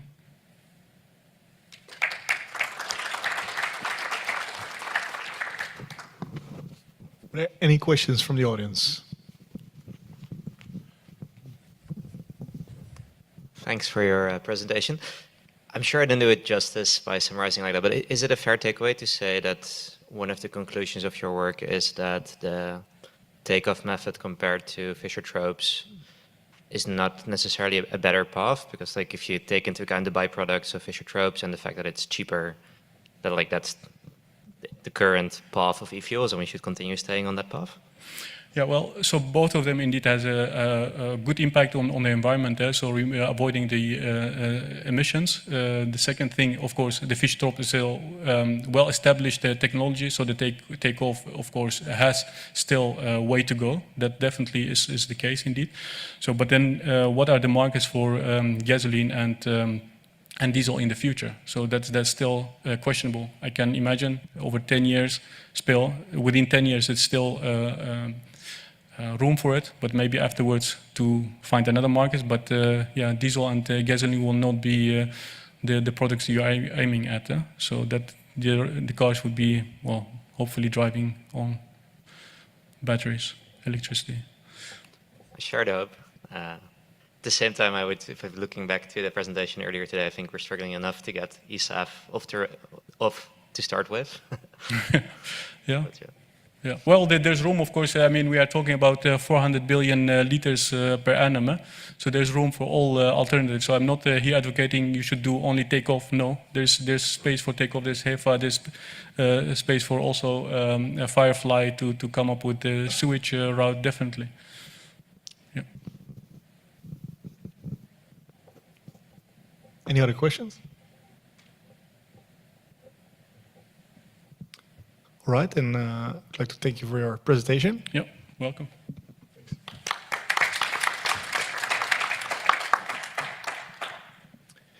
And we will then move to the next case study presentation, which is from Monica.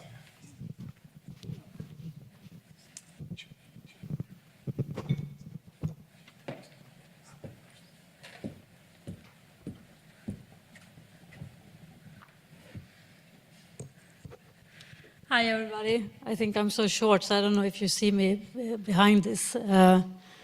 So just want to say thank you for the organizer to inviting me here today. I just came in from Texas, Houston. And I will talk to you today about KBR's Pure SAF. But I just want to say to the previous speaker, excellent presentation, and I think you teed up. I don't need to explain that fungible jet fuel, what it is, because you already went through it and the benefits of it. Thank you. So, I'm the Global Director for biofuels within KBR. And I will just go through a little bit an overview of KBR because I'm Swedish. I didn't know KBR when I joined KBR 3 years ago. So KBR is a US company based, but globally. We have two divisions. One is Mission Technology Solutions, meaning everything from mission control for NASA, defense services, and then we have Sustainable Technology Solutions. And this is where I work.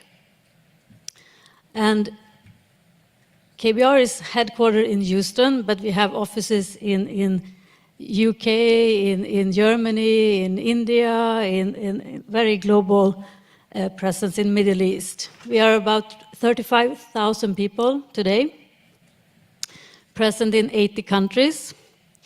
And we are an engineering service and technology provider company. So today we license various technologies. And we have around 85 technologies we license. And today it's about sustainable aviation fuel.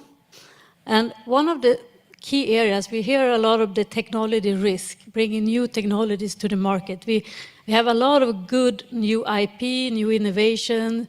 I mean, here in Europe, we have countries are leading innovations. Of course, US is one, but I think, how do we de-risk this new first of its kind? That's really, and that was brought me really to KBR. I've been working with biofuels and lignocellulose conversion, people that know me in this room.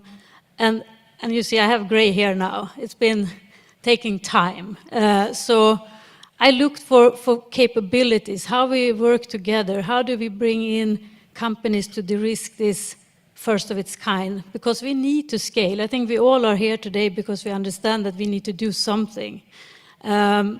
So KBR has I would say, a vehicle here where we can be everything from concept to delivery.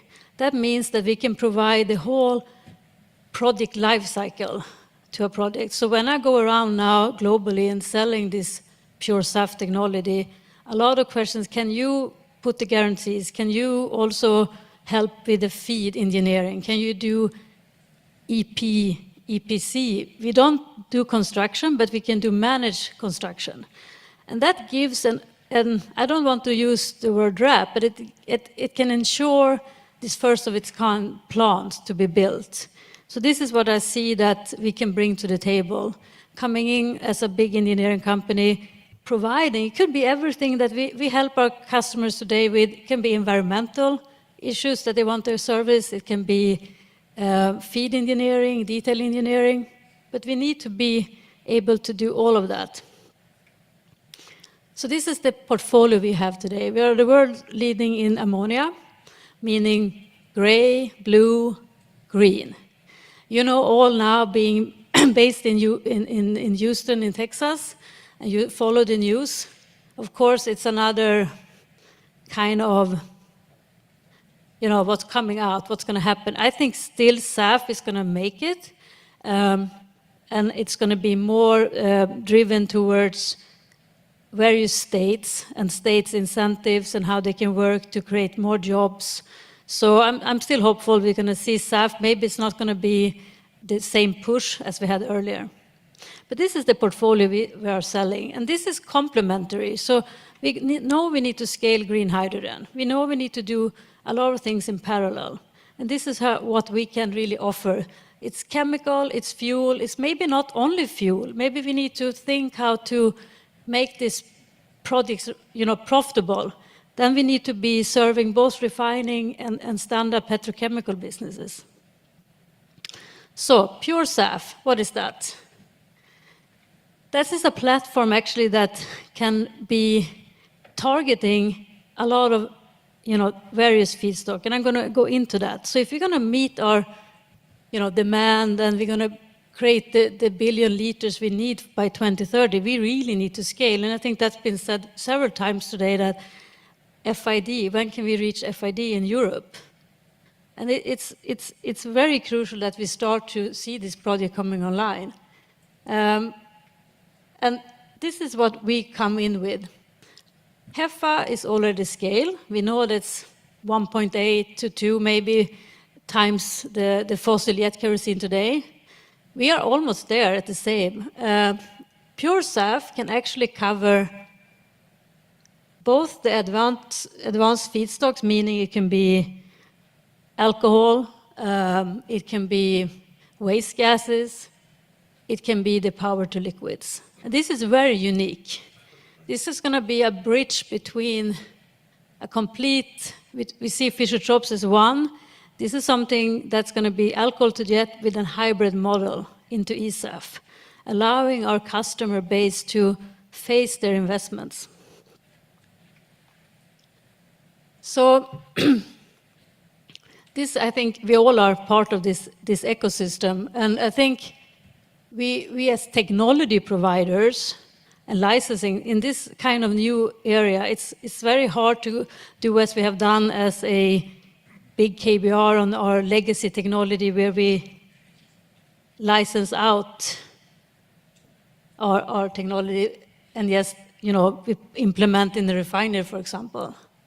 So we need to work across all of this value chain. And it means that to the risk, we are taking the role as a project developer now. And I think many of our competition do the same. We stand there together with the client and we're trying to figure out how the client's going to reach FID. And they need assurance from a technology company that this is going to be de-risked. So this is what we can do. And we are unique here because by doing this, combining the schedule here, normally it takes a couple of months to do a basic engineering, and then you go into a feed engineering to get a plus minus 10 to get an FID. We're trying to squeeze that because we know that we need to, all of these projects need to have an accuracy level, 10%, maybe 15, but most likely 10. So now we can offer something that is really tight. In 9 months, we can reduce the schedule, we're going to reduce the cost. So this is what we are doing now in US. This is what we're going to do in Europe with one client. This is what we're going to do in India. And this is our way of speed things up, but also work very tight together. Then we, of course, can work with various EPC company, even if we can do it ourselves. But as I mentioned, in Asia, it's maybe better to work with a partner. But this is something I think can really help and de-risk, because schedule is also, delays will also cost a lot of money. So this is what we do today.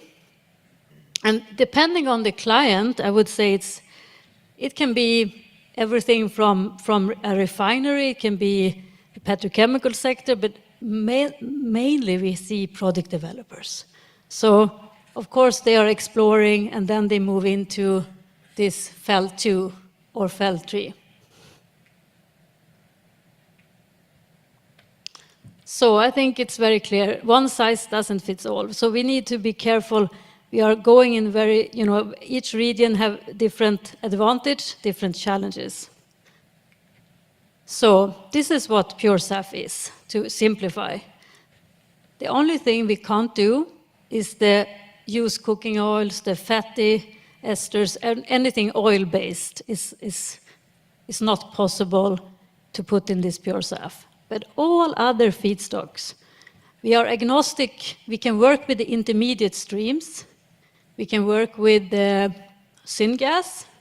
We can work with the CO2, the biogenic CO2 from the fermentation. There's fossil CO2. Of course, there's going to be some kind of purification based on the off-gases. But this is the unique feature what we bring. It's a hybrid model. Why can we do this? We have our partner, Swedish Biofuels. Even if I'm Swedish, I have not worked with them before. What they did early in Sweden, they started their company 2000. That's why they could take this company name, Swedish Biofuel. Now they will never get that approved. They are a developer. They are a scientific company, privately owned. they were the pioneer in alcohol to jet. So they were tasked by US Air Force under DARPA to produce a fungible jet fuel for military grade, GP8. And they did so, and they were so successful, so they continue to fund them. And they continue to do joint project with US Air Force, Swedish Air Force, Saab, and tested in JAS Gripen. And so they were very heavily engaged in the military, not really having this licensing model. They wanted to build own plants. So KBR, the last, I would say, 10 years, instead of we had an R&D arm before, instead of doing R&D ourselves, we have changed our model. So instead we are partnering, building alliance, taking technology that we know there are a lot of smart people out there trying to work together to bring new technology to market. So this is the alliance we have with Pure SAF, meaning that KBR, me going around, we are the single point licensor, we are doing all the contract. Swedish Biofuel, of course, is our partner, more focusing on R&D and new developments. So if you think of this and start to look at, I would say, this end, the product, gasoline, jet fuel, and diesel. So Swedish Biofuel, in their plant in Stockholm, it's a continuous plant, they actually proven that you can produce via higher alcohol, C2 to C5, and also a way of converting the gases. So they produce high-octane gasoline, the naphtha, the jet fuel, and diesel, all fungible products. What we can expand into then in the future is to look at, okay, ethanol, yes, CO2 from the fermentation, yes, gasification, yes, if we have the syngas, we can work with that. We have the biogas, renewable power. And all of this is going to yield you a very different cost of your SAF. So when we look at, I was in Brazil the week before, we look at what kind of integration can we do, how can we need to reduce energy overall. So it's very important what we can integrate, what we can save, how can we make it more circular. So this platform is excellent. We can take a lot of intermediate stream from an ethanol production, so it's a co-location. I mean, you can co-locate it to an ethanol facility, or you could put it in close to a refinery. It will depend, but both of them is excellent integration possibilities. So Swedish Biofuel, they were certified under Annex 5 way back, and then they went back and said, hey, the work we did with US Air Force, all of that was actually meant to be a fungible fuel, meaning it's going to being that bell curve of mimicking fossil jet kerosene. So they went back to ASTM and they put this Annex 8 all by themselves. Took 3 years to prove to ASTM that you can mix in any proportions, C2 to C5, or yes C2, or yes C3, or yes C4 and C5. And so today we are offering globally, this is what we call the base case, maybe the Volvo. So ethanol going in, you have the steps. We have the aromatization step, where we produce the monoaromatics integrated here, so we can have fungible products. I would say this is a lean configuration. We know that we have at least 20 to 30% less equipment than the rest of the A to J players out there. And it also due to the chemistry that our partner developed and IP'd, we have a heat integration that is much more efficient. This is the Rolls-Royce. Here comes this when I say we can tap into gases. We're going to work with a higher alcohol synthesis. So ASTM doesn't care, of course, how you derive to your feed. So C2 to C5 alcohols can be our feed into this base case. So we have now a lot of interest of expanding into this. Of course, you will need external hydrogen to balance that external gas. So it's still going to be more costly than an ethanol to jet. But it allows you to look at various low-cost feed streams. And maybe you will see in some regions you will mix it. It will be light yellow, it will be greener, it will be deep green. So what's been important for KBR is that we had this, I would say, mini plant that is continuous. And they produce fuel and sold to airlines, military since 2009 in Stockholm. And that's open to come and visit. And this is where they done all the development, the negative results, and all of that had been available for KBR when we then looked at this and say, okay, now we're going to scale this. It's 30 tons per year. So it's not huge. So it took them many years, of course, to produce. Now we're going to do this in Illinois. We're going to scale this to 360,000 tons SAF with aromatics. So it's a neat SAF. And we have planned to end the feed engineering for a plus-minus TSE of 10% in April. The governor's office has also, have the incentives ready. Low CI ethanol feed secure. They're going to aggregate the ethanol. Of course, in US, you have corn ethanol. You need to be a little bit careful. So that is the plan. So Avina Clean Hydrogen is the customer to KBR. And this is, you can see, this is the inside battery limits. This is the pure SAF plant, the 3D model. And this is then the tank farm that is ready down here. So we look forward to this project. And still, even with US now, we hope that it's still going to come. And I think we haven't seen anything that would change it. So still on track. But this is in Europe. So we had a client that announced a strategic project in Latvia. They are owner of a terminal. They're going to produce SAF and eSAF. So we're going to use biogenic off-gases from the cement industry combined with ethanol that they have sourced, advanced ethanol.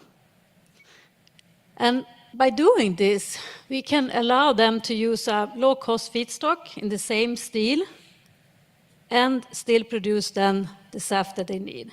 And this needs to be mass balanced. And I think we have heard a lot of talks about how we maybe need even more clarity in how we're going to do this. But this is the real key for us.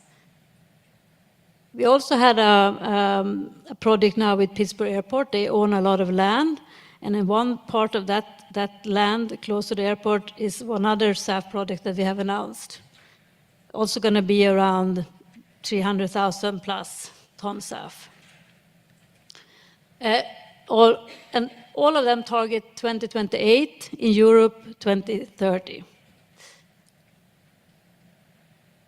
This is another project. This is farm to flight. So this client, they are actually starting from the crop, sugarcane, and they are so lean in their production because first they wanted to do bioethanol in Australia. It didn't really scale, as you know. Australia didn't go into this low blending.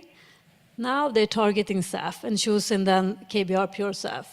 So they have matured. They have the ethanol secure, the farming practices. Everything is, the only piece that's missing is that we are start the feed engineering. Australia is missing clear mandates, no incentives, nothing. So that's the only reason. But when we look at the business case, and I've been traveling and looking at various different projects, this has the potential of having a SAF cost same as HEFA and still be profitable. Only because the lean production of ethanol, they don't take any margin. They just produce through, and they are off-grid, renewable, self-sufficient.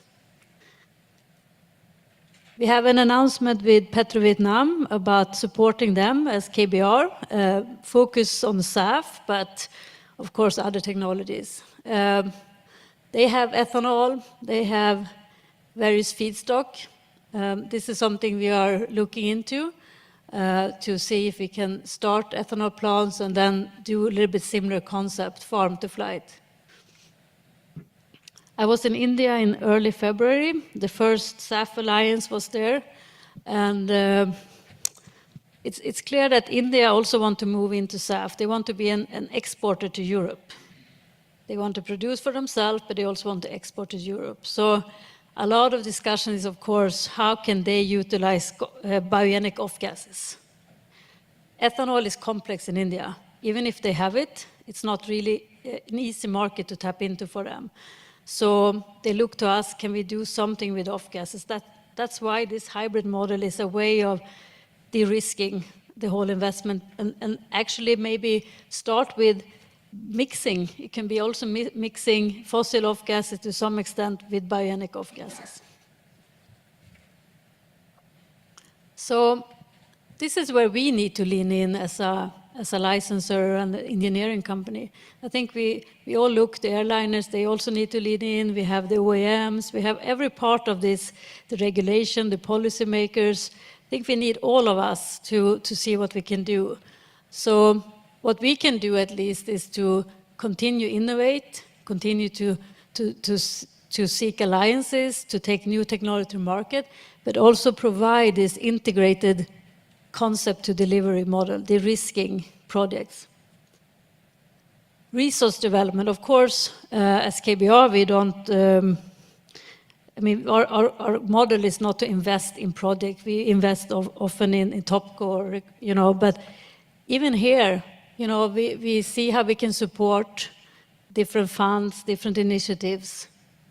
Also on the defense side, we are working with UK Defense, we're working with Australia Defense, and of course US Defense to see how we can improve energy security with this platform, because you can also work, it's a renewable hydrocarbon, non-fossil, and that can be used. So we are engaging on that side as a parallel track.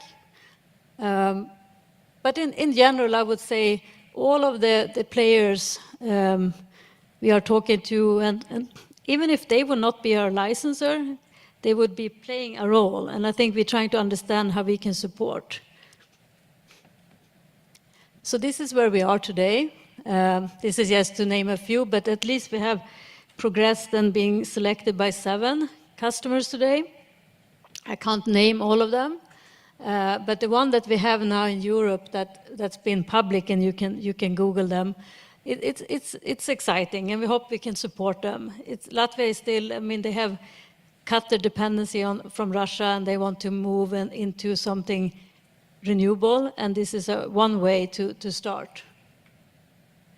Monica, sorry to interrupt you, but I need to remind you of time. Yeah.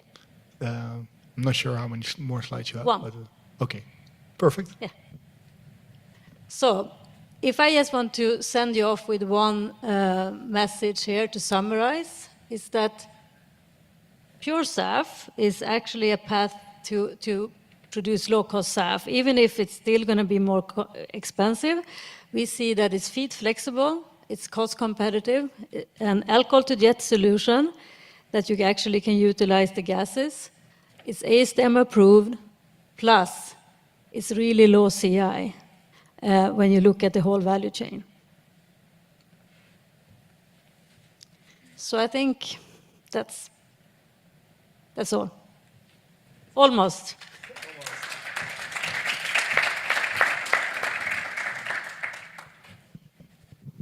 Well, we saved some time with the previous presentation, so there's still some room for questions, if there are any.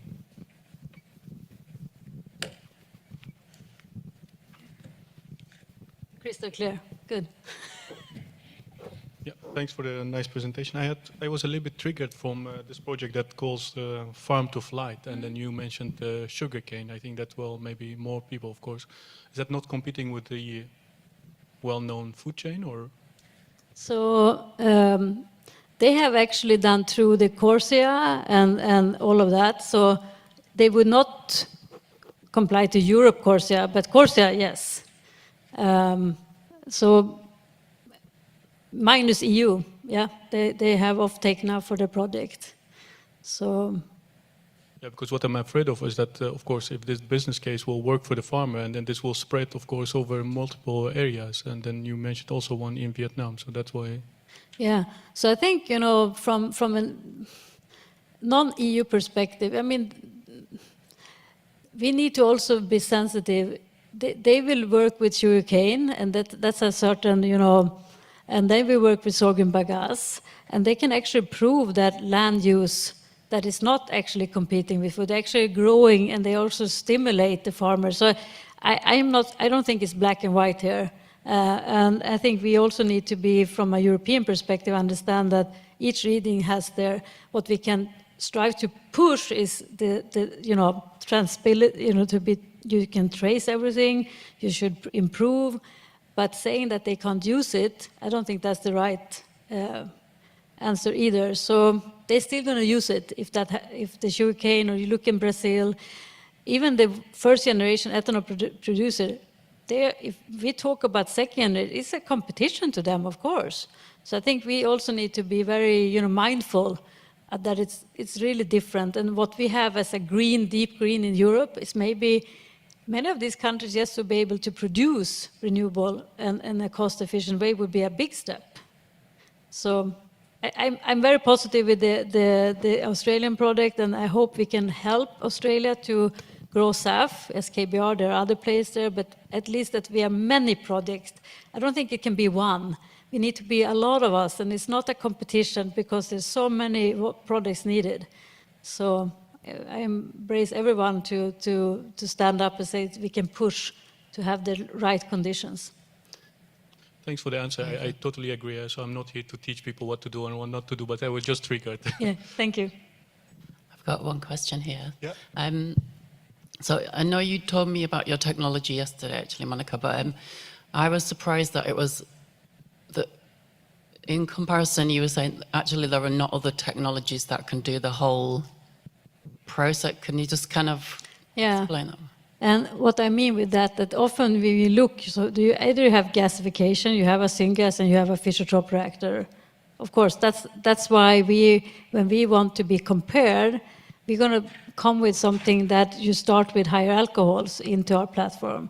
So we utilized the gas molecules with metal catalyst in a reactor, but it's not a Fischer-Tropsch reactor.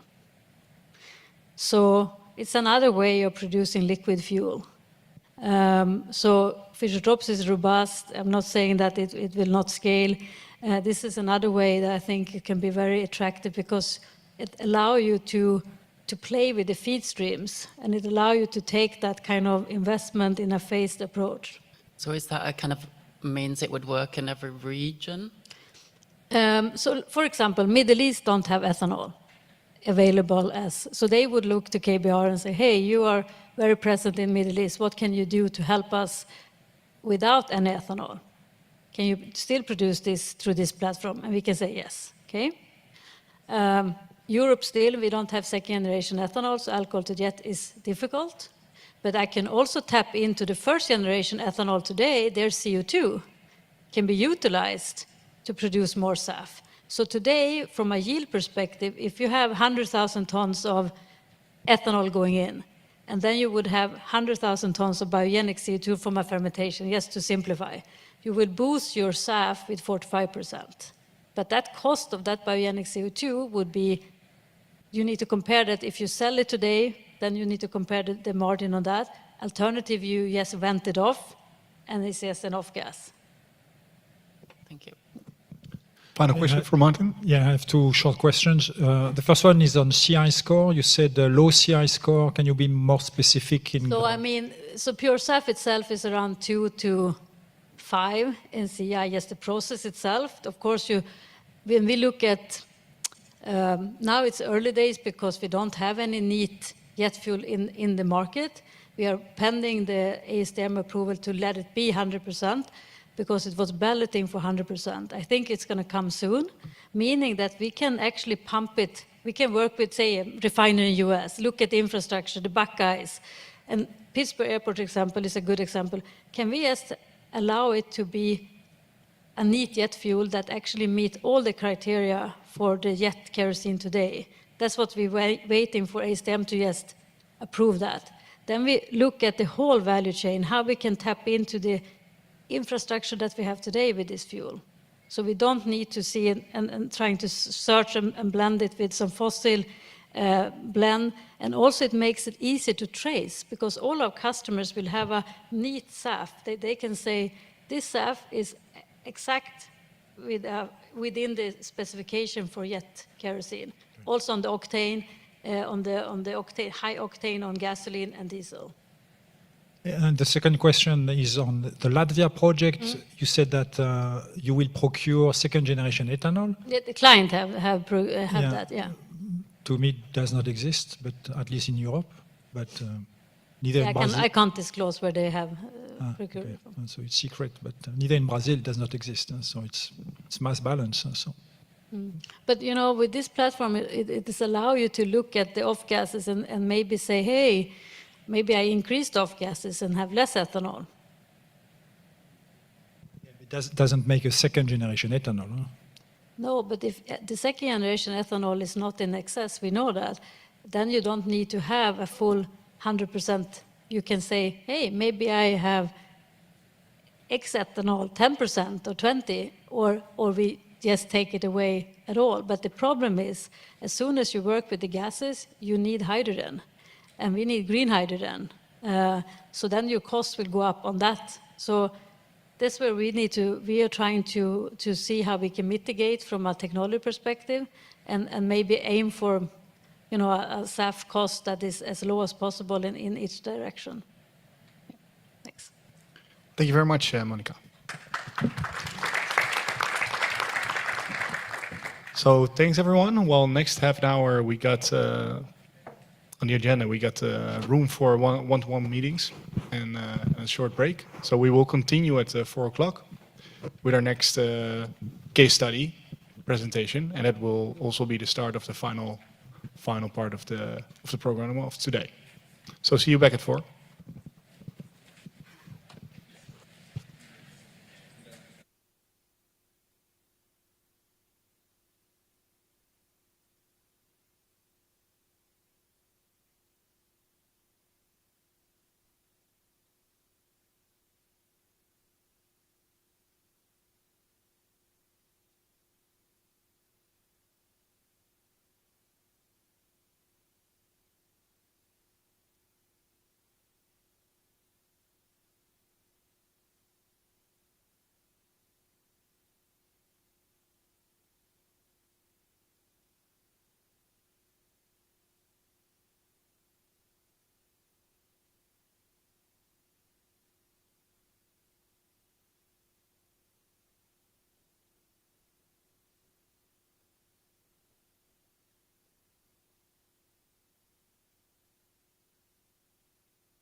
All right. We'd like to ask people to sit down again so we can continue with the program. Continue to the next case study presentation.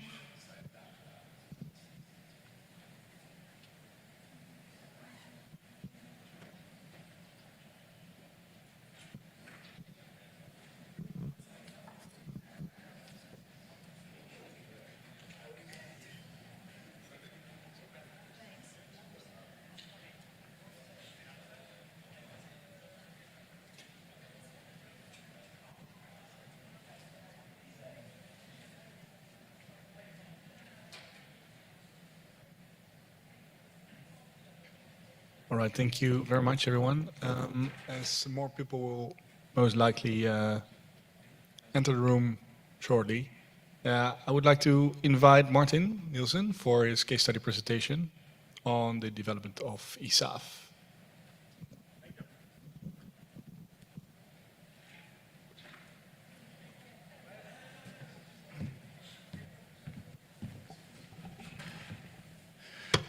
Yeah, hello.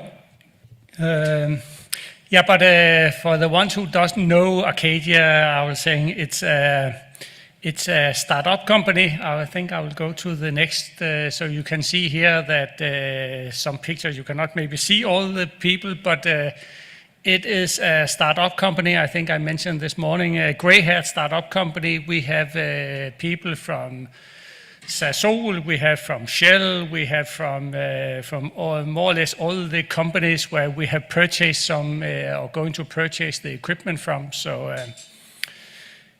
we have a lot of GTL experience for the 2 plants which are running in Europe, both in Qatar, and the gentleman with the bio plant in France, he talked about there was only 1 not on coal, there are 2.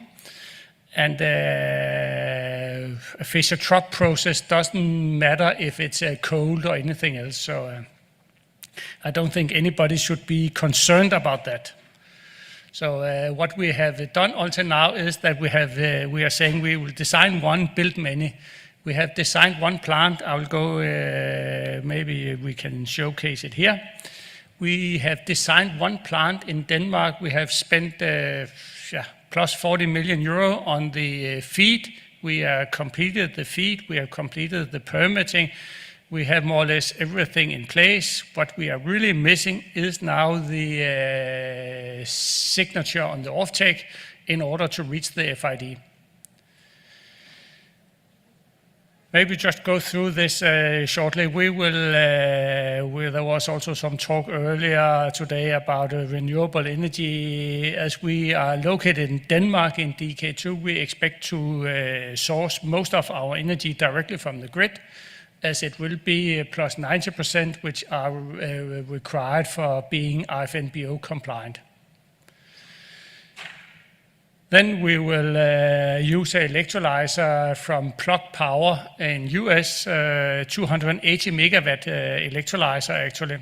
So also there has been talks earlier today about electrolyzers, and yes, that is a big step compared to what it is. But Plug Power has a lot of references, mainly in US, but we are confident that that will work, and we will have 28 10 megawatt stacks there. You will see water going in there. We will not use water from the local municipality, drinking water to use in the electrolyzer. We will actually take seawater, desalinate it, clean it from particles, and then use it. And we have selected this approach from Veolia. First of all, Veolia has experience from both gas to liquid plants in Qatar, so they know exactly how to do this. The second is that we want to have this design and use it elsewhere. And if we're going to somewhere where there is not enough drinking water, we would like to have a design where we can use seawater, used water from the municipality, and then clean it ourselves. that works good. We have integrated everything, so the heat for the desalination is some of the surplus energy actually from the electrolyzer. So I think we have now start to wrap it in a really nice way. The next is the ERVGS. That is the reverse water gas shift. That is actually we are changing our CO2 into CO and then mixing it with hydrogen and then making syngas. Syngas is known in many, for all ammonia, methanol, whatever in the world. So it's a very common approach. So we are making syngas based out of this. I have a background of plus 30 years with Topsoe, where we are doing, where Topsoe are doing a lot of syngas across the world. So it is well known. And then we are going into this, what have been a little talk about Fischer-Tropsch reactor. And yes, there are not that many, but at least there are two in Middle East working more or less on exactly the same conditions as here. And we have now people from all the companies involved in this hired in Arcadia. That's also why we are a little, when people have to have 20 years experience, that is not the youngest, but it's very experienced. So all our the CO2 to CO, the Fischer-Tropsch, and the product refining is purchased from one supplier, which are actually a single points licensor. They guarantee everything that is Topsoe and Sasol combined, and they are giving us a combined guarantee of the whole issue. And then we are doing an EPC contract for the whole plant, where they will give us a guarantee of the whole, and that is rather important when you are talking to financing, that we can wrap it and somebody will do that. So to go in details, we are going to have 2 EPC contracts in this plant, one for the 95% of the plant, and 5% we will get all the power from the Danish transmission grid, 132 kilovolt power. So we have engaged with Hitachi Energy to do all that because we are going from 132 kilovolts down to a few volts in order to enter into the electrolyzer. So there is a lot of transformers and so on. And they are so known to the Danish grid, Hitachi. So we are spending money on 2 EPCs, which will work together, but clearly separated. Then you will see on the going out of our plant, there is 3 products, and 75–80% is eSAF. And due to the product refining, that is a mild hydrocracker, if anybody has worked in a refinery, there will come something, some e-diesel and e-naphtha. And the e-diesel, there has also been some life cycle analysis talk today. We have discussed to use the e-diesel to transport some of our CO2 to the plant and even transporting our SAF away from the plant in order to keep the CI score as good as possible in the plant. Then maybe the big elephant is still, because we have so much, now we have talked so much about other things today, but we are so advanced, so we are ready to go into the FID tomorrow if people were signing. And there has been talk about the ETS scheme and other schemes today. To be honest, all this doesn't bring us to the signature yet. That's also why we have been one of the founding partners of this project, SkyPower. I think some of you have heard about it. We are also a member of eFuels Alliance and many other places, but we saw that there has to be a very dedicated aviation push in Brussels. And you can see it here. So I have just taken a few of what Project Sky Power is about. And it is a number of producers and also airlines who are in this. And if we go to here, this is their 5 recommendations, which we highly also support. The first one is really relevant because today there has come about this industrial our sustainable transportation plan and so on. So I saw a little about it. That's today. We have pushed to get some more about aviation into this. The second one is a big thing. I think some here has talked about a double auction. Because we as a supplier, we are going to have, let's say, 60% of debt. And in order to repay that to the banks, we need to have some offtake for 10, 12 years. And on the other side, you have airlines who are sitting and wanting to buy it on a 1-2 year contract, and they don't like to buy it, and maybe they don't have the balance sheets to take the risk of buying for 10, 12 years. So the concept is to let somebody, we have also discussed it with some member states for some domestic flight, that there could be some middlemen who are buying it from a producer like us for 10 years and selling on a shorter contract to fuel distributors or airlines or whomever. It's a little depending on how each airline is taking their fuel.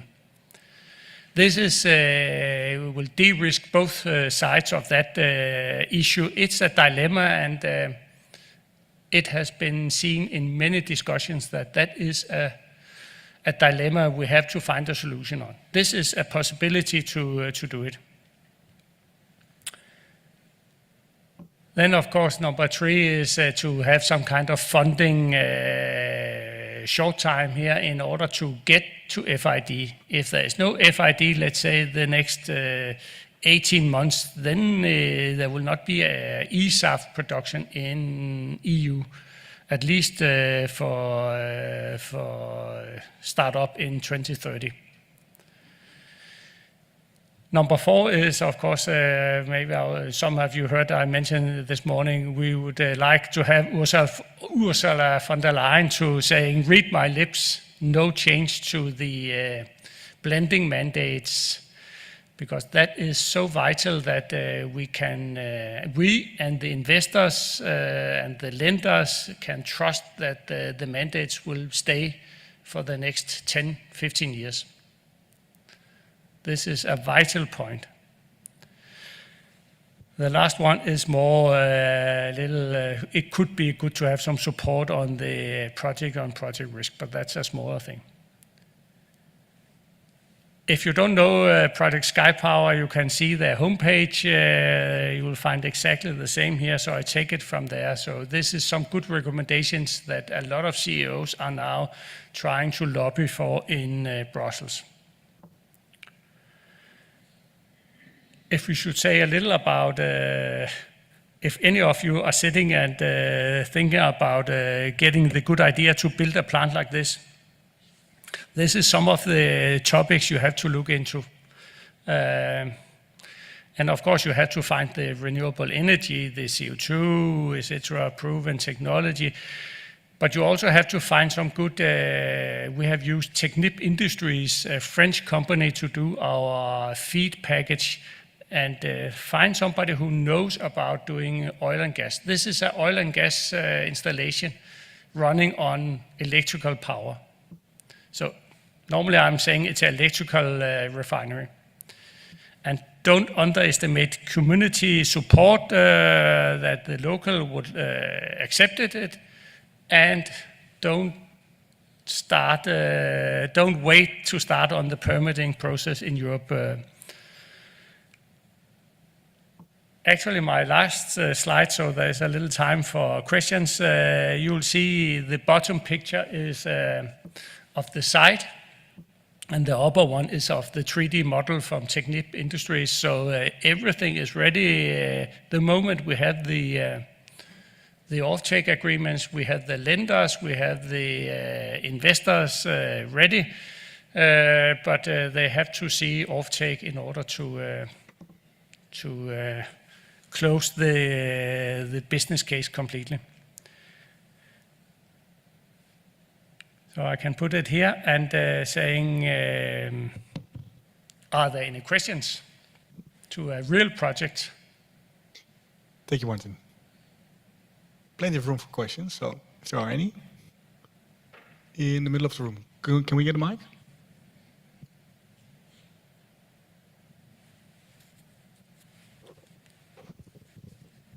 Yeah, Josef Janssen from the Swiss Ministry for Transport. Very interesting project, and as I understood from your presentation, the only thing which is missing are the offtake agreements. If you heard, probably you have heard about these double-sided auctions promoted by H2 Global or Hindco, and I think the Danish government also wants to participate. What do you think about these auctions and the prospects for getting your problem solved with it? We have also promoted this to the Danish government, and hopefully that will also be done for the domestic. There is a dedicated national support scheme. But we actually also hope, and it's not only us, but also other producers, that the Europe would do the same on a bigger scale to do this double auction, because it will unblock a problem which are both on the producer and the off-taker side, because we cannot bridge that without any support. But interestingly, there was an auction already last year, promoted by the German government, and there was actually no successful bid to it. Yeah, I simply don't know. We didn't took part of that, but I see it as if there was an auction now, there is several potential companies who would like to join that. That's for sure. Thank you. I have one answer actually to that question and then one question. There's a super interesting presentation where they stated which answers they got from the companies that were actually interested in the bid, but which then decided against giving in a bid. And they all stated, so like one stated also that the volume was not enough and the longevity was not enough, but they all stated regulatory reasons. So comes back to the delegated acts. And the question would be on the community aspect, actually. I would be really interested in knowing what you did there in order to make sure that you have that support, because that is something that we, for example, have not necessarily looked at. Yeah, but we have had a number of public meetings, public hearings, I think it's called in Danish, where we invite together with the local municipality and we explain, and the local municipality also will explain also what is this, because people are a little afraid a refinery in their backyard. Nobody wants that. But then when they start to hear it, and it's like information, calm people down and see that it is a good project and so on. And where it's located on a harbor and so on, a little away from people. So more information, the more information you can give, and you have to speak up to, there is of course always some neighbors who are, ooh, we don't like that. Face them, talk to them, and showcase that you can discuss with them in the meeting. That's much, much better. Don't try to hide anything. Have more meetings if people are concerned. Thank you. Any other questions?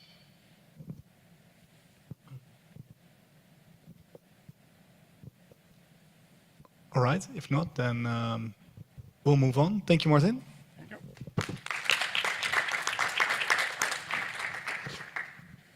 So then it's time for the final case study presentation of today. After that, we have one more panel discussion. So yeah, David, it's your turn.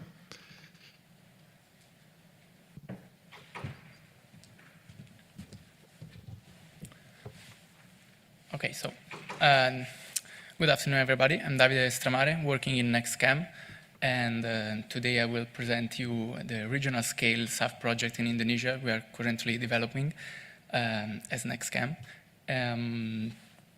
let's say it's a model for local feedstock valorization. So it will take me some time to arrive to this of local feedstock valorization, but this is the aim of the presentation. It's a project based on EFA technology. So we saw a lot of presentations about e-fuels. So this one will be about the conventional EFA, but with a small scale approach. So let me introduce a little bit our company. As NextChem, we are part of a bigger group that is called Maire Group. Maire Group is an Italian-based company. It's active in the EPC, as EPC contractor and technology licensing. We have the main office in Milan and Rome, but we also have offices in Houston, in Abu Dhabi, in Mumbai. So basically, we are covering all over the world. So we are active in 45 countries. We are more than 8,000 people spread between the two business lines of the EPC contractor and the technology licensing. We have 15 billion euros of backlog, and this is the data of 2023. Next week, we will announce the new financial results, let's say. The group has a long history, so it starts in 1920 with Montecatini, and then it was a merging of a different technology company, Italian-based and also not Italian. What is important is that all the technologies that were present in the group were then transferred in 2018 in this new entity that was created that is called NextChem, that is acting as the technology part of the group. And inside these, for example, there is Stamicarbon, that is a Dutch-based company active in the fertilizer, very, very famous in the field. Then in the years after the foundation of NextChem, the technology portfolio increased with new acquisitions of other technologies, for example, Gascontec, IDEP. So the group is very rapidly expanding in terms of technology portfolio, and we're covering different topics of the energy transition. Mainly the topics that you see here, we are divided in 3 business lines: the sustainable fertilizer, nitrogen-based fuels, low-carbon energy vectors, where I belong basically with my cluster as the SAF. And then there is also the other business line that covers sustainable materials and circular solutions. The group, as I was mentioning, is split in 2+1, let's say, part. So it's the integrated engineering and construction solution that is the old, let's say, old part of the group, where there is all the knowledge in the EPC sector that is formed by Tecnimont and KT. Then there is a sustainable technology solutions formed by NextChem and all the subsidiaries like Stamicarbon, Maire Chemical, and other companies. And then there is this third part, very important, even though very small, but very crucial for the energy transition projects, that is the MED development that act as the project development company. Let's say that MED development have the capabilities of helping, especially us as NextChem, when we are developing new projects, because they have the ability to to search for public funding, grants, have the ability to co-develop and partner in the project, to do capital structuring, to find off-taking agreements, and also feedstock agreements. So it's very crucial in this project, new projects, where we are seeing in all the conversation we're having today that it's very difficult to develop and to bring a project to final investment decision. With this company that we can activate if the customer is, of course, interested, we can give certain solidity to the project because we can be minority shareholder in the project we are developing. So let's enter in the SAF. We already said a lot of stuff about the SAF. We all know that it will be produced via different technological pathways. As I mentioned, what I'm talking to you about is EFA. EFA, it's always said that will be capped because of feedstock availability. So also here, the prediction of the production, it's way lower compared to alcohol to jet, to e-fuels in the long term. But this doesn't mean that we don't need to continue investing in the EFA technology, because EFA technology in the end is the one that, like everybody said today, so you did my job basically to prove that the EFA is the most cheaper in terms of production cost. So this advantage of the EFA can be also spent in the future in, for example, finding new feedstock, having a more robust pretreatment to treat new, more polluted feedstocks, or even to scout for, let's say, feedstock production, like lipidic production that is now emerging as technologies. So having an EFA plant will give the best position in the SAF ecosystem, let's say.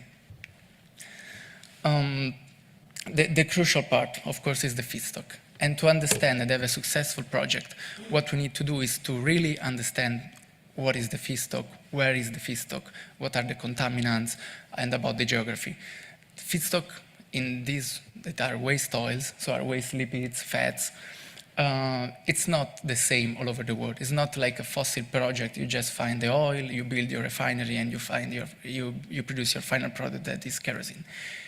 Here, what we really think about the local concept is understanding in which region, what potential you have. So for example, as you can see from the map, animal fats that are the light green are very present in South America, in Europe, and in North America, but for example, not very present in Southeast Asia, because in Southeast Asia, of course, there is this huge palm industry that will lead to a lot of palm oil meal effluent and PFAD. So what we do, for example, in our project, the Indonesia project that is based in Sumatra, of course, will use UCO and POME and will not use animal fats.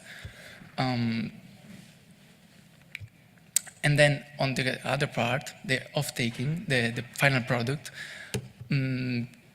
building a plant in Indonesia, for example, it's not, let's say, a problem, even though Indonesia still doesn't have a strong legislation, because then you can export the final product SAF to Europe, and you will do your plant compliant with the EU regulations, of course. And then in the future, when the legislation will come in Indonesia, as it is projected to come, you can then change and switch and sell the product to Indonesia. And that is what's happening with our project.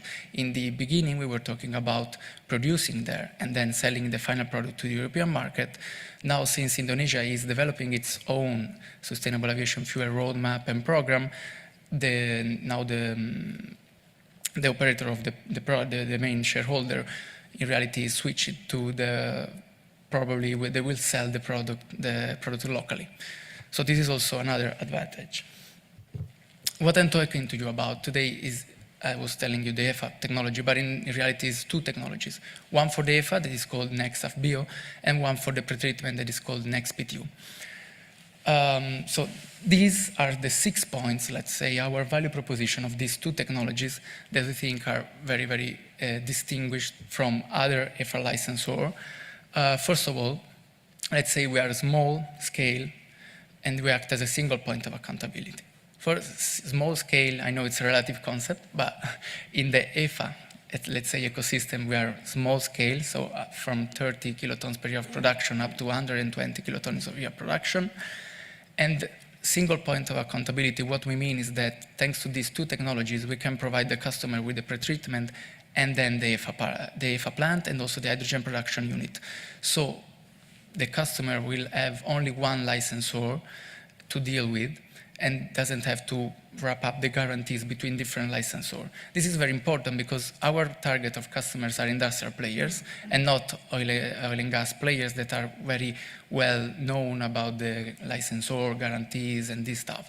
So having only one interface, it's very convenient for them. Second point is the short supply chain. That, of course, is very related to the small scale. Having a small scale enables us to have a short supply chain that is beneficial in terms of costs, of course, for the transportation, and also in terms of greenhouse gas emissions, because obviously the smaller the better. This will lead to the third point, that is ultra-low CO2 SAF. Thanks to this small size, the internal recirculation we designed and the optimizations we designed, we can achieve what we call this ultra-low CO2 SAF that goes up to 92%, 95% greenhouse gas emission reduction.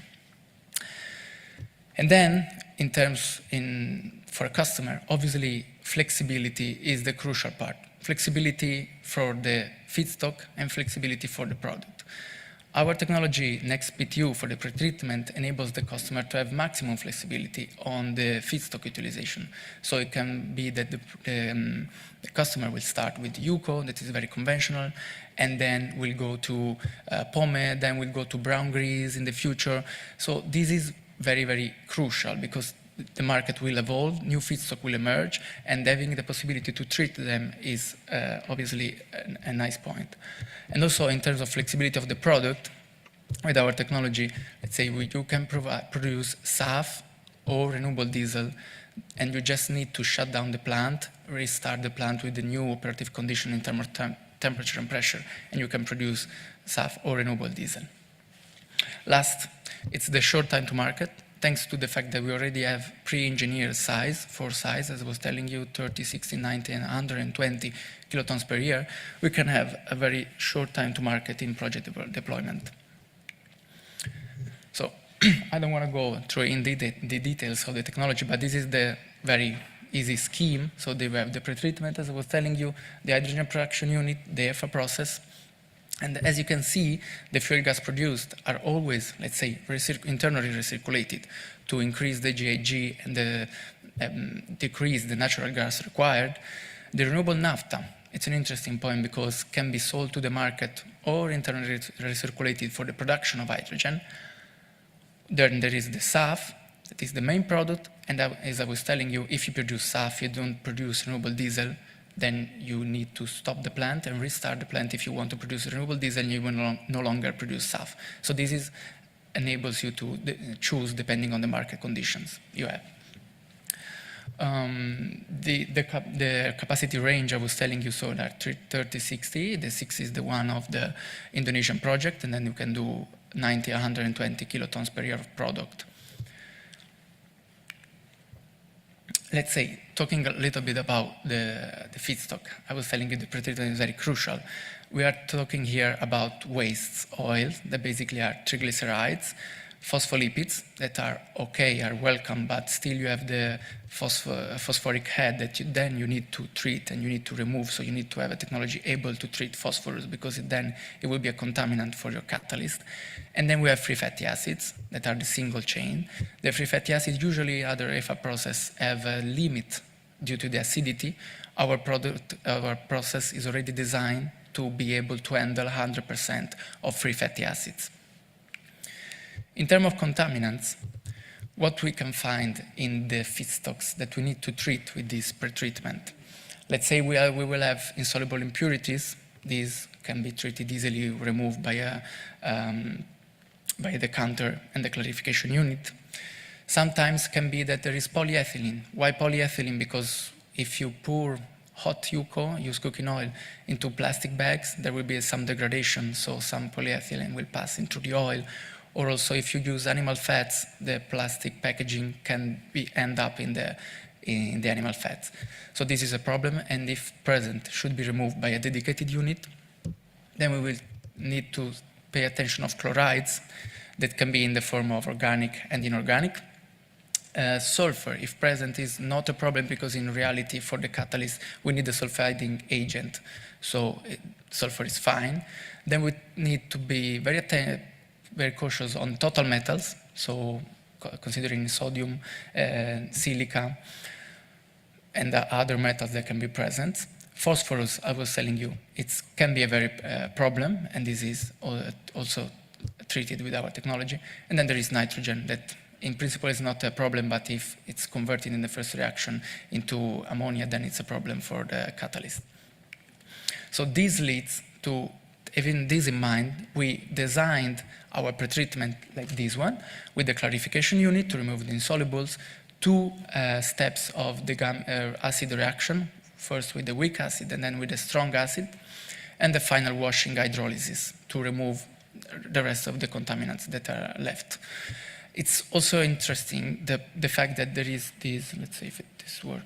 No, it doesn't work, no problem. There is this steam from EFA process, meaning that this technology is very strictly related with the EFA technology because you will have this internal recirculation of steam that bond together the 2 technologies, reducing the heat consumptions. There is also zero solid waste disposal compared to other competitors that are bleaching and degamming and bleaching, because we don't use bleaching earth, and there is a minimum water consumption. So, having said this, we arrive finally to the Indonesia project that is based in North Sumatra, obviously in the island of Sumatra. And the customer is PT Tripatra, is an engineering company that wanted to start to be operator of a SAF plant. It's a greenfield project, so we will provide everything, as I was mentioning, pretreatment, HEFA process, hydrogen, and also the utilities necessary. As NextChem, we will act as the technology licensor, but all the group is involved because project development will be a minority shareholder of the project, together, of course, with the main shareholder that is Tripatra. The feedstock use will be a mixture of POME and UCO, and the POME of UCO, the concept of small scale, locally sourced, meaning that, as you can see in the map, will be all sourced in the northern part of the Sumatra island. So basically there is no import of feedstock, so no dependence of where you need to find the feedstock, and you can really control the feedstock you will have. For the engineering part, KT, that is part of the integrated engineering construction solution of the company, of the group, will perform the FEED and the EPC. So this is also the power of having this integrated organization, because we can act as technology providers, then the EPC part, and then also the project development, as I said. And the off-takers was already identified. As I was telling you, in the beginning they were talking about European market, and now they switched to Southeast Asia market with the airlines that are interested in off-taking the product. So we already executed the feasibility study. We signed the license agreement. We are executing the PDP, and very soon we hope the FEED and then the EPC will start. And that's it. So if you have any question, I'm here. Thank you very much, David. Are there any questions from the audience?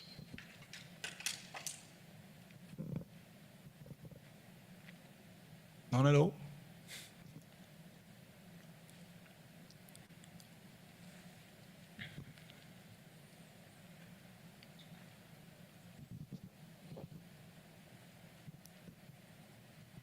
I would have a question on the GHG reduction. You mentioned, I think, to 85, 95%? 95, yeah, up to 95, yeah.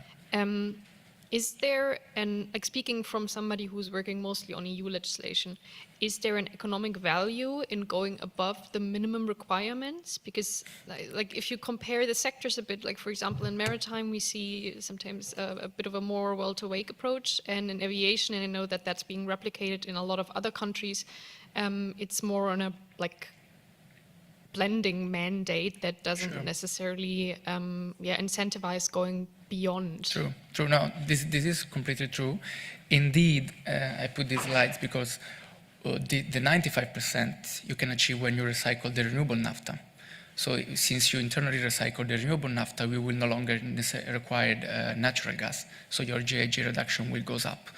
But as you were saying, it doesn't make sense, at least in Europe, because you will not get a premium for your SAF being more sustainable, let's say. So indeed, in the project, the renewable naphtha is sold, so it's more beneficial for your business case.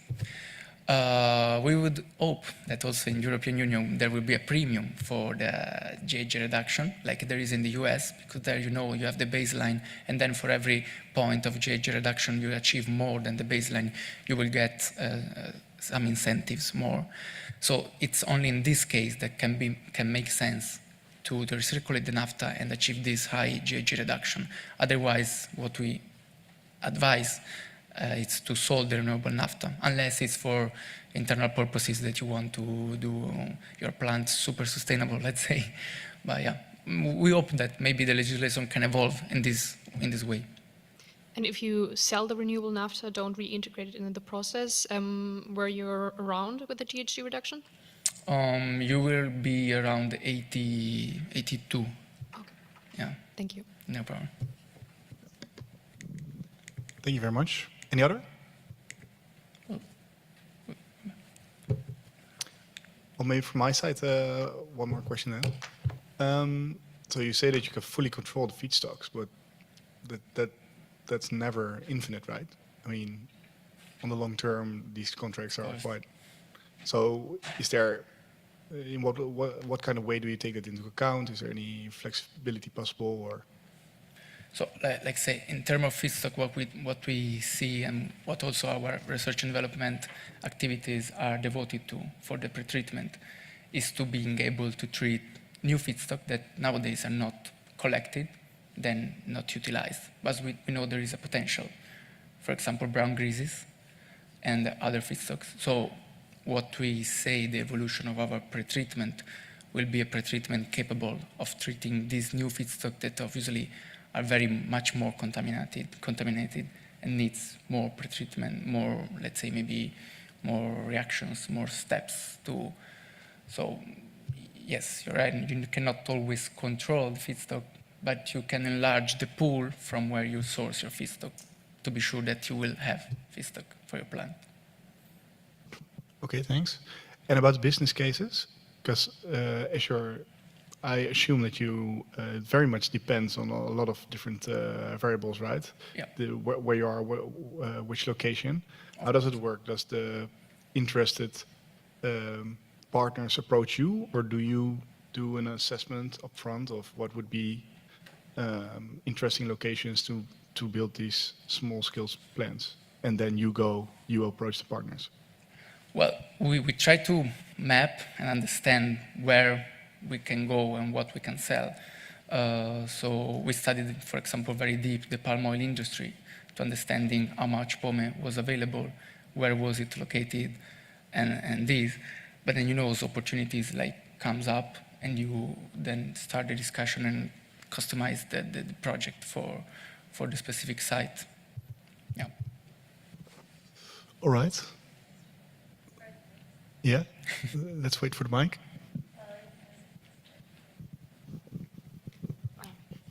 Thanks for the presentation. So I was wondering if you have some cost analysis on your specific project you showed on the levelized cost of HEFA you are reaching with your solution. I mean, yes, we have. What also related to your question about the business case, basically you need to take into consideration that for an HEFA project, 70% of the operational costs are related to feedstocks cost. And then the rest will be, in reality, minor costs. Like, of course, there is the cost for natural gas, for producing hydrogen, electricity. That is, of course, very dependent on where you are because, price of electricity changes very much. But 70% of the cost, of the production cost is related to feedstock. So a successful project, let's say, should find a cheap source of feedstock. And this is the key for these projects. Yeah, but as you're mentioning that you have secured the feedstock and you are already in the EPC stages, I guess you have a pre-feed, sorry. You have already some maybe ballpark numbers that can allow you to understand if the business case will be. No, of course the business case is of course profitable now. Then the agreements with the feedstock are not directly managed by us as NextChem because we are only providing technology. Is Tripatra in this case that the agreements with the feedstocks provider and are different plantations that they were showing in the map and different UCO collectors. So we don't really know exactly the agreement they made with them. Okay, thanks. It's just a clarification on what you mentioned about going further on the emission reductions. That it's kind of just to note that depending on the transposition, the countries are free to decide which rules they will implement and how they will reward the premium. And so, for example, in Germany, what we have been discussing with the legislators is that they will likely to choose for a GHG emissions rewarding scheme. So then you will be an incentive to go further your emission reductions. Yeah, sure. Yeah, and also the UK, likely also. So thanks. Thank you. Thank you. One more question. In a related question, the naphtha cracker, why don't you use actually cracking the naphtha to light olefins instead of sending it back? Is that a strategic choice because of the market, or you want to just maximize your SAF production? Well, first, yes, of course, we want to maximize SAF production. And then, considering that it's a small scale, you need to do a balance of the capex, of putting additional units in your plant. Because, I mean, the philosophy to go to small scale is to keep the plant very simple. The simple, the better for the business case. Because you're a small size, you cannot take a real advantage of the economic scale. So, very simple plant. This is the key. Yeah, makes sense. Thank you. All right. Then, David, I want to thank you once again for your presentation. Thank you. And we will move into the final part of today's program, which is another panel discussion with Geneviève being moderator. And then we have 3 guest speakers, Marco, Aaron, and Grazidas, but I'm not sure if I pronounced it correctly. Almost.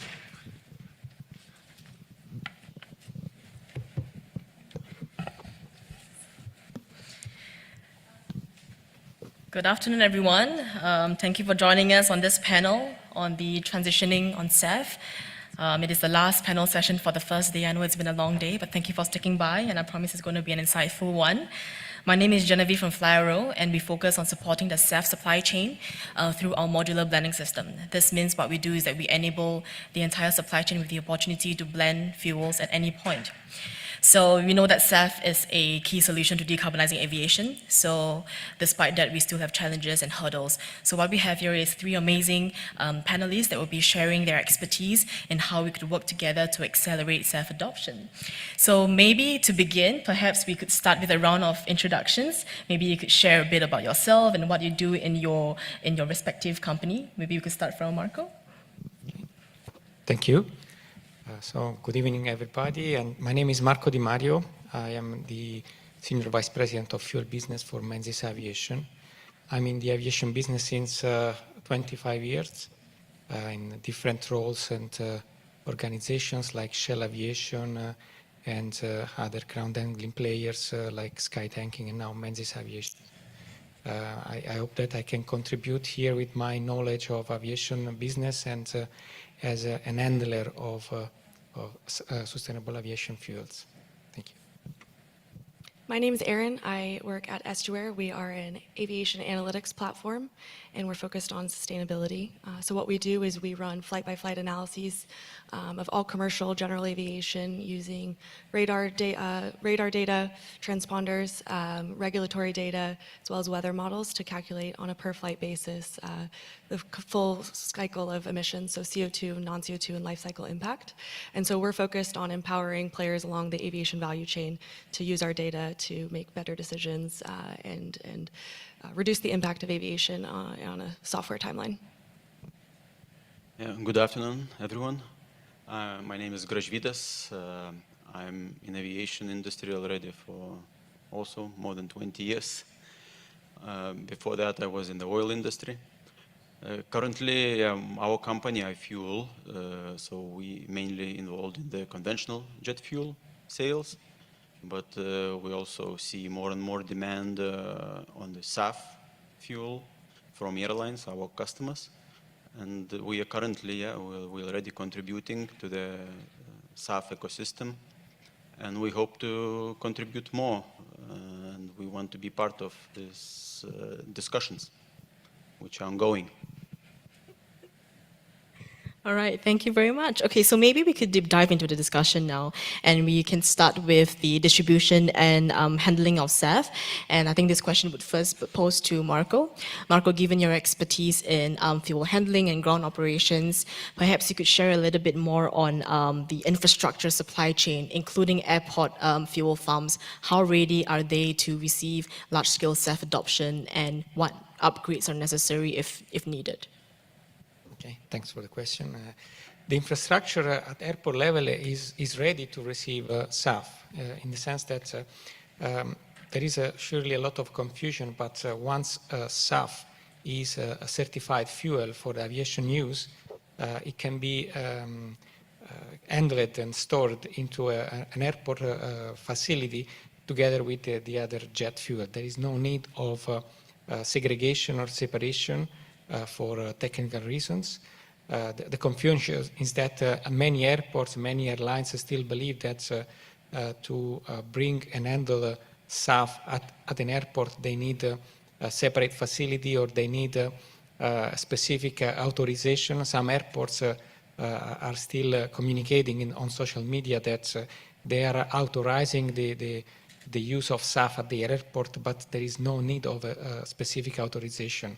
The SAF is a jet fuel, like traditional jet fuel at all effects, once it's certified against the ASTM standards, and can be used and handled at every facility.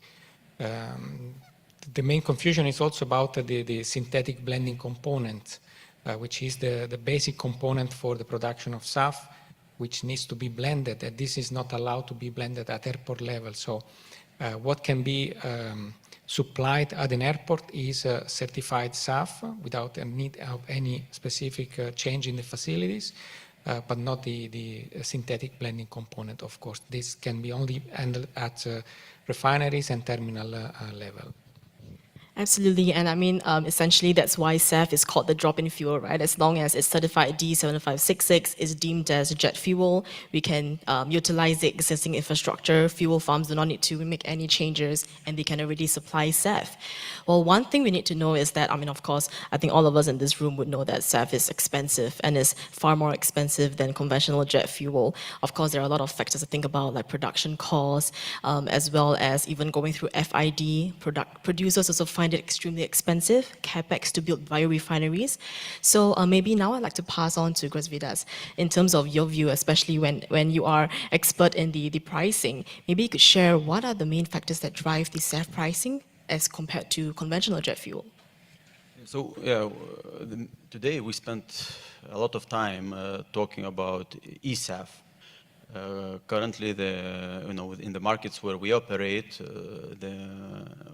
we mainly deal with BioSAF, which is like already available in the markets. Yeah? And yeah, the price, everyone is talking about the price being higher and talking, sometimes from 2 times to 5 times per 1 ton of neat BioSAF if compared to the conventional jet fuel.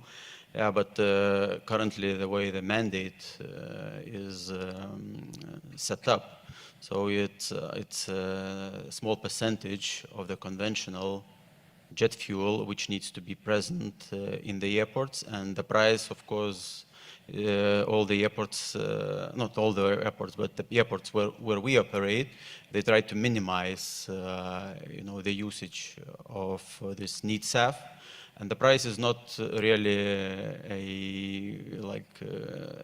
a significant issue. So, and talking about, what makes this neat SAF more expensive on the per ton basis with conventional jet fuel. Yeah? So, of course, there are lots of factors. Yeah? So some factors are feedstock related. So we spoke a lot about feedstock here today, and feedstock affects a lot. Then also in terms of production scale, because it's still at the infancy stages. So.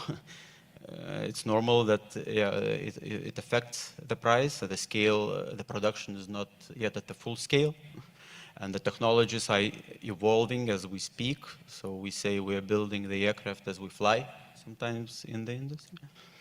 And other issues, of course, could be also incentives, which are set by the governments. They also can affect the price of the SAF.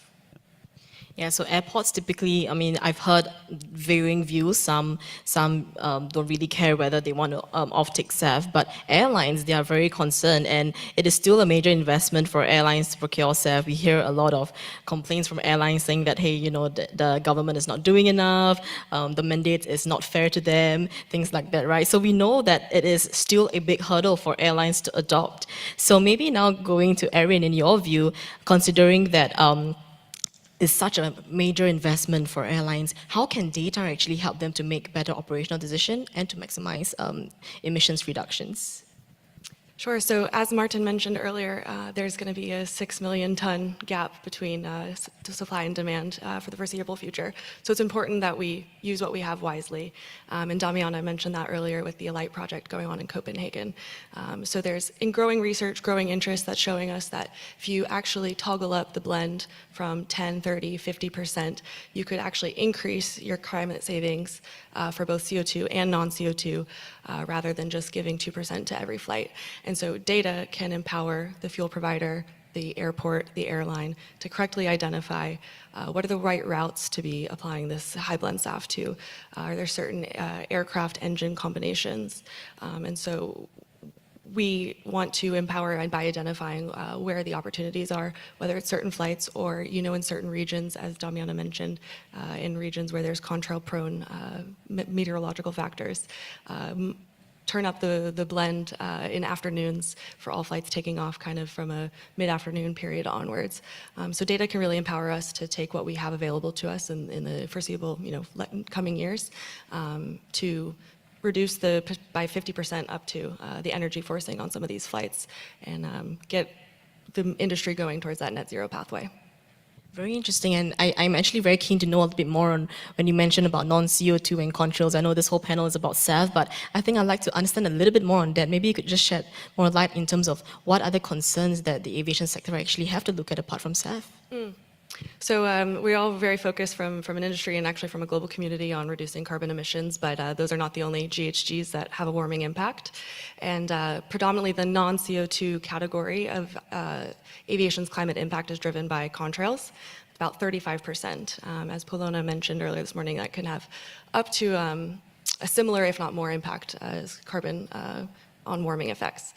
And so contrails are what they are in the definition is a cirrus cloud that's formed in the particulate matter and the water vapor that's emitted from an engine at high altitudes. Essentially it freezes and stays in the atmosphere and creates a warming effect by trapping the radiation that normally would escape out into the atmosphere. It traps it in and creates a warming impact.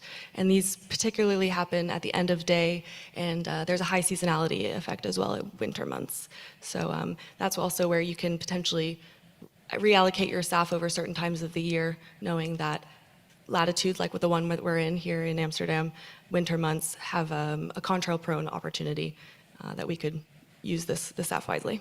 I think that is something that we can discuss later as well, but maybe now we could also move a little bit more into the challenges of SAF adoption, because when it comes to airports, I do have varying feedback from airport operators. Some I hear that they find it really easy to be able to have SAF availability and offer it to their partner airlines, whereas some, they find it difficult. Perhaps it's the location, perhaps it is the maturity of the infrastructure that is already supplying just jet fuel to these airports. So maybe, Marco, if I could hear a little bit of your insights regarding the bigger supply chain bottleneck that's preventing SAF from reaching to more airports.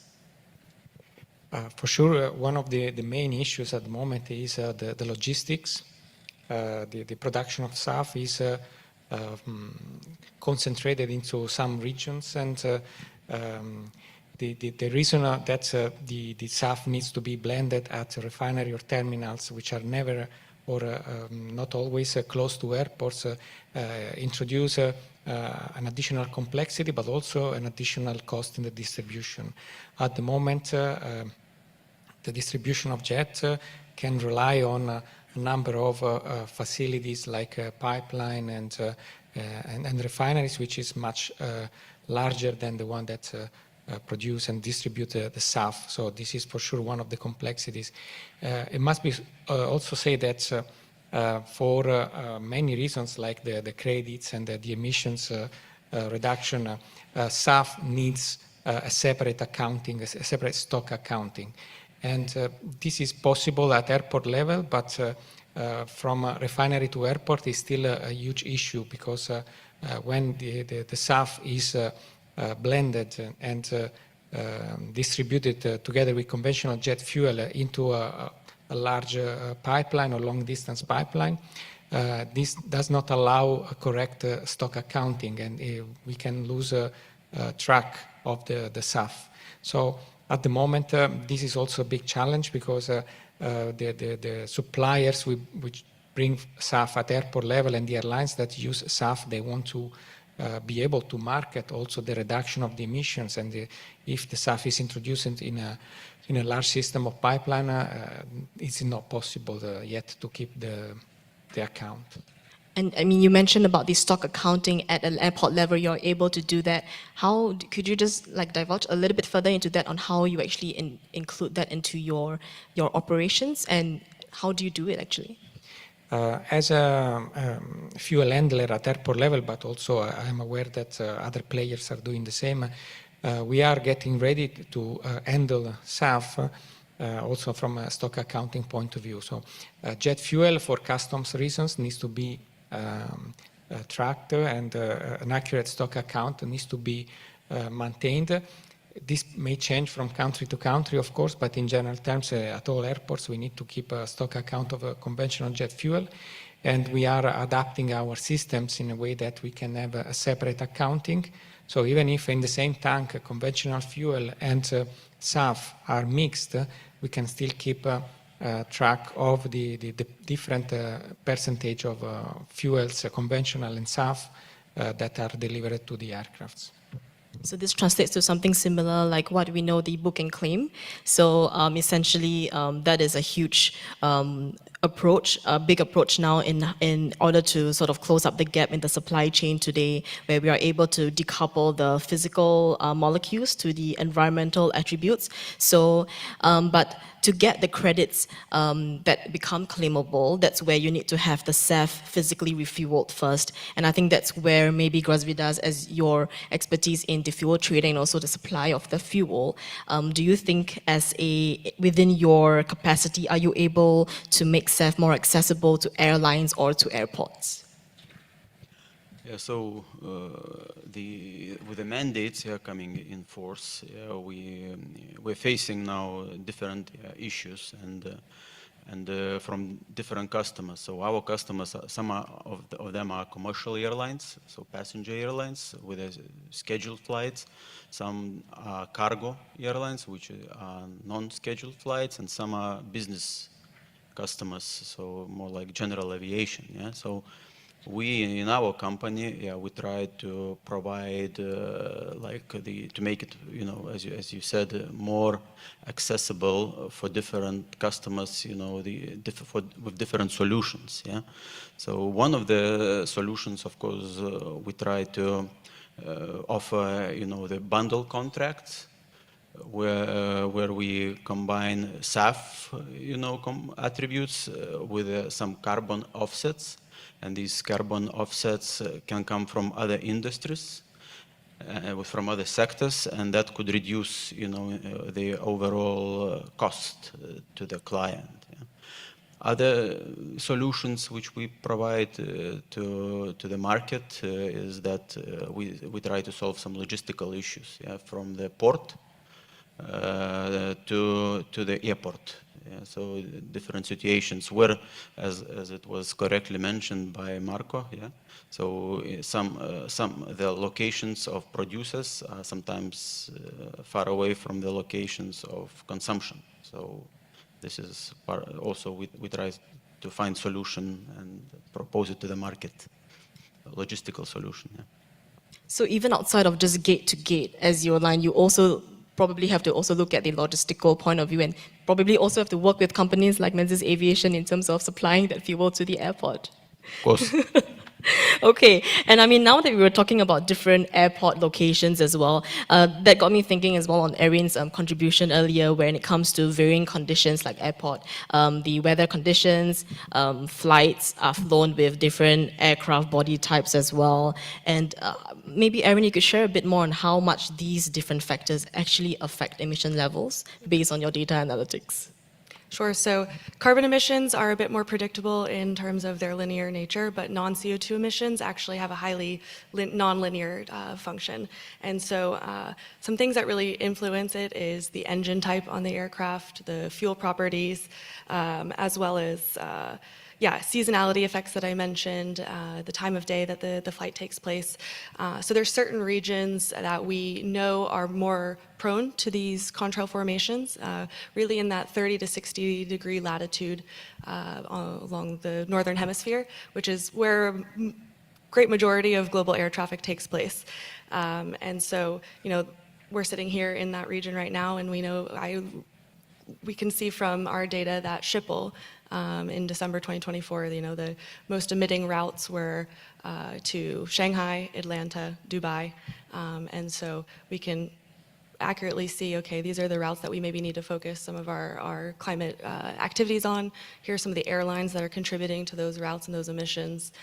So we can really dig down into all different types of data to say exactly, where some of these climate big hits and these opportunities really are. Wonderful. And I think now I have a question that's more broad towards all three of you. I think it's more towards sustainability and also the sort of outlook that you have, within the next 5 years. How do you think in terms of SAF would develop?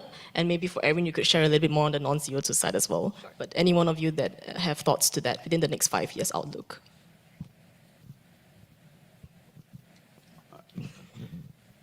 It depends from many different factors, of course.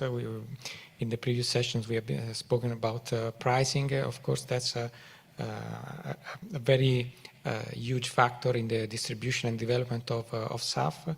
I think that the next 5 years, there will be more mandates from countries to introduce more sustainable aviation fuels at airport level. And also the standards needs to change because till the limitation is about blending the synthetic blending component only at refineries. There is a huge limitation and obstacle to a broader distribution. So maybe a review also of the standards with all the due precautions, of course, may help in developing further the distribution of SAF at airports. I can speak to, I think, the opportunity ahead of us. Antoine mentioned that really after the Destination 2050 report that came out a few weeks ago, really it identified that these next 5 years are crucial. We have acknowledging that there's going to be not just one silver bullet that solves really the net zero problem or the opportunity for the aviation industry. It's going to take efficiencies at the air traffic level, SAF, of course, next-gen aircraft, next-gen hydrogen electric aviation, as well as contrail avoidance and these non-CO2. And so where we're really, our thesis at Estuaire and what we're really passionate about is the opportunity today. You don't need a new technology, you don't need a new, to wait 10 years for final investment decision, for a new technology to come online to be certified, to take action for climate impact. And as the blend of SAF, the proportion of SAF in the marketplace increases, it's only a better opportunity for us to take action and use data to be intentional about how we use it. Very short, just to add to what my colleagues maybe already also mentioned. So we as a market intermediary, we speak with the producers quite a lot and globally. And we speak also to the end users, to our customers. Yeah. So what we see currently and in the next 5 years, so of course we see that sometimes we even need to, we're talking about making offtake agreements with the producers for longer term, and then offering our customers the SAF on the more flexible terms, so like these offtake agreements which was discussed. Yeah? So we see, of course, that production hopefully the producers will be able to get to FID, and there will be more production. That's what we see from all the corners of the different corners of the world coming. We also see that airlines, based on the factors which we discussed and the government incentives and the whole ESG, the airlines are interested and they are even investing into some projects. So the demand should you know, increases, of course, and as a result, it's the formula should come out that the price should stabilize somehow within the next 5 years. That's what, let us hope for that, for the better.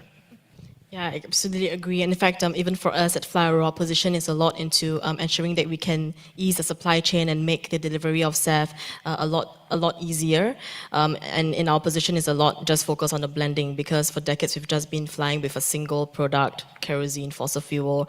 So we didn't really think about blending at that time, right? But now that we have to do blends, a lot of the blends are happening at upstream at refineries, so that is constrained. What we want to do is, what if we are able to convert more terminals that are part of the supply chain to be able to provide blending? But that means a lot of discussion to go through regulatory, ensuring that we meet compliance on the safety and quality. So these are the things that perhaps, in my view, hopefully in the next 5 years, we should be able to reach a stage where we have maturity, full maturity on SAF blending in the entire supply chain. So maybe now I could just open up to the floor for some questions, if you have any for our panelists here.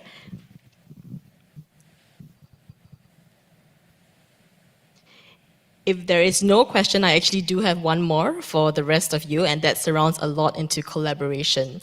So the three of you are actually from very various backgrounds and also supporting sustainability in the aviation sector. So I really wanted to hear your thoughts regarding whether you see if there are any gaps in collaboration across the supply chain that, if it's addressed, we are able to accelerate SAF adoption.